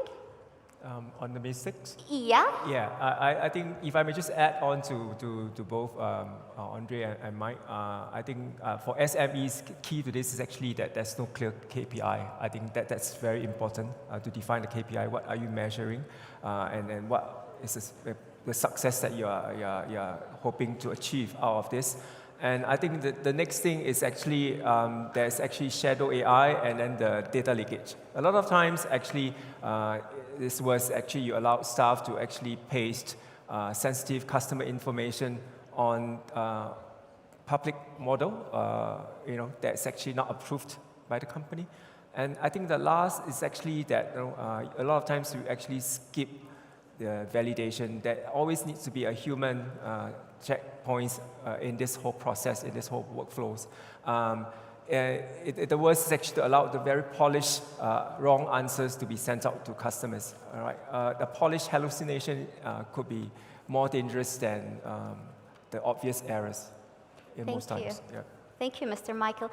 So we talked about the use cases, we talked about the staff. Let us talk about the ecosystem. What's the single ecosystem intervention you think it's very important to accelerate the SMEs? Yeah, so I'm going to take the lead on this. And I know my colleague Andre is going to talk about a Silicon Valley immersion program, and I think that's great. But I want to focus on sovereign compute, sovereign data, sovereign capacity. Okay? So I want to flip some conventional wisdom on its head. I don't believe the role of Saudi Arabia is to teach SMEs how to use AI. I think the role really is to enable and empower SMEs to lead the nation in piloting world-class solutions that are relevant to the kingdom. And so what we have to recognize is that big organizations we cannot move at the pace of AI. AI is doubling in capacity every 3 to 4 months. Only small SMEs have the chance of keeping pace. No one else can do that. So if we can engage in what we call the triple helix, which is government, academia, and industry, and recognize that if we can provide safe access to data to vetted SMEs, to allow universities to be stewards of that data, to allow SMEs to benefit from that data so that they can build sovereign capability in the country. And if we're able to give them credits for the use of NVIDIA HP100s or Blackwells or whatever it can be, we will train the country on how to best use AI here. Let's remember, the people that lead SMEs, they have a lot of agency. They don't have to wait to be told what to be done. They're going to go figure it out. So I would entrust capacity building in large part to SMEs and giving them every opportunity to succeed. And I'll draw an analogy from my own experience. In Boston, we were stuck in this fintech catch-22 until we came up with what we called the fintech sandbox. And we identified hundreds of financial services companies that provided their data in a very safe way to fintech startups to allow them to make their models work, their algorithms work. And it led to a Cambrian explosion of successful fintech. So I think giving SMEs access to this data and giving them compute vouchers will go a long way to building national capacity. Wow, it's a strong point. So instead of feeding up AI by spoon to SMEs, we should enable them so they can lead. This is a strong point. So let us, I think we don't really have a lot of time, so let me close this panel or this interesting session, and thank you very much for your insights, about a final message from you for the young entrepreneurs. Let me start from saying that we all have to recognize that AI is capable of delivering 10x, sometimes maybe even 100x outcomes to those people who are willing to delve into that new world that we are actually moving into. That 10x capability or 100x capability converts into the necessity of continuous learning for all of us, regardless of our age, regardless of our profession, all of us have to do continuous learning on a daily basis.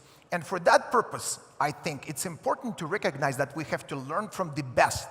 So propagating the biggest success stories here in Saudi Arabia, showcasing the companies that have most successfully implemented AI is probably the best way to educate people and the companies, because once a company see that AI is capable of delivering those 10x results for your bottom line and for your top line as well, expanding your business, that will become the biggest incentive for everybody to start adopting AI.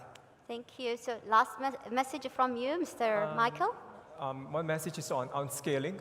In my book, I kind of dedicated one chapter to this. I think scaling for SME is actually tough. So I was hoping that at ecosystem level, the government can support by actually having a trusted kind of a AI infrastructure that the whole, all the SMEs can come together and use it. By having an infrastructure, I don't mean something that is technically very complicated. It's actually a very standard modular setup, that within it has all the embedded tools, approved tools, the data boundaries, the governance controls, as well as the various human checkpoints. So imagine at the Saudi country, at the national or the regional level, there's actually a sandbox in which all the SMEs can actually adopt AI by actually using this pre-approved infrastructure. All right, what they then need to do is to really focus on the process and the outcomes and to scale, because the whole ecosystem will take care of the security, the governance, as well as the guardrails. Yeah, right. Thanks. And let me make my point very specific. You cannot learn AI by reading about AI, watching YouTube videos about AI, or even as incredible as this conference is, attending conferences. You can only learn about AI by rolling up your sleeves and using it. For all of the senior executives in the room, you're not learning about AI when you delegate it to your secretaries or executive assistants. The other night I gave a keynote at a Saudi 2026 Research Excellence Conference.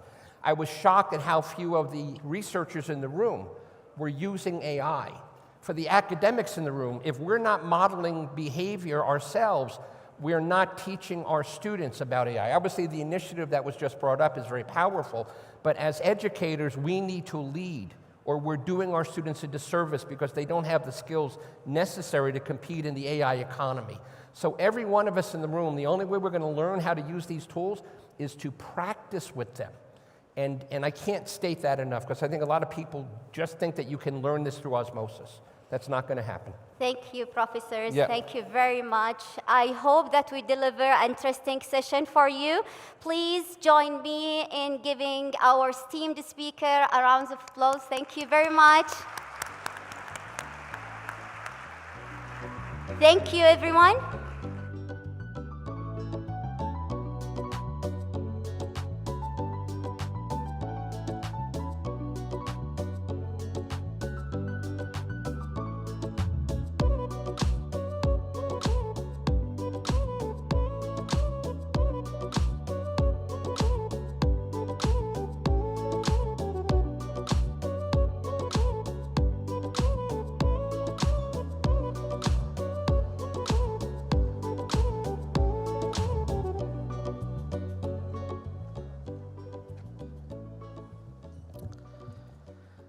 بعد ما استعرضنا اليوم الأطر التي تعنى بتشكيل المسارات المهنية حضورنا الكريم وتوجيه تطوير البرامج الأكاديمية المتخصصة في البيانات والذكاء الاصطناعي، ننتقل الآن إلى تطبيقها العملي وتحويل هذه الأطر إلى ممارسة فعلية ترسخ أسس المنظومة. بناء القدرات لا يقتصر على المتخصصين فقط، بل يبدأ من القاعدة from the base من جميع التخصصات، ومع كل طالب جامعي يستعد لدخول سوق العمل يتشكل بالبيانات والذكاء الاصطناعي. انطلاقا من هذه الرؤية تعلن الهيئة السعودية للبيانات والذكاء الاصطناعي سدايا المنهج الوطني في البيانات والذكاء الاصطناعي. يمثل هذا المنهج مرجعا وطنيا لتطوير مقرر جامعي إلزامي في الذكاء الاصطناعي يدرس لجميع التخصصات ضمن برامج البكالوريوس في الجامعات السعودية لتمكين طلبة الجامعات من توظيف تقنيات الذكاء الاصطناعي في تخصصاتهم المختلفة، بما يسهم بالتأكيد في تخريج جيل واع بأدوات المستقبل. نترككم الآن مع فيديو يستعرض المنهج الوطني في البيانات والذكاء الاصطناعي إذا سمحتم.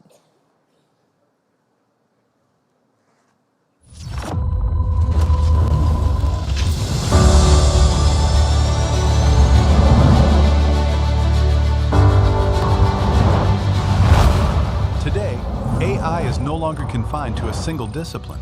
It is also not merely an extension of previous technologies. It has become a foundational element that intersects with all fields and pathways. Learning AI is no longer a specialized option. It is a necessity across disciplines and a cornerstone of any future-oriented career path. Since sustained leadership begins in the classroom, educational outcomes must align with national ambitions, empowering generations fluent in the language of the era and equipped with the tools of change.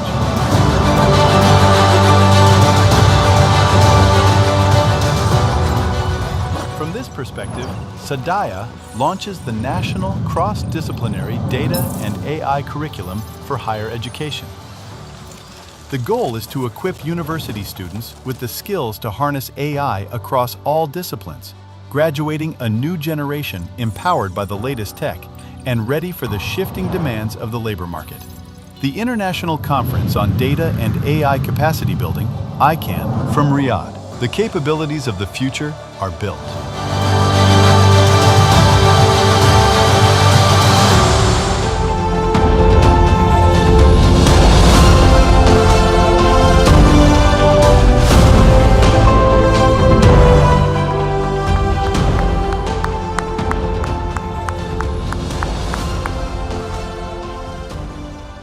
Congratulations, ladies and gentlemen. We have a keynote speech titled AI for All, Building an Inclusive Future Powered by Human Talent.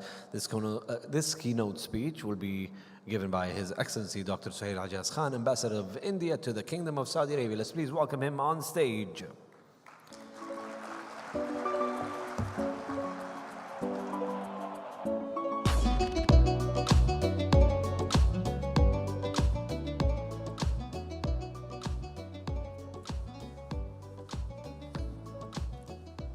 Excellencies, ladies and gentlemen and students, distinguished guests. It's my pleasure to stand here today to deliver this keynote address on a very topical subject. I would like to express my thanks to SADAIA and the ICAN conference team for inviting me for this address. We are less than 3 weeks away from the India AI Impact Summit 2026 being hosted in New Delhi. The summit will bring together constellations of global leaders, thought makers, international organizations, and key players in the world of AI. This will be the 4th summit in the series after similar summits hosted by UK, South Korea, and France. During the last summit in Paris, our Prime Minister highlighted the importance of ensuring access to AI for all, especially the Global South, and democratization of technology and its people-centric applications for achieving the SDGs. He called for collective global efforts to establish governance and standards that uphold shared values, address risks, and build trust. The summit charts a future where the transformative power of AI serves humanity, drives inclusive growth, fosters social development, and promotes people-centric innovations while protecting our planet. The summit also aims to amplify the voice of the Global South, ensuring that technological advancements and opportunities are shared broadly, not concentrated in the few regions. Dear friends, every field of economy and human life is going to be impacted by AI. What is crucial to drive this change is the right talent, which can lead the way for the AI adoption across various sectors. We all need to educate our young population, our workforce, our professionals, our executives, our scientists to drive this transition. This is the biggest challenge facing all of us today. India possesses the world's largest digitally skilled talent pool and has the capacity to reskill and develop 8 to 10 million professionals in AI-related services by 2030. This is also reflected in the global assessment about India's AI workforce. As per the Stanford AI Index Report 2025, India leads the world in the AI talent acquisition with an annual hiring rate of more than 33%, ranks among the top countries globally in AI skill penetration, has seen AI talent concentration grow more than threefold since 2016, and ranks among the top 3 countries in the AI vibrancy tool. India's growing AI talent base is also reflected in global developer participation. As per the global data on the GitHub AI projects by geographical distribution, India was the second largest contributor worldwide in 2024, accounting for nearly 20% of all AI projects. According to industry estimates, India's AI talent base is expected to more than double by 2027, growing at a compound annual growth rate of 15%. However, as the 4th largest economy in the world and the largest in terms of population and human talent, is growing to be critical to India's national economy and growth, and the demand is going to increase rapidly. And we need to do a lot more to address this demand. Moreover, India's AI talent pool has to be available for the world at large. Also, as India is already one of the leading IT service providers in the world. So, if India has to grow, we need more AI talent. Similarly, if the world needs to grow, we need more AI talent from India too. In India, the government is adopting a whole-of-government approach to AI skilling and workforce development. Through the India AI mission and related platforms, it is working with various ministries, state governments, institutions, and industry to build AI skills. India AI Future Skills is one of the pillars of India AI mission, where focus is on developing AI talent and research pipeline at a higher level. Government is supporting nearly 500 PhD scholars, 5,000 postgraduates, and 8,000 undergraduates for AI-related research and work. Apart from top institutions, India AI data and AI labs are also established in Tier 2 and Tier 3 cities, also to conduct coursework in AI, data curation, annotations, cleaning, and applied data science. Under the Future Skills Prime, the government, in collaboration with the industry bodies like NASSCOM, is equipping learners with cutting-edge AI skills, including big data and cloud computing. Courses are aligned with national occupation standards and national skill qualification framework. Over 500 courses and more than 2,000 digital fluency pathways are offered on various platforms under this scheme. So far, nearly 2 million candidates have enrolled and trained in various courses on these platforms. Government has also launched an ambitious program to train and skill all our existing workforce in the government sector in the AI adoption through digital learning platform, what we call as IGOT Karmayogi platform. Even diplomats like me are required to learn AI and how to apply AI in our diplomatic work. Every institution, every college, every school in India is integrating AI in its curriculum. Apart from skilling, we are also taking steps to provide right job opportunities for those who are skilled. This way, we try to bridge the demand and supply gap and provide skilled professionals to the sectors which need them. We have launched a national career service, a one-stop digital platform operated by the Ministry of Labor and Employment, which provides job opportunities and matching services for public and private sectors. Dear friends, we all have to make sure that the AI future is inclusive and does not leave behind people and places. Democratizing access to AI infrastructure will also mean making the AI infrastructure, compute, data sets, and model ecosystem available and affordable so that it reaches a wide set of users. Today, India and the Kingdom of Saudi Arabia are uniquely positioned to work together to build an inclusive AI future. The Kingdom, with its ambitious vision of digital transformation under Vision 2030, is a leader in adopting advanced technology. With India's strength in AI talent, platforms, applications, we can create powerful partnership of shaping global AI outcomes. Our commitment to driving inclusive and scalable AI adoption remains steadfast, and our doors remain open for partnerships and collaboration. We recognize AI's unique capacity not only to enhance corporate profits, but also to bridge divide and enable social progress. But we need collective action to realize the full value of AI as a force of good. AI's future must be inclusive, transparent, and governed collaboratively. It is therefore imperative for nations to come together to build an AI-inclusive future where AI works for all, focused on people, progress, and the planet. Thank you very much.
All right, thank you, Your Excellency. Thank you for your speech. A very relatable question to the next panel. How do we make AI education practical, immersive, and trusted, not just theoretical? The panel title that is coming up next on stage, it talks about operation, the AI curriculum, immersive learning, trustworthy platforms, and measurable outcomes. Moderating this session will be Mr. Madar Al-Fadli, advisor at Sadaya Academy. Let's please welcome him and his panelists, Dr. Faris Al-Gnair, Research and Innovation Advisor at CST, Dr. Abdul Mut'ab Al-Sadiq, VP of Application Science and Chief Application Scientist at Humane, and Dr. Abdul Majid Al-Amir, Dean of College of Computer and Information Science at King Saud University. Please welcome them. Thank you.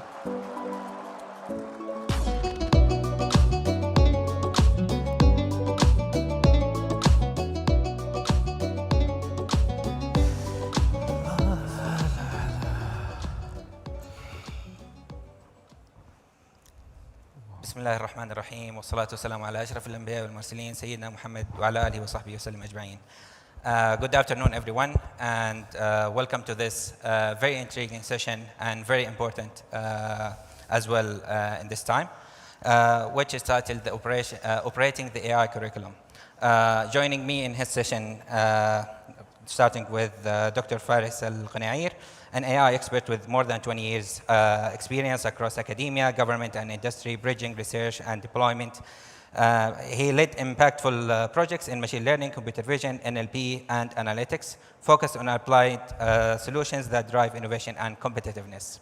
And also to his left, Dr. Abdul Muttalib Al-Saddiq, distinguished professor and award-winning technologist and specializing in embodied AI, digital twins, and mixed reality. He is a prolific researcher and mentor, and a fellow of major academies with honors including the Frederick Willem Bessel Award and the IEEE AGL McNaughton Gold Medal Award. Also, last but not least, Dr. Abdul Majid Al-Amir, He is the Dean of Computer and Information Sciences at King Saud University, leading the AI education and research growth. He has a PhD in computer science with more than 15 years of experience in higher education, focused on AI and digital transformations to enhance learning, research, and university services across academia and industry. So this topic is very particular, and we welcome all the panelists. I'm very delighted to have them all here. I will start this session by a simple question, and maybe I want a quick answer from each one of you. What should every graduate know about AI, even if they are non-technical? So maybe you start with Faris. Assalamu alaikum wa rahmatullahi wa barakatuh. First, I'd like to thank the organizers for the kind invitation, and it's my honor to be part of this session. So I think there are many things that graduate or non-graduate or also employees that should know about AI. One of them is certain limitation of AI, such hallucinations. AI can produce mistakes, but also how to deal with the output of AI. For example, AI can give you misleading information or biased information. So one of the most needed skill for any user for AI is critical thinking. You should take any output and think deeply if it is correct or not. So I think this is a must for any user of AI these days. Great. What about you, Dr. Abdul Muttalib? So thank you for being here. Bismillahir Rahmanir Rahim. وَمَا أُوتِيتُم مِّنَ الْعِلْمِ إِلَّا قَلِيلًا. So what we should know about AI, AI is here to augment our capability, not to replace us. So technically, I need to be aware that AI is what I feed it, what I get it. So we need to train AI to be appropriate. So it's not what can we do with AI in general, is what can a particular aspect of AI help us in. So I would like the students here and there's a teaching faculty, professors, to be aware that don't be afraid of AI, because AI is not here to replace you. It's here to augment you. And augmenting you is similar to the calculator, to Excel sheet. So AI can do a lot of jobs that are structured. So don't let AI lead you. You lead AI, make use of it. There is a lot of potential hallucination, but we can deal with it if we are aware of it. So be knowledgeable that AI is yet another tool, advanced tool, that will be changing the workforce of the future, will be changing the way we teach, we learn, and the way we work. So that's my 2 cents on it, augmentation rather than replacement. Great. Yes, it's a great question, actually. It's important. I think what is important here is for everyone to know, every graduate should know what AI can do and what AI cannot do. If we talk about AI, it's important to note that AI can give fast answers, but not necessarily correct answers. In many cases, AI is, we think about AI, it can give intelligent answers, but AI does not understand. Actually, it does not understand anything out of the context where it's trained. So these are very, very important things that graduates should know about the limitations of AI. These limitations are very important to know, because we see many people use AI tools and they think that they can understand. What makes this tricky is, in many cases, AI give answers that look convincing. And when it comes to these answers, you should not use it for granted. And this is very important to know by graduates. Great.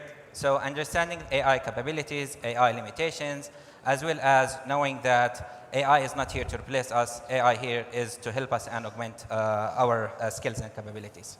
Let's move on now to the to be more specific. We know AI entered all the sectors, or maybe it became an essential part of our lives, even in our personal lives. But if we are talking about AI in different sectors, what should a sector-specific AI training begin? Where should it begin? And what is the biggest mismatch you see between what is taught today and what is actually needed?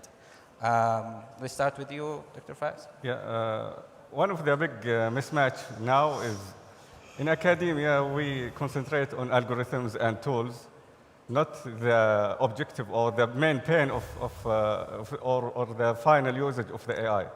So I think we should go to the source of the use. For example, if it is healthcare or manufacturing, and see what are they needed and what are the main pains, and then map this to AI usage. Okay. So if we bring this to the students, they can combine applied and also the technical algorithms together. Yeah.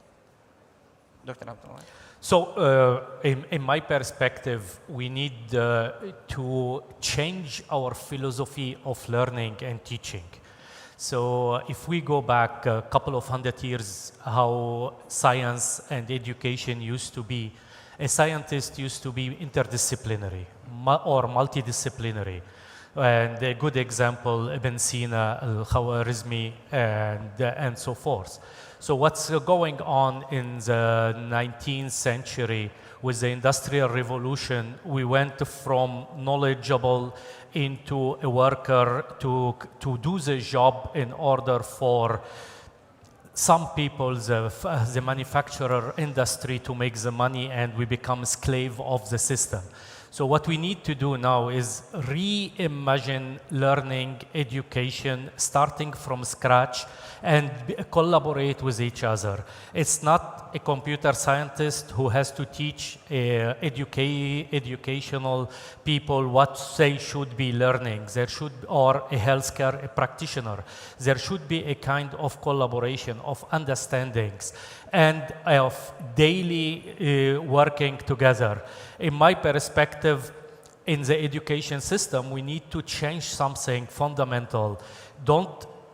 We don't need to remain at the traditional way. We need to teach ourselves and our students emotional intelligence, problem solving, intellectual thinking. So that's are the things that we need to do. Interdisciplinary, working together, use your brain, and train our emotional intelligence, because AI, at the end of the day, it's a statistic machine at the moment, whether we know how it works or not, but it's a statistical machine. So we need to know how to deal with the statistical machine and not think that anyone can feed AI with a book and then getting the proper result out of it. Collaboration, collaboration, and collaboration is a key aspect. Thank you. Yes, yeah, definitely. I want to emphasize on that collaboration thing. I think what many trainers in the industry lack now, I'm going to talk about more in the industry than the academic, when it comes to AI training, is I see most AI training programs, they focus on very generic tools and how to use these generic tools without integration into the workflow of the business itself. So I believe it is important to integrate AI training with use cases from the business itself, so the practitioners or the trainees, they actually use these tools as use cases inside their workflow in the industry. This will make the training very relevant, whether this industry is in manufacturing, healthcare, education, or whatever. Integrating the AI tools or AI training, where we have, as Dr. Abdul Muttalib said, collaboration between the practitioners, the subject matter experts, and the AI experts. We can build curriculum or AI training programs that are very beneficial to the industry. Thank you so much. And from what I hear is that AI became like such an essential knowledge in our life that everybody needs to understand, and everybody needs to learn, and everybody needs to get like basically know how to use AI. I want to like ask specific questions here for Faiz maybe. If we want to operationalize AI training at scale, what do we need? What is the hardest part to get right? Actually, there are many things to operationalize AI learning. but I'll concentrate on two. First, we need to have tracks. So we have, for example, we have three tracks in my mind. The first is the AI user track. This will be anyone that use AI. So it's for non-technical people, how to use AI in our daily life or in our jobs. The second track is the AI, let's call them producers or developers. It includes researchers that produce core AI and engineers and developers that build around it to complete systems of AI solutions. And the third track is the AI leadership, and they should have AI in their mind in developing strategic objectives of their organization, and they usually are the higher level managerial that drive or steer the strategy of the organization. This is the first one, is about tracks of learning AI. Each one targets a separate audience. The second one is we don't have actually Arabic content for AI, and I think this is very limiting. Many of us don't know English until we graduate from university, or even after graduating, some specialization don't also study in English. So I think it's very important to have Arabic content, and that is updated continuously. This will also upskill anyone from secondary school until they graduate from university. Well, for this, I have a follow-up, but actually to the other panelists here, if you wanna answer this. Usually, we hear that data and compute is the bottleneck here. Is it the case, or? If you are asking me, I don't think data and computing is the bottleneck. I think the way we deal with AI is the bottleneck. So we are dealing with AI as if we are Googling it, and we don't. Consequently, when we Google, we are not writing the proper prompts. When we don't write the proper prompt, we are abusing the computing and we are abusing the energy resources. So every token, everything we write in AI can be a bottleneck and can't be a bottleneck. So my advice to the student here, if you want to take one lecture or one sentence from me today home, learn how to prompt. And learning how to prompt will facilitate your life, will save the energy, will save the compute, and will come to the green energy. So what does it mean, learn to prompt? Learn to prompt means that you know what the problem you want to solve. You are using AI to help you, to augment your capabilities in order to reach what you want. So yes, computing is a bottleneck, but a bottleneck for us engineers and scientists when we are building large learning model, whether they are multimodal large language model or simple textual large language model. But it is not a bottleneck because we can do inference, and that's what most of the students here are doing, inference. Inference does not require the GPUs. We can do it at the CPUs, but it requires energy and token, and which cost money. So learn how to prompt is the first lesson that you need to take with you home tonight, my dear students. Great. Dr. Abdul Majid, I have a question for you here. Usually when we use AI, even teachers and curriculum designers are using AI right now. If I want to build an AI curriculum, or I want to build any curriculum with AI, and I want to build assessments with AI, where do you allow AI to generate drafts? Or does it stop in the drafting phases, or can it generate the full content for me? Actually, this is a great question. I think that AI is limited when it comes to very high critical thinking abilities. I believe AI can be used, it can be easily used to create content and to create assessments, but it is very lacking when we want to set the objectives of the course and mapping these content actually to the objectives. It is important to have a human in the loop here. A human is very essential in this part where we should map these. First, we need to make sure, as we mentioned before, we need to make sure that whatever is generated by AI is accurate, we see there are many actually cases in conferences in AI actually, where there are many fake citations, fake information, and they spread out. Even after review process, they still spread out and they get published. Same comes for when it comes to course content and program and content. So it is important to have a human in the loop to map this content to objectives, also to set the objectives. When designing the assignments or the assessment method, now it is very challenging for teachers and faculty to design questions that cannot be easily answered. There is a practice now. We see many students, they just copy the questions and paste it in whatever AI tool, and they get the answer and paste it back. It is very common. So we should rethink about how the assessment is done. I believe future assessment methods should focus more on what I call AI-proof assessment method, where we can have oral discussions with the students during the class, or we ask students to critically think and defend the assignments or the answers for the assignment they do.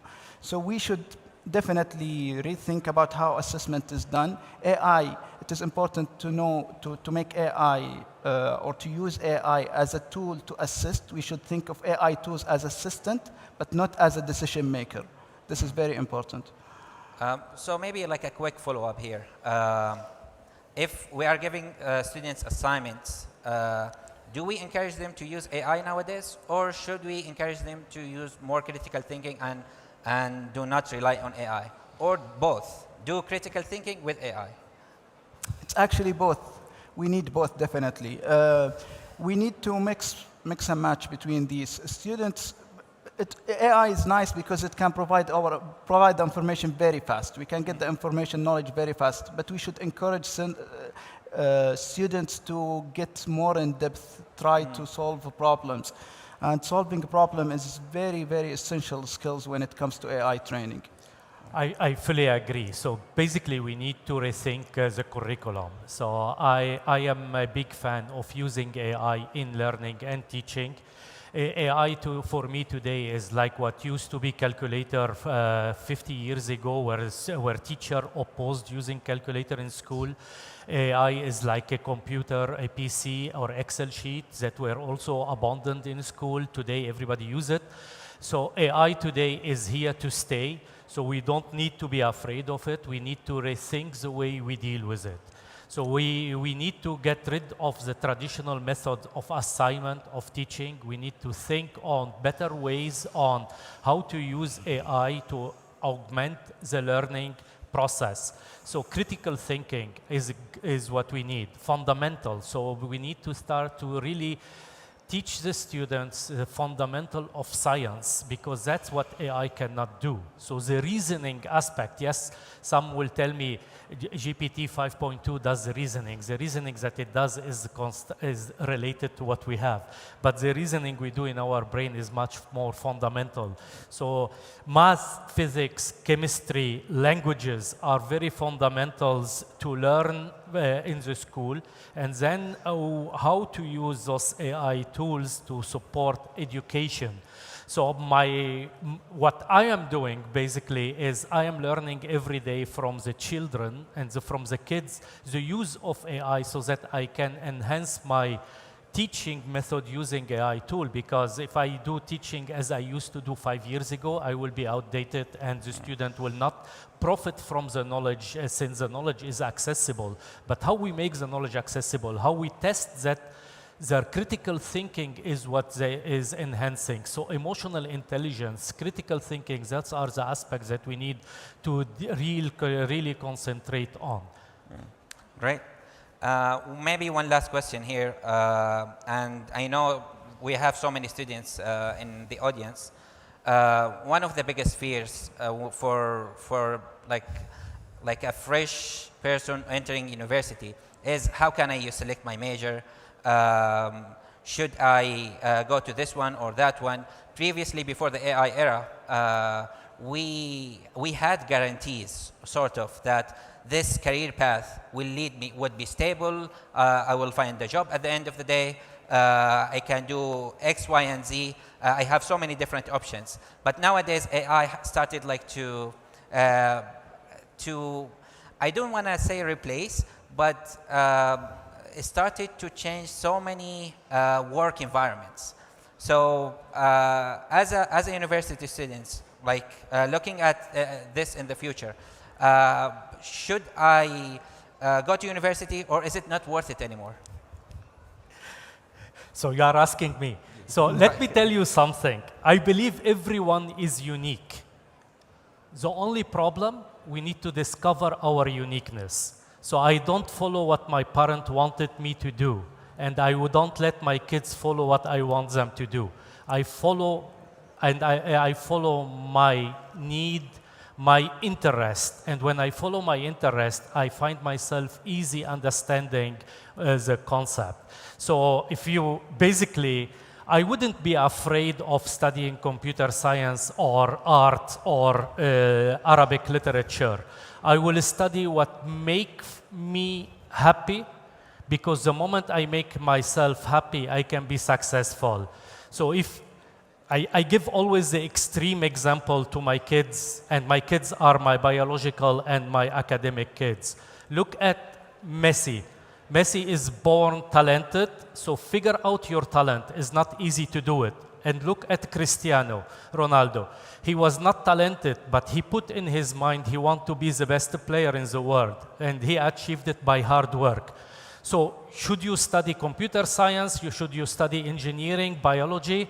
It doesn't really matter, because you will find your job, and everyone is born with a particular goal in life. So don't let the society, from the small society, your parents, to the bigger society, the world, box you in whatever you are. Think without border.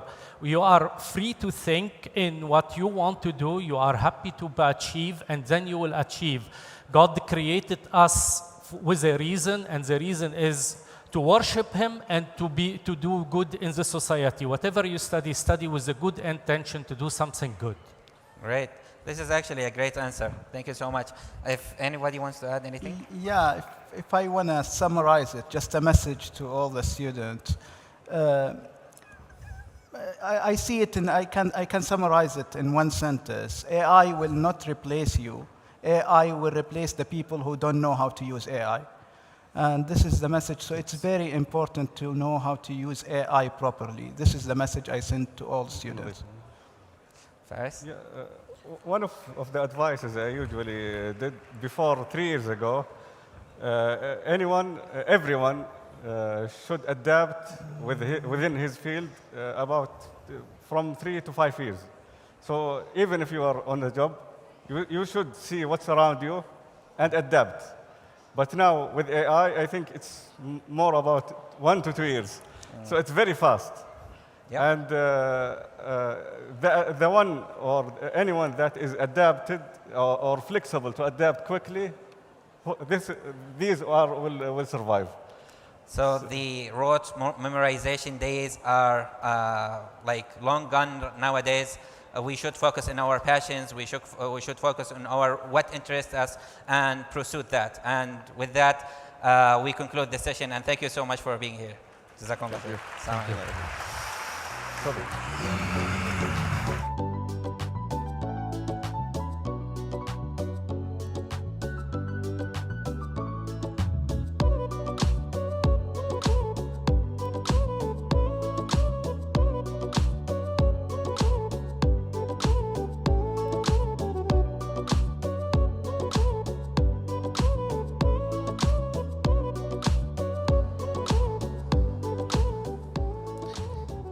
MashaAllah, it's still full house. Let's give it up for everyone who's still with us today. A very long day. You deserve a big round of applause, please. Thank you for being with us. What does it take for organizations to build AI skills internally instead of always relying on external talent?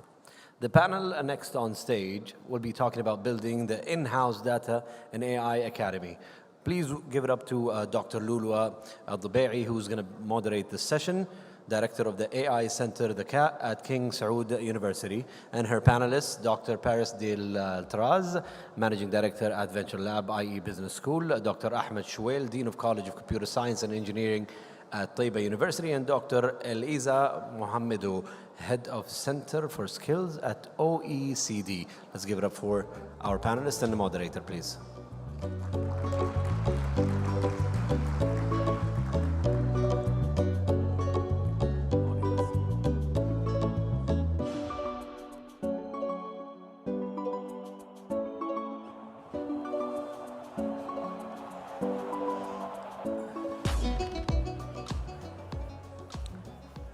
Assalamu alaikum wa rahmatullah.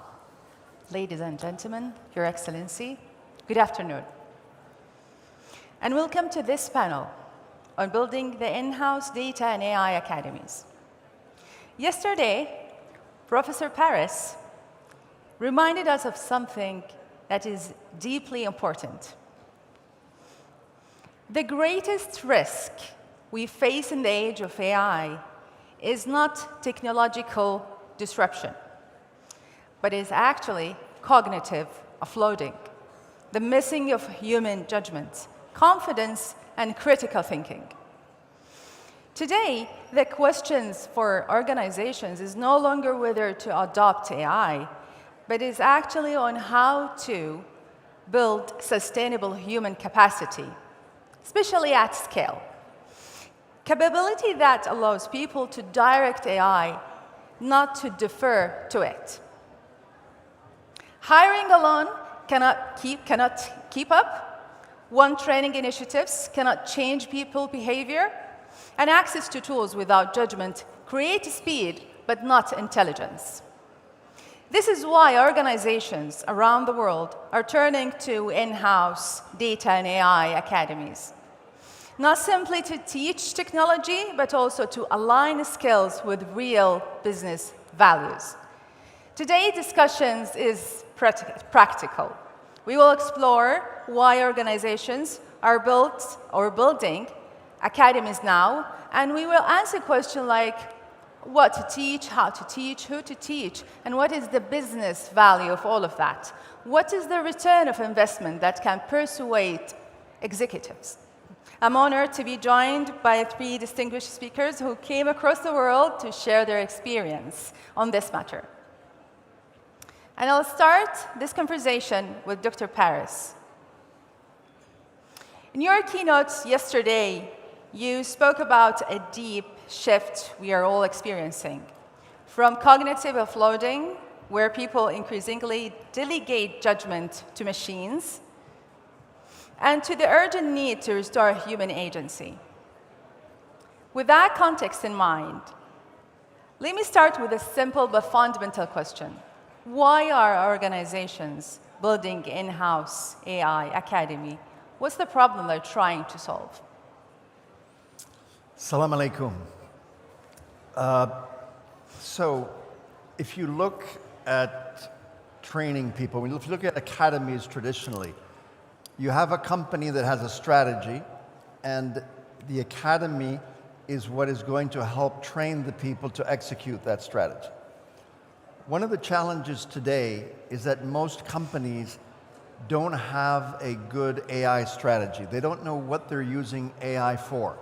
Is it to increase productivity, efficiencies, different things? And so you're finding right now that the big consulting companies are focusing on AI transformation, which is what should the AI strategy be for a company. Once you have that strategy, then you build an academy, and I think it's important to have an in-house academy that actually is able to institutionalize the strategy that you have with your people. Now, a lot of people create academies just for the investors so that they see they've done something. Some people create academies because it's just in fashion and something that they think they need to do. I think academies in-house are very critical. But like I said yesterday, you need to make sure that your academy is there to amplify intelligence in your people, not replace it. And so if you're going to build an academy just to promote more courses and more tools, this is not going to help your people. You need to have an academy that actually teaches people agency, teaches people to have intent, to have purpose, to be asking the right questions that are mimicking the strategy of the organization with respect to AI. Because, you know, we hear a lot about working with AI, we hear a lot about humans in the loop. Like I said yesterday, this is all very nice, it sounds great, but pretty soon AI is going to act independently of us. They're going to do problem solving better than us, they're going to do idea generation better than us, they're going to execute plans better than us, and they're going to reason better than us. And so in that world, we only have agency left. And so the academy has got to be about building strategic agency in the organization that is able to execute that strategy with this super tool, which is AI. Great. Let's take another perspective from Dr. Aliza, from a policy perspective. Do you see the same drivers? Yeah, I think one of the reasons why it's happening is quite simple. Everyone is doing it. And so I'll give you a couple of data points. 78% of organizations globally were developing internal capacity in AI. That's compared to 2023, where it was 55%. What we see is that 92% of organizations also are planning to develop AI capability within the next 3 years. So everyone is doing it, and mostly also doing it internally. Now, the reasons why it's also happening is quite different if you're looking at the private sector and if you're looking at the public sector. If you're looking at the private sector, it's very much about automation of tasks, it's very much about increasing productivity of specific centers. When it comes to the civil servants, and I think it's quite important and the distinction is important, is then it's very much about governing, procuring, supervising AI. And that's a very important difference because it's about trustworthy, it's about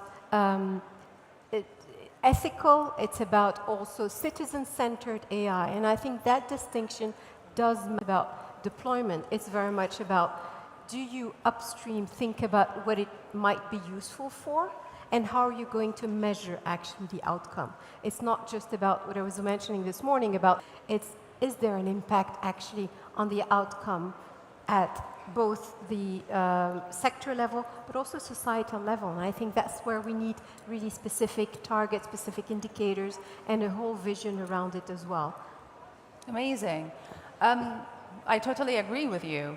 And let me switch now to another perspective with the Dean of the College of Computer Science at Taiba University. We're always thinking, when we talk about AI academies, or we're thinking of two approaches, whether in-house or outsourcing it. So from your opinion, which approach should we go with it, and what is the benefit? Sure. Thank you for this interesting question. بداية مساكم الله بالخير جميعا. It's really warming to see like full house auditorium on a Thursday afternoon. It's already 3 o'clock, and this shows the eagerness of the youth actually to know more about AI and data science and what have you. And I mean, you can يعني, easily say that the future of the kingdom is in good hands with such enthusiasm in the air of this youth, excited to know more about AI. Coming back to your question, Dr. Lulwa, I think there is no straightforward answer, because if you think about it, on one hand, you have very great content out there. You have, I mean, courses on Coursera and other platforms that are well designed, straight to the point. So you don't want to reinvent the wheel. You don't want to design your own introduction to Python or introduction to large language models and so on. It's already there. But again, on the other hand, if you think about security aspects and the privacy of your data, it's going to be difficult to upload everything to the cloud, and I mean, risking losing some of the private data that you have, or maybe losing the secret recipe of your company or of your organization.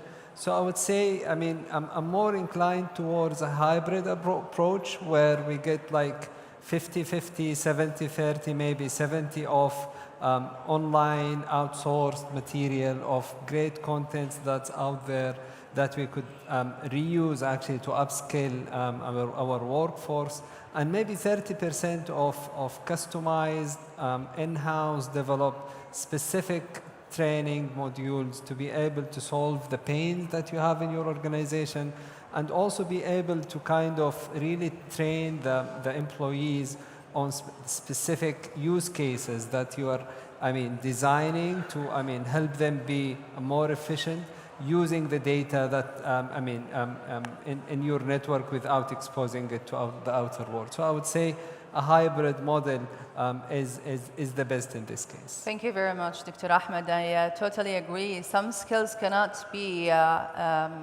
gathered in-house, but outsource is very important, especially with big technology companies in the world. Let me switch now to another perspective, which is very important, especially for academia. People in this sector always lack the linking between training courses or academic programs with the business value. And I want to ask Prof. Paris, from your perspective, how to persuade the return of investment, especially for executives or leaders in academic programs. So yeah, this is a very good question. It's usually the big elephant in the room with respect to academia and the business world. One of the ROIs that people have been using over the last year or two with respect to AI is how many courses they take, how many prompts, or how good they are at prompting. And the way I look at this is we are amplifying dependency. The more courses we give our people, the more we're pushing them to do prompting. If that is the only thing we're doing, we're actually making them increasingly dependent every day until we get to the point where the AI doesn't need the person. And so that's why I keep stressing that we need to be measuring something else. We need to be measuring the decisions people are making, the application of the values, the purpose, the intent. And so we need to be training for agency, and we need to be measuring return on investment based on that agency, which hopefully is something that is going to reflect the strategy of the organization. And so if you're an organization that wants to use AI to save costs, then what are the decisions? The ROI, obviously, at the end of the day, is the cost that you're saving. But are your leaders acting in a way that they're creating agency towards the employees so that they can manage AI in a way that is going to reduce costs? Or is it productivity? And so it really depends on the organization's strategy in terms of why we're going to be using AI. I think you've seen recently that I think the number was like 80% of organizations over the last year have not gotten the results they wanted from AI. Why is that? Because they don't have a strategy. If you remember 5 years ago, it was about data. They didn't have a data strategy. Nobody had a digital strategy. So everything was about digital transformation. Well, today it's about AI transformation. Does the organization have a strategy? And if it does, based on that strategy, we have to know what to measure for return on investment. And we need to be cognizant of the fact that AI is going to become smarter and smarter. So the only thing that really our people are going to have the autonomy to do is agency, to actually ask the right questions. Great. I think we came back to the same point, which is AI strategy will change all of that and will create that return on investment. Let me take the answer from different perspective. Dr. Aliza, which indicators should leaders rely on, and which ones are often misleading? I think it's very much around work processes and it's very much about measuring outcomes. So I think one of the points that, and there are lots of surveys about the deployment of AI, and actually it's not about access to the tools. The biggest impediment for people to use it has to do with management uncertainty, has to do with organizational complexity, it has to do with not being able to assess the ROI on specific AI applications, and it has to do with also the fear of certain legal liabilities. And so I think if we concentrate when it comes to AI around those areas, around the tools themselves, that makes both adoption and safe adoption and actually implementation particularly important. And I think another aspect is very much making sure that the use is as close as possible to the work itself. So it's not about sort of theoretical and abstract introduction, it's bringing the training as close as possible to the actual work of the persons. And that makes really a huge difference. Amazing. I totally agree with you, and I also would like to hear from Dr. Ahmed about who or what is the priority if it comes to teaching. Who comes first, leaders, builders, or AI illiterate business teams? Sure, thank you. Again, an interesting question. Thank you, Dr. Lulwa. Actually, if you could get all of them, that would be the best. But if I'm to choose, I think I would definitely go for the leaders. I think in any organization, the leader should have, AI as part of the strategy. So they need to understand at least a high-level benefits of AI. So whenever there is a plan for AI, they will be saying the yes. They will approve the funding. They will allocate the resources. So definitely you want them to go from just knowing what's AI to be part of the orchestration actually of the AI effort and the organization.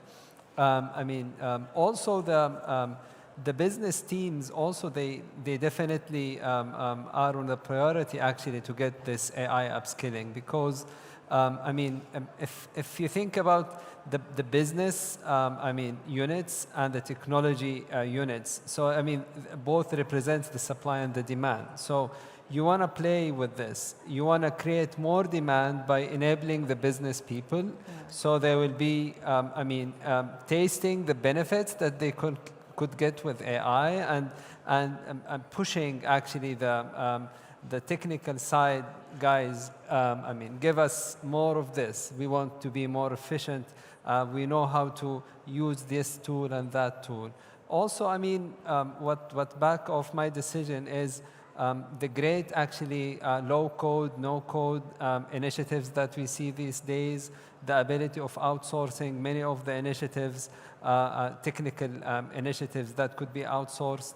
I think this kind of prioritized the business side more than the technical side for this enablement, AI enablement courses. Great. Thank you very much, Dr. Ahmed. And we are now in the close question. So to close, imagine you are launching an in-house AI academy in 60 days. What is the first course would you like to build? I want the answer in less than a minute. So let's say 10 seconds, maybe, because this is the last minute in the conversation. So I'll start with Eliza. I think it's really about AI use for leaders when it's really very much about governing and using AI responsibly. And I think that would be really the focus, by focusing beyond the organization, university, and looking very much large scale, as in sector-wide, looking at what the impact is when it comes to quality as well of the work. It's not just about increasing sort of the output, but also the quality and the long-term benefits. Thank you. Dr. Ahmed?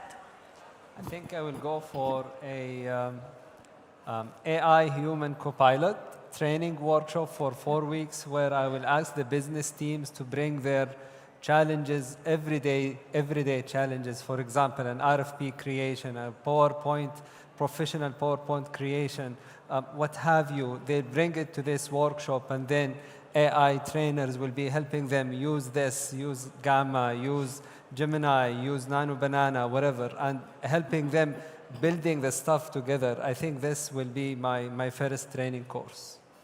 Prof. Faris, what do you think? I think the first course would be rediscovering our Bedouin roots and empowering them with AI. It's a great question, great answer. So today's discussion reinforces a critical point, which is the in-house data and AI academy is a strategic investment, and it starts from AI strategy. And now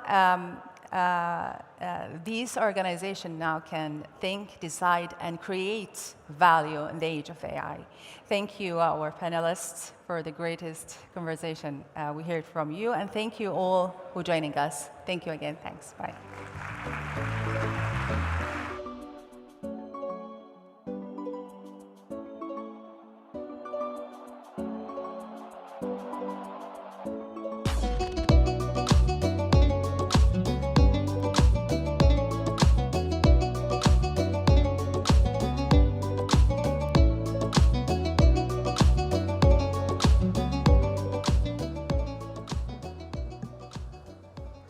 Thank you, Doctor, and thank you to your panelists. What happens when AI becomes a partner in research? Not just a tool, AI as a research engine in universities. That would be our panel's subject. Next, moderating this session is Dr. Wajdi Al-Jad'ani, Director of AI Governance Maturity Assessment at Sadaya. Let's please welcome him and his panelists. Dr. Gio Leo, Senior Research Scholar at KFUPM. Dr. Daniel DaCosta, RDIA Chair Professor. Dr. Iman Anabati, Postdoctoral Fellow at MIT and Assistant Professor at Al-Qura. Please, let's welcome them.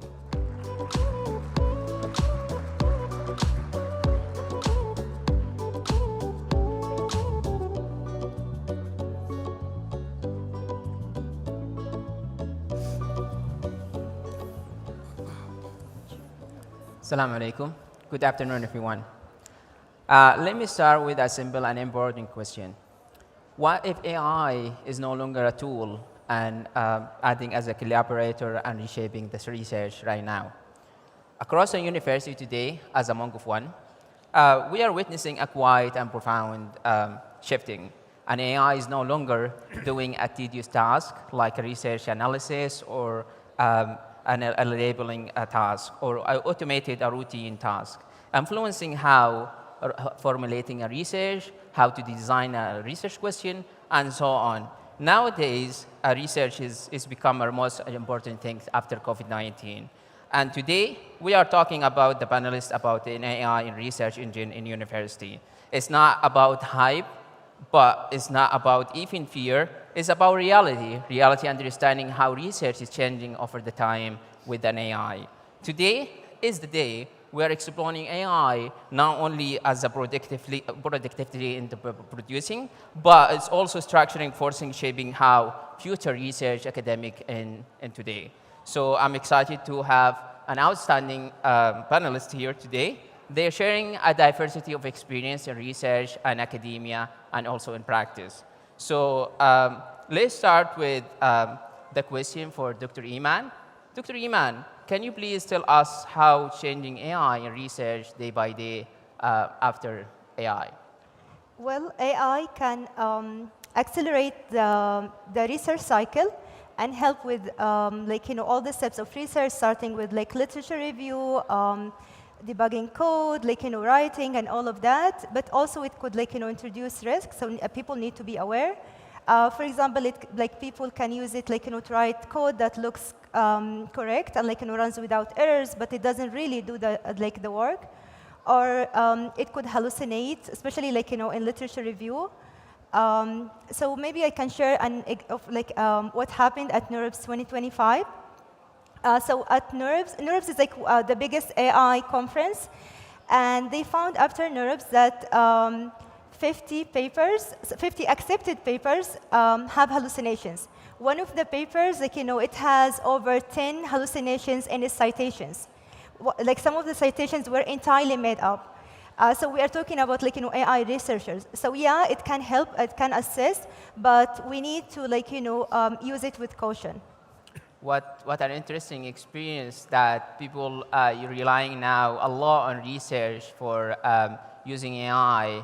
And sometimes it's really hard to know what is the skills that we're going to using for AI and how to preparing the upcoming researcher. So the next question to Dr. J, how university can be prepared to training the upcoming student and researcher for the upcoming phase when they're using an AI? Yeah, I think this is a very, very good question, because you cannot treat AI as a magic box. It doesn't, for students to respect AI, but also know how AI works is really, really important. What a university can do is to tell students what are the logics behind AI, how AI generates knowledge. So they know how this knowledge are generated, and they are not treating that as a magic box. So one thing I learned is that AI is not always right. I mean, as a scientist, we feel really, really lucky because somehow I feel AI can never replace me, because one of the biggest challenge for graduate students is to tell which paper is correct, which paper is wrong. AI cannot do that. And so students need to know the limitation of AI and know the strengths of AI in order to use it most effectively. Very interesting point. The reason why people a lot using AI because they worry about to catching up on idea because of people because in research race everyone is trying to get the idea first, and that's making them a competitor. That's the reason why you're using AI, but they're having a lot of perceptions, as Dr. Daniel being as one of the editor in the journal. Dr. Daniel, can you share with us some lesson learned from whatever you have been with the student in terms of generating or creating a research? Are you the person who's more relying onto an AI to using into a daily basis, for example, to speeding up the process, or you are more balancing things in terms of using an AI in research? Okay, thank you very much for the question. I believe that AI, as already discussed here during the 2 days, has a huge potential in different applications. But when you employ AI for research, is a different story. We need to account for the knowledge creation that you are transmitting to the students, and this is one point that we should think about it on how AI is affecting the learning process. This is the first point. I always tell to my students, treat AI as a kind of junior assistant, which is helpful, fast, but needs constant supervision, right? And if you think on a long term, we should not only create a smart world, but we should also make sure the people you do not have limited knowledge. And you not rely only on machines, AIs, to develop their own ideas, criticism, and etc. Regarding my experience as editor-in-chief of IEEE communication letters, we are now dealing with many integrity issues related to AI-generated papers, right? So this has been a kind of, I would say, approach. Many students, maybe because of the lack of guidance, they are using AI to generate papers. And there are different ways to realize and to detect. One is based on the reference itself. Many of the references are fabricated. They are not real, or they mention different journals. Another point is if you are an expert in the field, if you read the paper, the discussions are very shallow, are very superficial. So naturally, you detect that paper is not prepared by human beings. And another point is a kind of is the authorship, the ownership. Who takes the responsibilities of the ownership? The authors. We can never delegate to AI this ownership. So we are taking the responsibilities. And this may put in risk our whole career. So this is really critical. And students, I believe, should start to create the knowledge by reading books, by spending time understanding the tools. And when the knowledge has been a bit solid, you can start to use AI as a kind of assistant, but not as the main tool. I believe that if you do that, the learning process will not be jeopardized. You can cultivate researchers with deep knowledge and exploring AI in the right way. Very interesting point. I agree with you. Sometimes research using AI in the research helping you, it can be hallucinating when it's come, for example, in the references. It can give you like a title with a wrong URL, and that's one of the points based on my experience in research as well. And I have seen also that AI is also can be biased in terms of a certain diversity or a certain place. If you come in an area of X where is it poor, they think that is kind of the result is not that mature and is not really relevant and accurate. And I have done some experience into that, and I think reflecting into your experience is kind of really amazing because it's overlapping whatever you have been through, even though we are in a different domain. I think telecommunication and background of HCI Yes. and software engineering. So that has come to the question for Dr. Iman. We always say that, and even Daniel mentioned that, it's going to be very hard in the capability. So doctors say like we can start in the book and then we can start using an AI.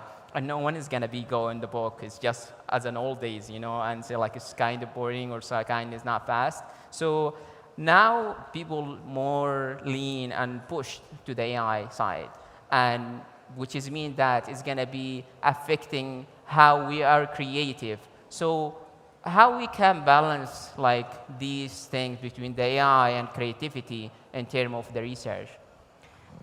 Well, yeah, like we can use AI as like, Dr. Daniel said, like, and as an assistant, not to do the work. We still like, need to have like, we need to own the research that we do. That's why like, for example, like some of the tasks need to be like, purely done by humans. For example, like, defining a research question, like, what it matters, like, why, like interpreting results, all of these, like, are important to be done by like humans, because also specifically like at universities, our goal is not just to produce good research, but also to like develop good researchers, those researchers who have like, the skills of critical thinking, like, deep judgment, ethical understandings. So all of these, like, these skills AI does not possess, at least not now. And maybe I can mention a study done at Stanford University. So they did an experiment where they recruited PhD students, and then they asked them to execute research questions. Those research questions, they came either like, generated by LLMs or human experts. So then they evaluated the ideas before execution and then the results after. So before, like the ideas before execution, the LLM-generated ideas were more novel and exciting.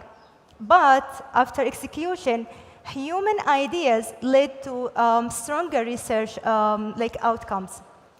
So like in short, I think we need to use like, AI with agency. So that is bringing a really good point in discussion and to everyone. We are here and we have a full of house here, people who's a researcher, youth and a student. They're looking into skills to learn and to gain in terms of the research or helping them into speeding up in a student. This is the question for Dr. J. What is the skills as a researcher in order to understanding and to get prepared in that aspect? Very good question. Actually, it's very hard because the field of AI is constantly evolving. Students need to know like which tool they should use for what project, for what topic. It's very hard. Nowadays, if you're just doing like normal reference searching, summarizing on paper, it's relatively easy. But if you really want to do more focused research using AI, like designing materials, like discovering new catalysts, or solving an ongoing debate within a society, you don't know which tool to use. I don't have a good answer. It's like we have to keep knowing how this field is moving forward and being able to understand the capability of AI and always pay attention to the new tools that was developed by people, either paid or not paid. University also need to provide some guidance for the student and also provide access for students to use certain tools. Very nice. Yeah. So, Dr. Daniel, so we talk about more in technical. When we talk about in computer science, they more like we can balancing, we can try to see that creativity. But what happened with the disciplinary, where the students say psychology and other majors, or any different major that they are not more technical? How do you recommend them, or how the skills that they try to get it in order to speed up and they get into the useful of the AI? Okay, good question. I believe that the use of AI, it varies depending on the application. There are some applications which I would say to be easier for applying AI, while other applications are a bit more challenging. For example, I'm working with wireless communications, so we are designing some of these next technology generations. For using AI to solve our current problems is really challenging. So we don't have any AI tool that can provide us an efficient solution. For example, interference mitigation techniques, which is one of the bottlenecks of 5G, to ensure this massive connectivity. Here, we needed to develop such kind of technique. So we needed to rely on the traditional research approach, and to design some algorithms that allow us to deliver or to meet those requirements. AI will never do it. But I believe other applications in which we don't have such kind of, I would say, restrictions would be easier. And in that case, for using AI, we need a kind of, first, get it, as discussed, AI literacy. We needed to understand what models can do, what models cannot do. This is one point, right? How you can use AI in your area. You need also to see how data will shape the outcomes. So what's the kind of, how this relationship. And most importantly, you needed to understand when uncertainty and when bias may arise, and you needed to have this critical interpretation to those outcomes. Don't take it, the outcomes as unquestionable truth. This is really concerning. As a research, we needed to be critical. We needed to develop a kind of criticism, a positive criticism by seeing with those outcomes really align with our real world requirements system, right? All right. Very interesting point of view. So nowadays, a lot of university trying to investing into an AI. A certain side, it can be a strategic side, it can be application side, it can be like even capability, human capability side. So Dr. Iman, if a university had to prioritizing only one aspect in investing in AI, what would that be? Well, I believe everyone is using AI right now. So I believe teaching people how to use AI, building a verification culture, not trusting AI, learning the right way to use it in a responsible way, especially with dealing with sensitive, data or human subject data. Educate people on that, I think, is very, very important. Very interesting. So, one of the last question for Dr. J before we ending the session. So, university has a law policy, and many policies is thinking about it can be encouraging the student to using AI. And we have a lot of debates where the teacher is still using the AI, but not encouraging the student to using AI, and the student using AI in a way that just behind. And then we're having a lot of comments that say that it's not encouraging the student because it's not improving their learning. So in your perceptions, what do you think if the university and that policy would go in that direction? I think really AI is coming. It's not going anywhere. University forbidding students to use AI is not going to work. So you have to welcome AI in a way to help students learn. For example, what AI, use AI in a way that to enhance learning rather than reduce their learning. If students can use AI to write an essay, let's remove essay from the requirement.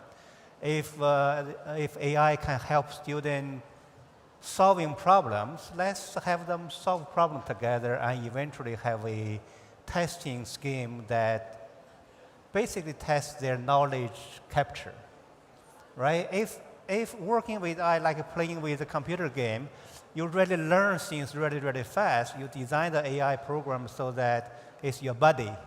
You work together. You challenge each other. You debate, you kind of have a competitive match. One problem I solve, you solve another problem. If you can use AI in a constructive way, there's no way to be afraid of it. All right. Yeah. So one last question for Dr. Daniel. We talk about a lot of AI, how is the skills and capability, but we did not talk about the risk. So how we to mitigating the risk in terms of using an AI. Some people use it in the wrong way and not ethical way, as SDIA has initiatives to evaluating startup companies when we evaluating AI badges in order to give it to them. So we have seen that a lot of youth and fresh graduated, they're not really familiar with AI ethics. So in a very short answer, what would you recommend for the youth in order in that aspect? Okay, I believe the main risk of AI is to jeopardize the whole learning process. In that sense, I am a bit supportive to offer those access only after you have some knowledge in the field. For example, if you are starting working, don't start using AI to learn some new subjects. This is the main mistake, because you're not building a solid base of knowledge, and you do not have the self-criticism and even to propose those the solutions for problems with your leverage, your knowledge creation to AI. So AI is very powerful, but we must know how to use it. And for the beginners, I do not recommend. I do not recommend because you are transfer the knowledge creation to AI. You are not force yourself to learn the basics, to read a textbook, to understand and to have your critical interpretation. This is the main important point in research. You must know exactly what you are doing and interpret the results. You should not accept. In the case of the disagreement, those discussions are part of research. If you accept because you don't have the expected knowledge, then you are transfer the whole process to AI, and there is no guarantee those outcomes will be really helpful for those specific purpose. All right. Thank you all very much. Thank you all for our panelists, and thank you all everyone here for being with this discussion today. All right.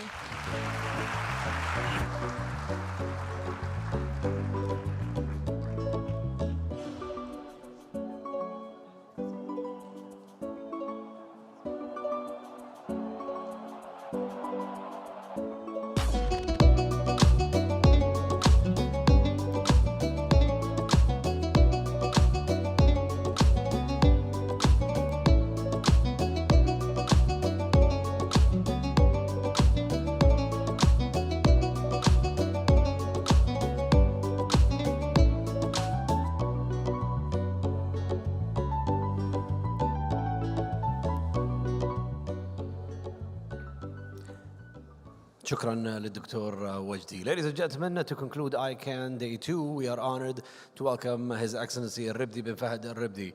رحب الآن بالكلمة الختامية من معالي الربدي بن فهد الربدي رئيس مكتب إدارة البيانات الوطنية NDMO CEO. Please, let's welcome him.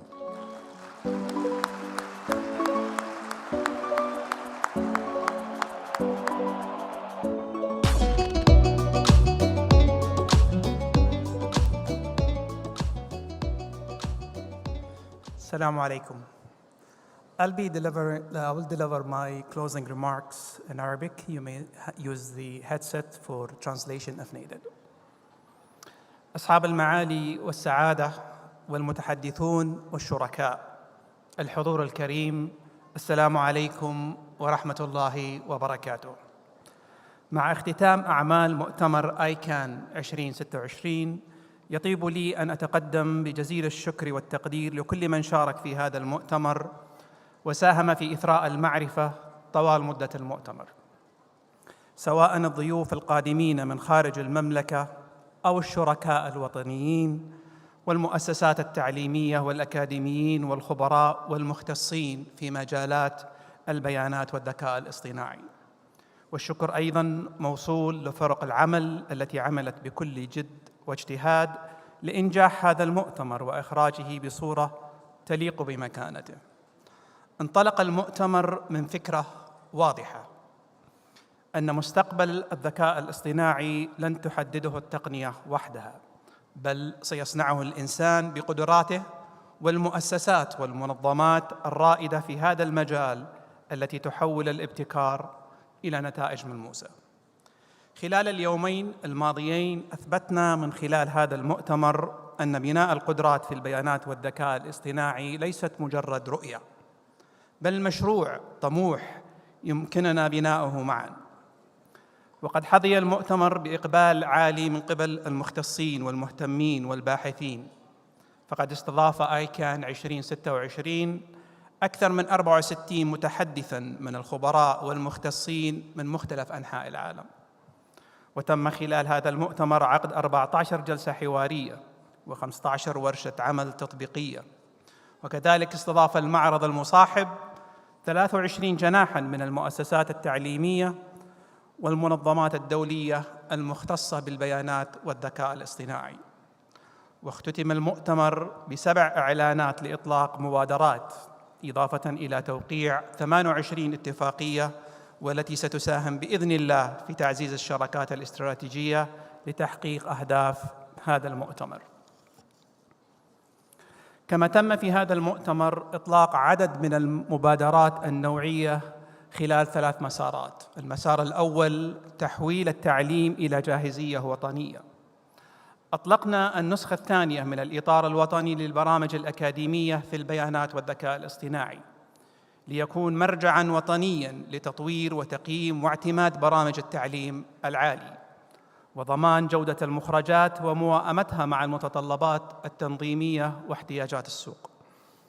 كما أطلقنا المنهج الوطني في البيانات والذكاء الاصطناعي لطلبة الجامعات في مختلف التخصصات، بوصفه مرجعاً لتطوير مقرر جامعي إلزامي يزود طلبة الجامعات بالمهارات اللازمة لتوظيف البيانات والذكاء الاصطناعي في مختلف المجالات.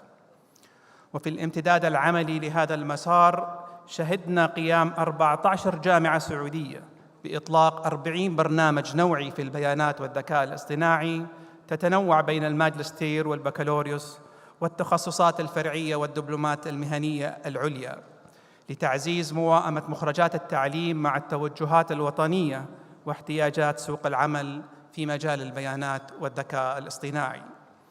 المسار الثاني توحيد المهنة وربط التدريب بالمهارة، حيث أطلقنا النسخة الثانية من الإطار المهني للبيانات والذكاء الاصطناعي كمرجع وطني لمهن البيانات والذكاء الاصطناعي ومتطلباتها من المهارات والمؤهلات والقدرات، وبما يدعم توحيد الممارسات المهنية ويمكن الجهات من التخطيط للاحتياج الوظيفي وموائمة الخطط التدريبية مع المتطلبات المهارية للمهن. وانطلاقاً من النجاح الذي حققته مبادرة سماي في نسختها الأولى، والتي استفاد منها أكثر من 1,000,000 سعودي، شهدنا أيضاً إطلاق النسخة الثانية من مبادرة سماي لتمكين القدرات القطاعية في المجالات ذات الأولوية: الصحة والمالية، الإعلام والعدل، الصناعة والنقل، والتعليم والموارد البشرية والبلديات، والرياضة والطاقة. المسار الثالث: تمكين الأفراد بمنظومة تعلم واعتراف وطني. أطلقنا منصة بناء القدرات ICAN2026، وهي منصة وطنية تقدم مسارات تدريبية مرتبطة بمهن البيانات والذكاء الاصطناعي وبالشراكة مع الشركات التقنية والجامعات العالمية، وتقدم كذلك سجلاً مهارياً وطنياً يعكس رحلة التعلم ويعزز جاهزية القدرات لسوق العمل. كما أطلقنا شارات البيانات والذكاء الاصطناعي للأفراد، وهي مبادرة وطنية لتكريم الكفاءات السعودية المتميزة وتحفيز التميز العلمي والمهني وإبراز المواهب الوطنية عبر فئات متعددة تشمل باحثي الذكاء الاصطناعي ومهندسي الذكاء الاصطناعي وعلماء البيانات، وبمستويات مهنية تعكس النمو والتدرج والتميز. وهذا يعكس رؤية المؤتمر باعتباره منصة عالمية تجمع صناع القرار والجامعات وقادة التقنية لدفع بناء القدرات في البيانات والذكاء الاصطناعي على نطاق واسع. ولهذا فإن هيكلية المؤتمر من بناء القدرات الوطنية إلى تحويل التعليم إلى جاهزية القوى العاملة تكتسب أهميتها بوصفها منظومة مترابطة لا جهوداً منفصلة.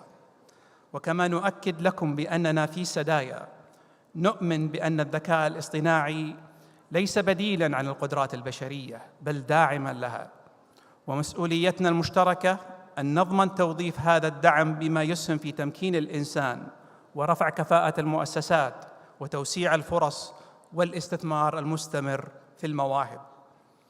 وفي الختام نرجو من الله سبحانه أن يكون هذا المؤتمر قد ساهم في إثراء المعرفة حول البيانات والذكاء الاصطناعي والاطلاع على أبرز المستجدات والمبادرات المستقبلية حول بناء القدرات في مجال البيانات والذكاء الاصطناعي. شكراً لكم مجدداً على حضوركم، ونتطلع إلى لقائكم في ملتقيات قادمة بإذن الله، والسلام عليكم ورحمة الله وبركاته. شكراً معاليك. لو نستأذنك بالبقاء على المسرح لتكريم الرعاة، تفضل.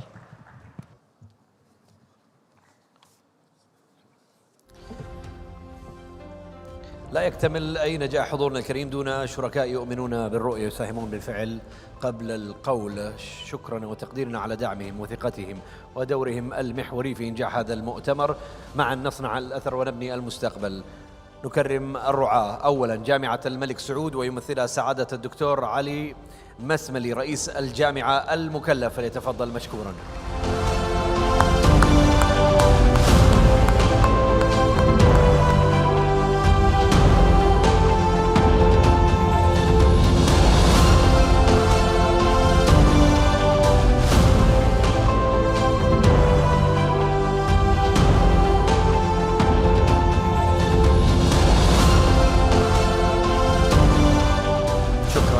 جامعة الملك سعود، شكرا لطلابها وطالباتها المتواجدين معنا اليوم. برنامج تنمية القدرات البشرية ويمثلها سعادة المهندس أنس المديفر الرئيس التنفيذي للبرنامج.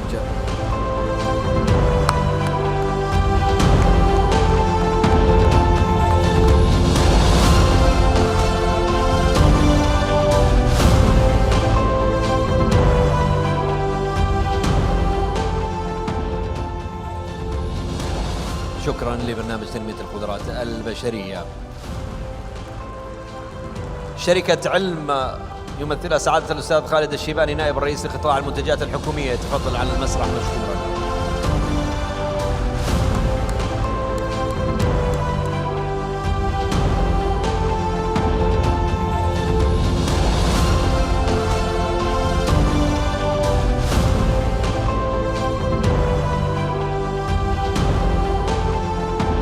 شكرا لشركة علم. شكرا معالي الربدي بن فهد الربدي، شكرا لك.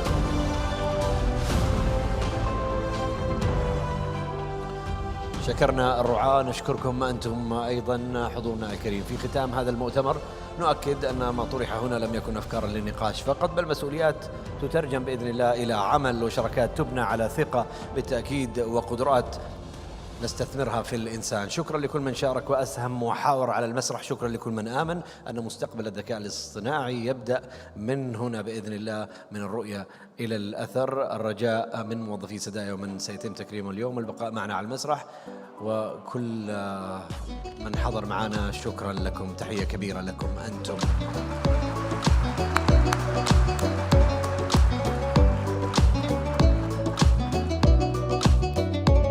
اللي يحب يشاركنا التكريم أهلا وسهلا فيكم جميعا. طبعا مؤتمر ICAN انتهى، الآن نبدأ ونصل إلى لحظات تعكس جوهر هذا المؤتمر، لحظات نحتفي فيها بالقدرات الوطنية وإنجازاتها، تبدأ من الطموح المبكر وتمتد إلى التمكين المهني والإنجاز النوعي.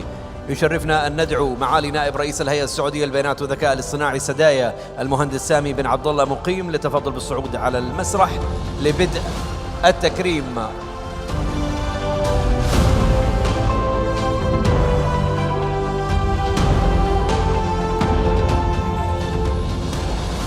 ندعو الآن المكرمين للصعود على المسرح تقديرا لمسيرتهم واحتفاء بإنجازاتهم، تجسيدا لرحلة وطنية واحدة تبدأ بالتعلم وتصل إلى الريادة. ما شاء الله تبارك الله. تكريم نخبة من منسوبي سدايا الحاصلين على شهادات نادرة ومتقدمة. يسرنا أن ندعو المكرمين للصعود على المسرح الآن، تفضلوا، تحية كبيرة لهم.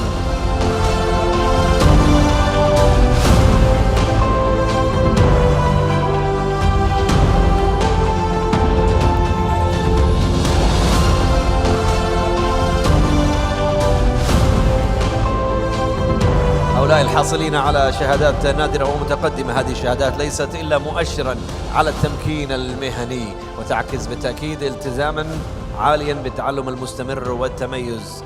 تحية كبيرة لكم، صورة تذكارية مع الجميع، تفضلوا، أهلا وسهلا.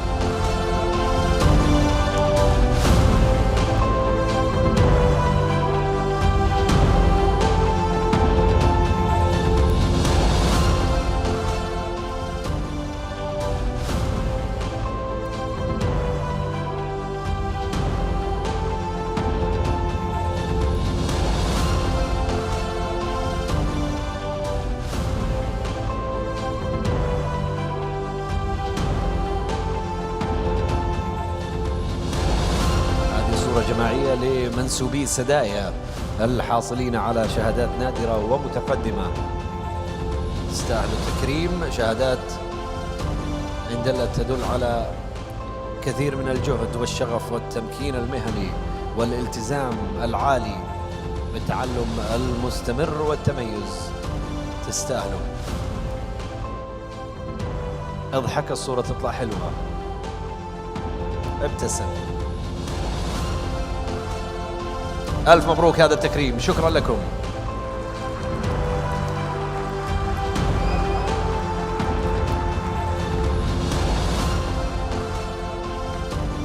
إلى الخلف للصورة الجماعية الأكبر إن شاء الله بعد قليل، تفضلوا خليكم معنا على المسرح.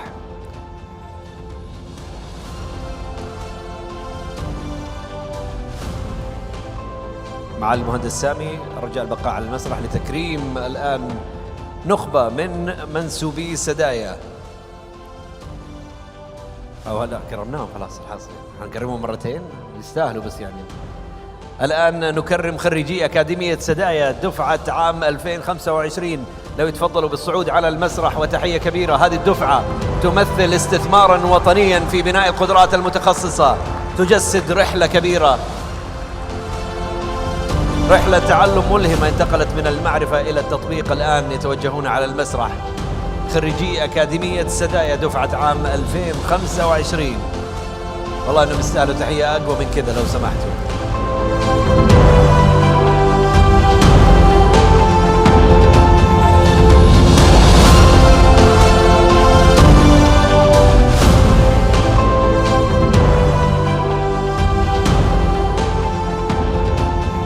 هؤلاء من يحملون علم المستقبل الآن.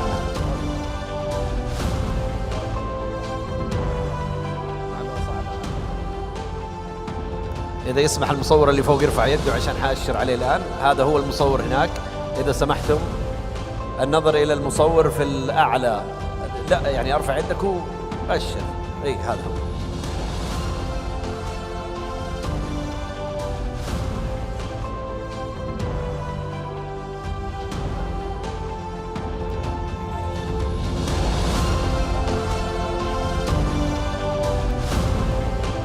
شكرا لكم، ألف مبروك. تفضلوا إلى الخلف، حتكون في صورة جماعية أكبر إن شاء الله. شاركونا.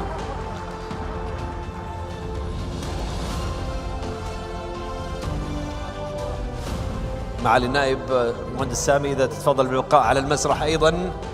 والآن أدعو الدكتور روز بي علي عبادي co-founder of ICAN Ready AI. Please head to the stage. We have more awards. Dr. Rose Bey Ali Abadi, please join us.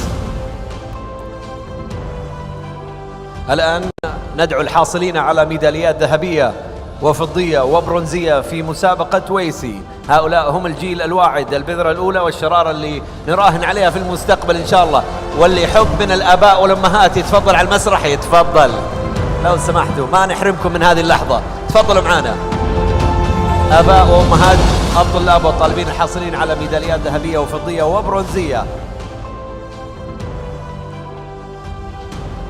Student parents who wants to join the picture, please join.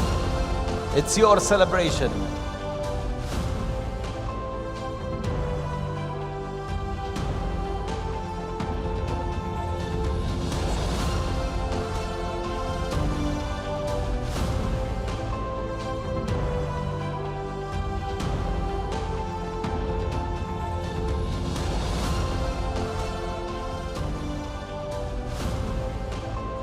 المصور في الأعلى، رجاء من الجميع النظر إلى الأعلى. هذاك هو المصور، الصورة تطلع جميلة.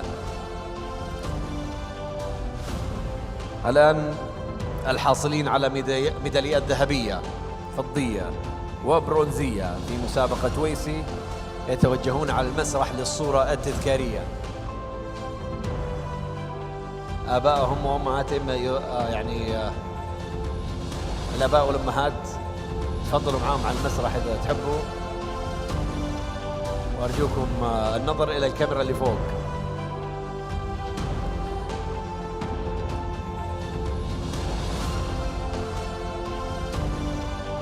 الفرحة فرحتين، انتهاء المؤتمر بنجاح الحمد لله، وتكريم الحاصلين على ميداليات ذهبية وفضية وبرونزية.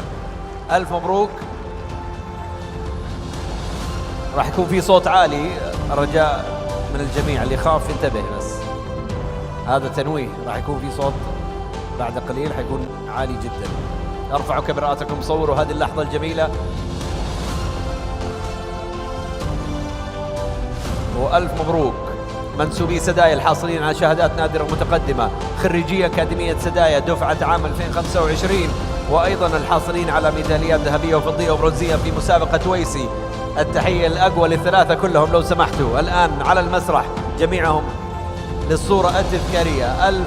ألف مبروك.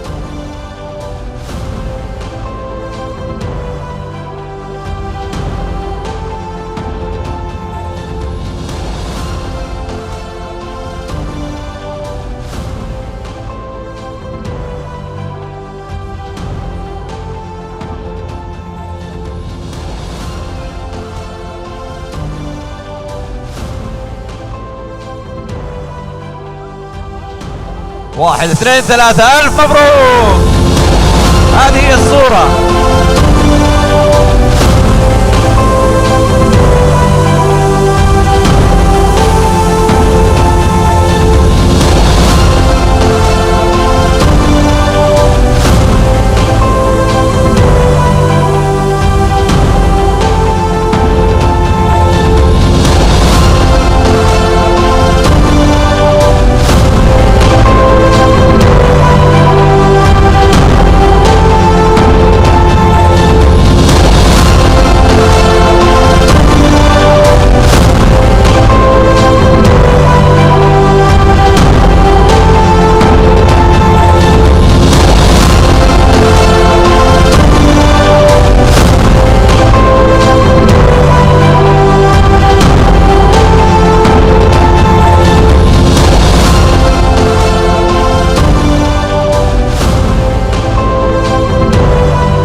شكرا لكم، شكرا معالي نائب رئيس الهيئة السعودية للبيانات والذكاء الاصطناعي سدايا المهندس سامي بن عبد الله مقيم.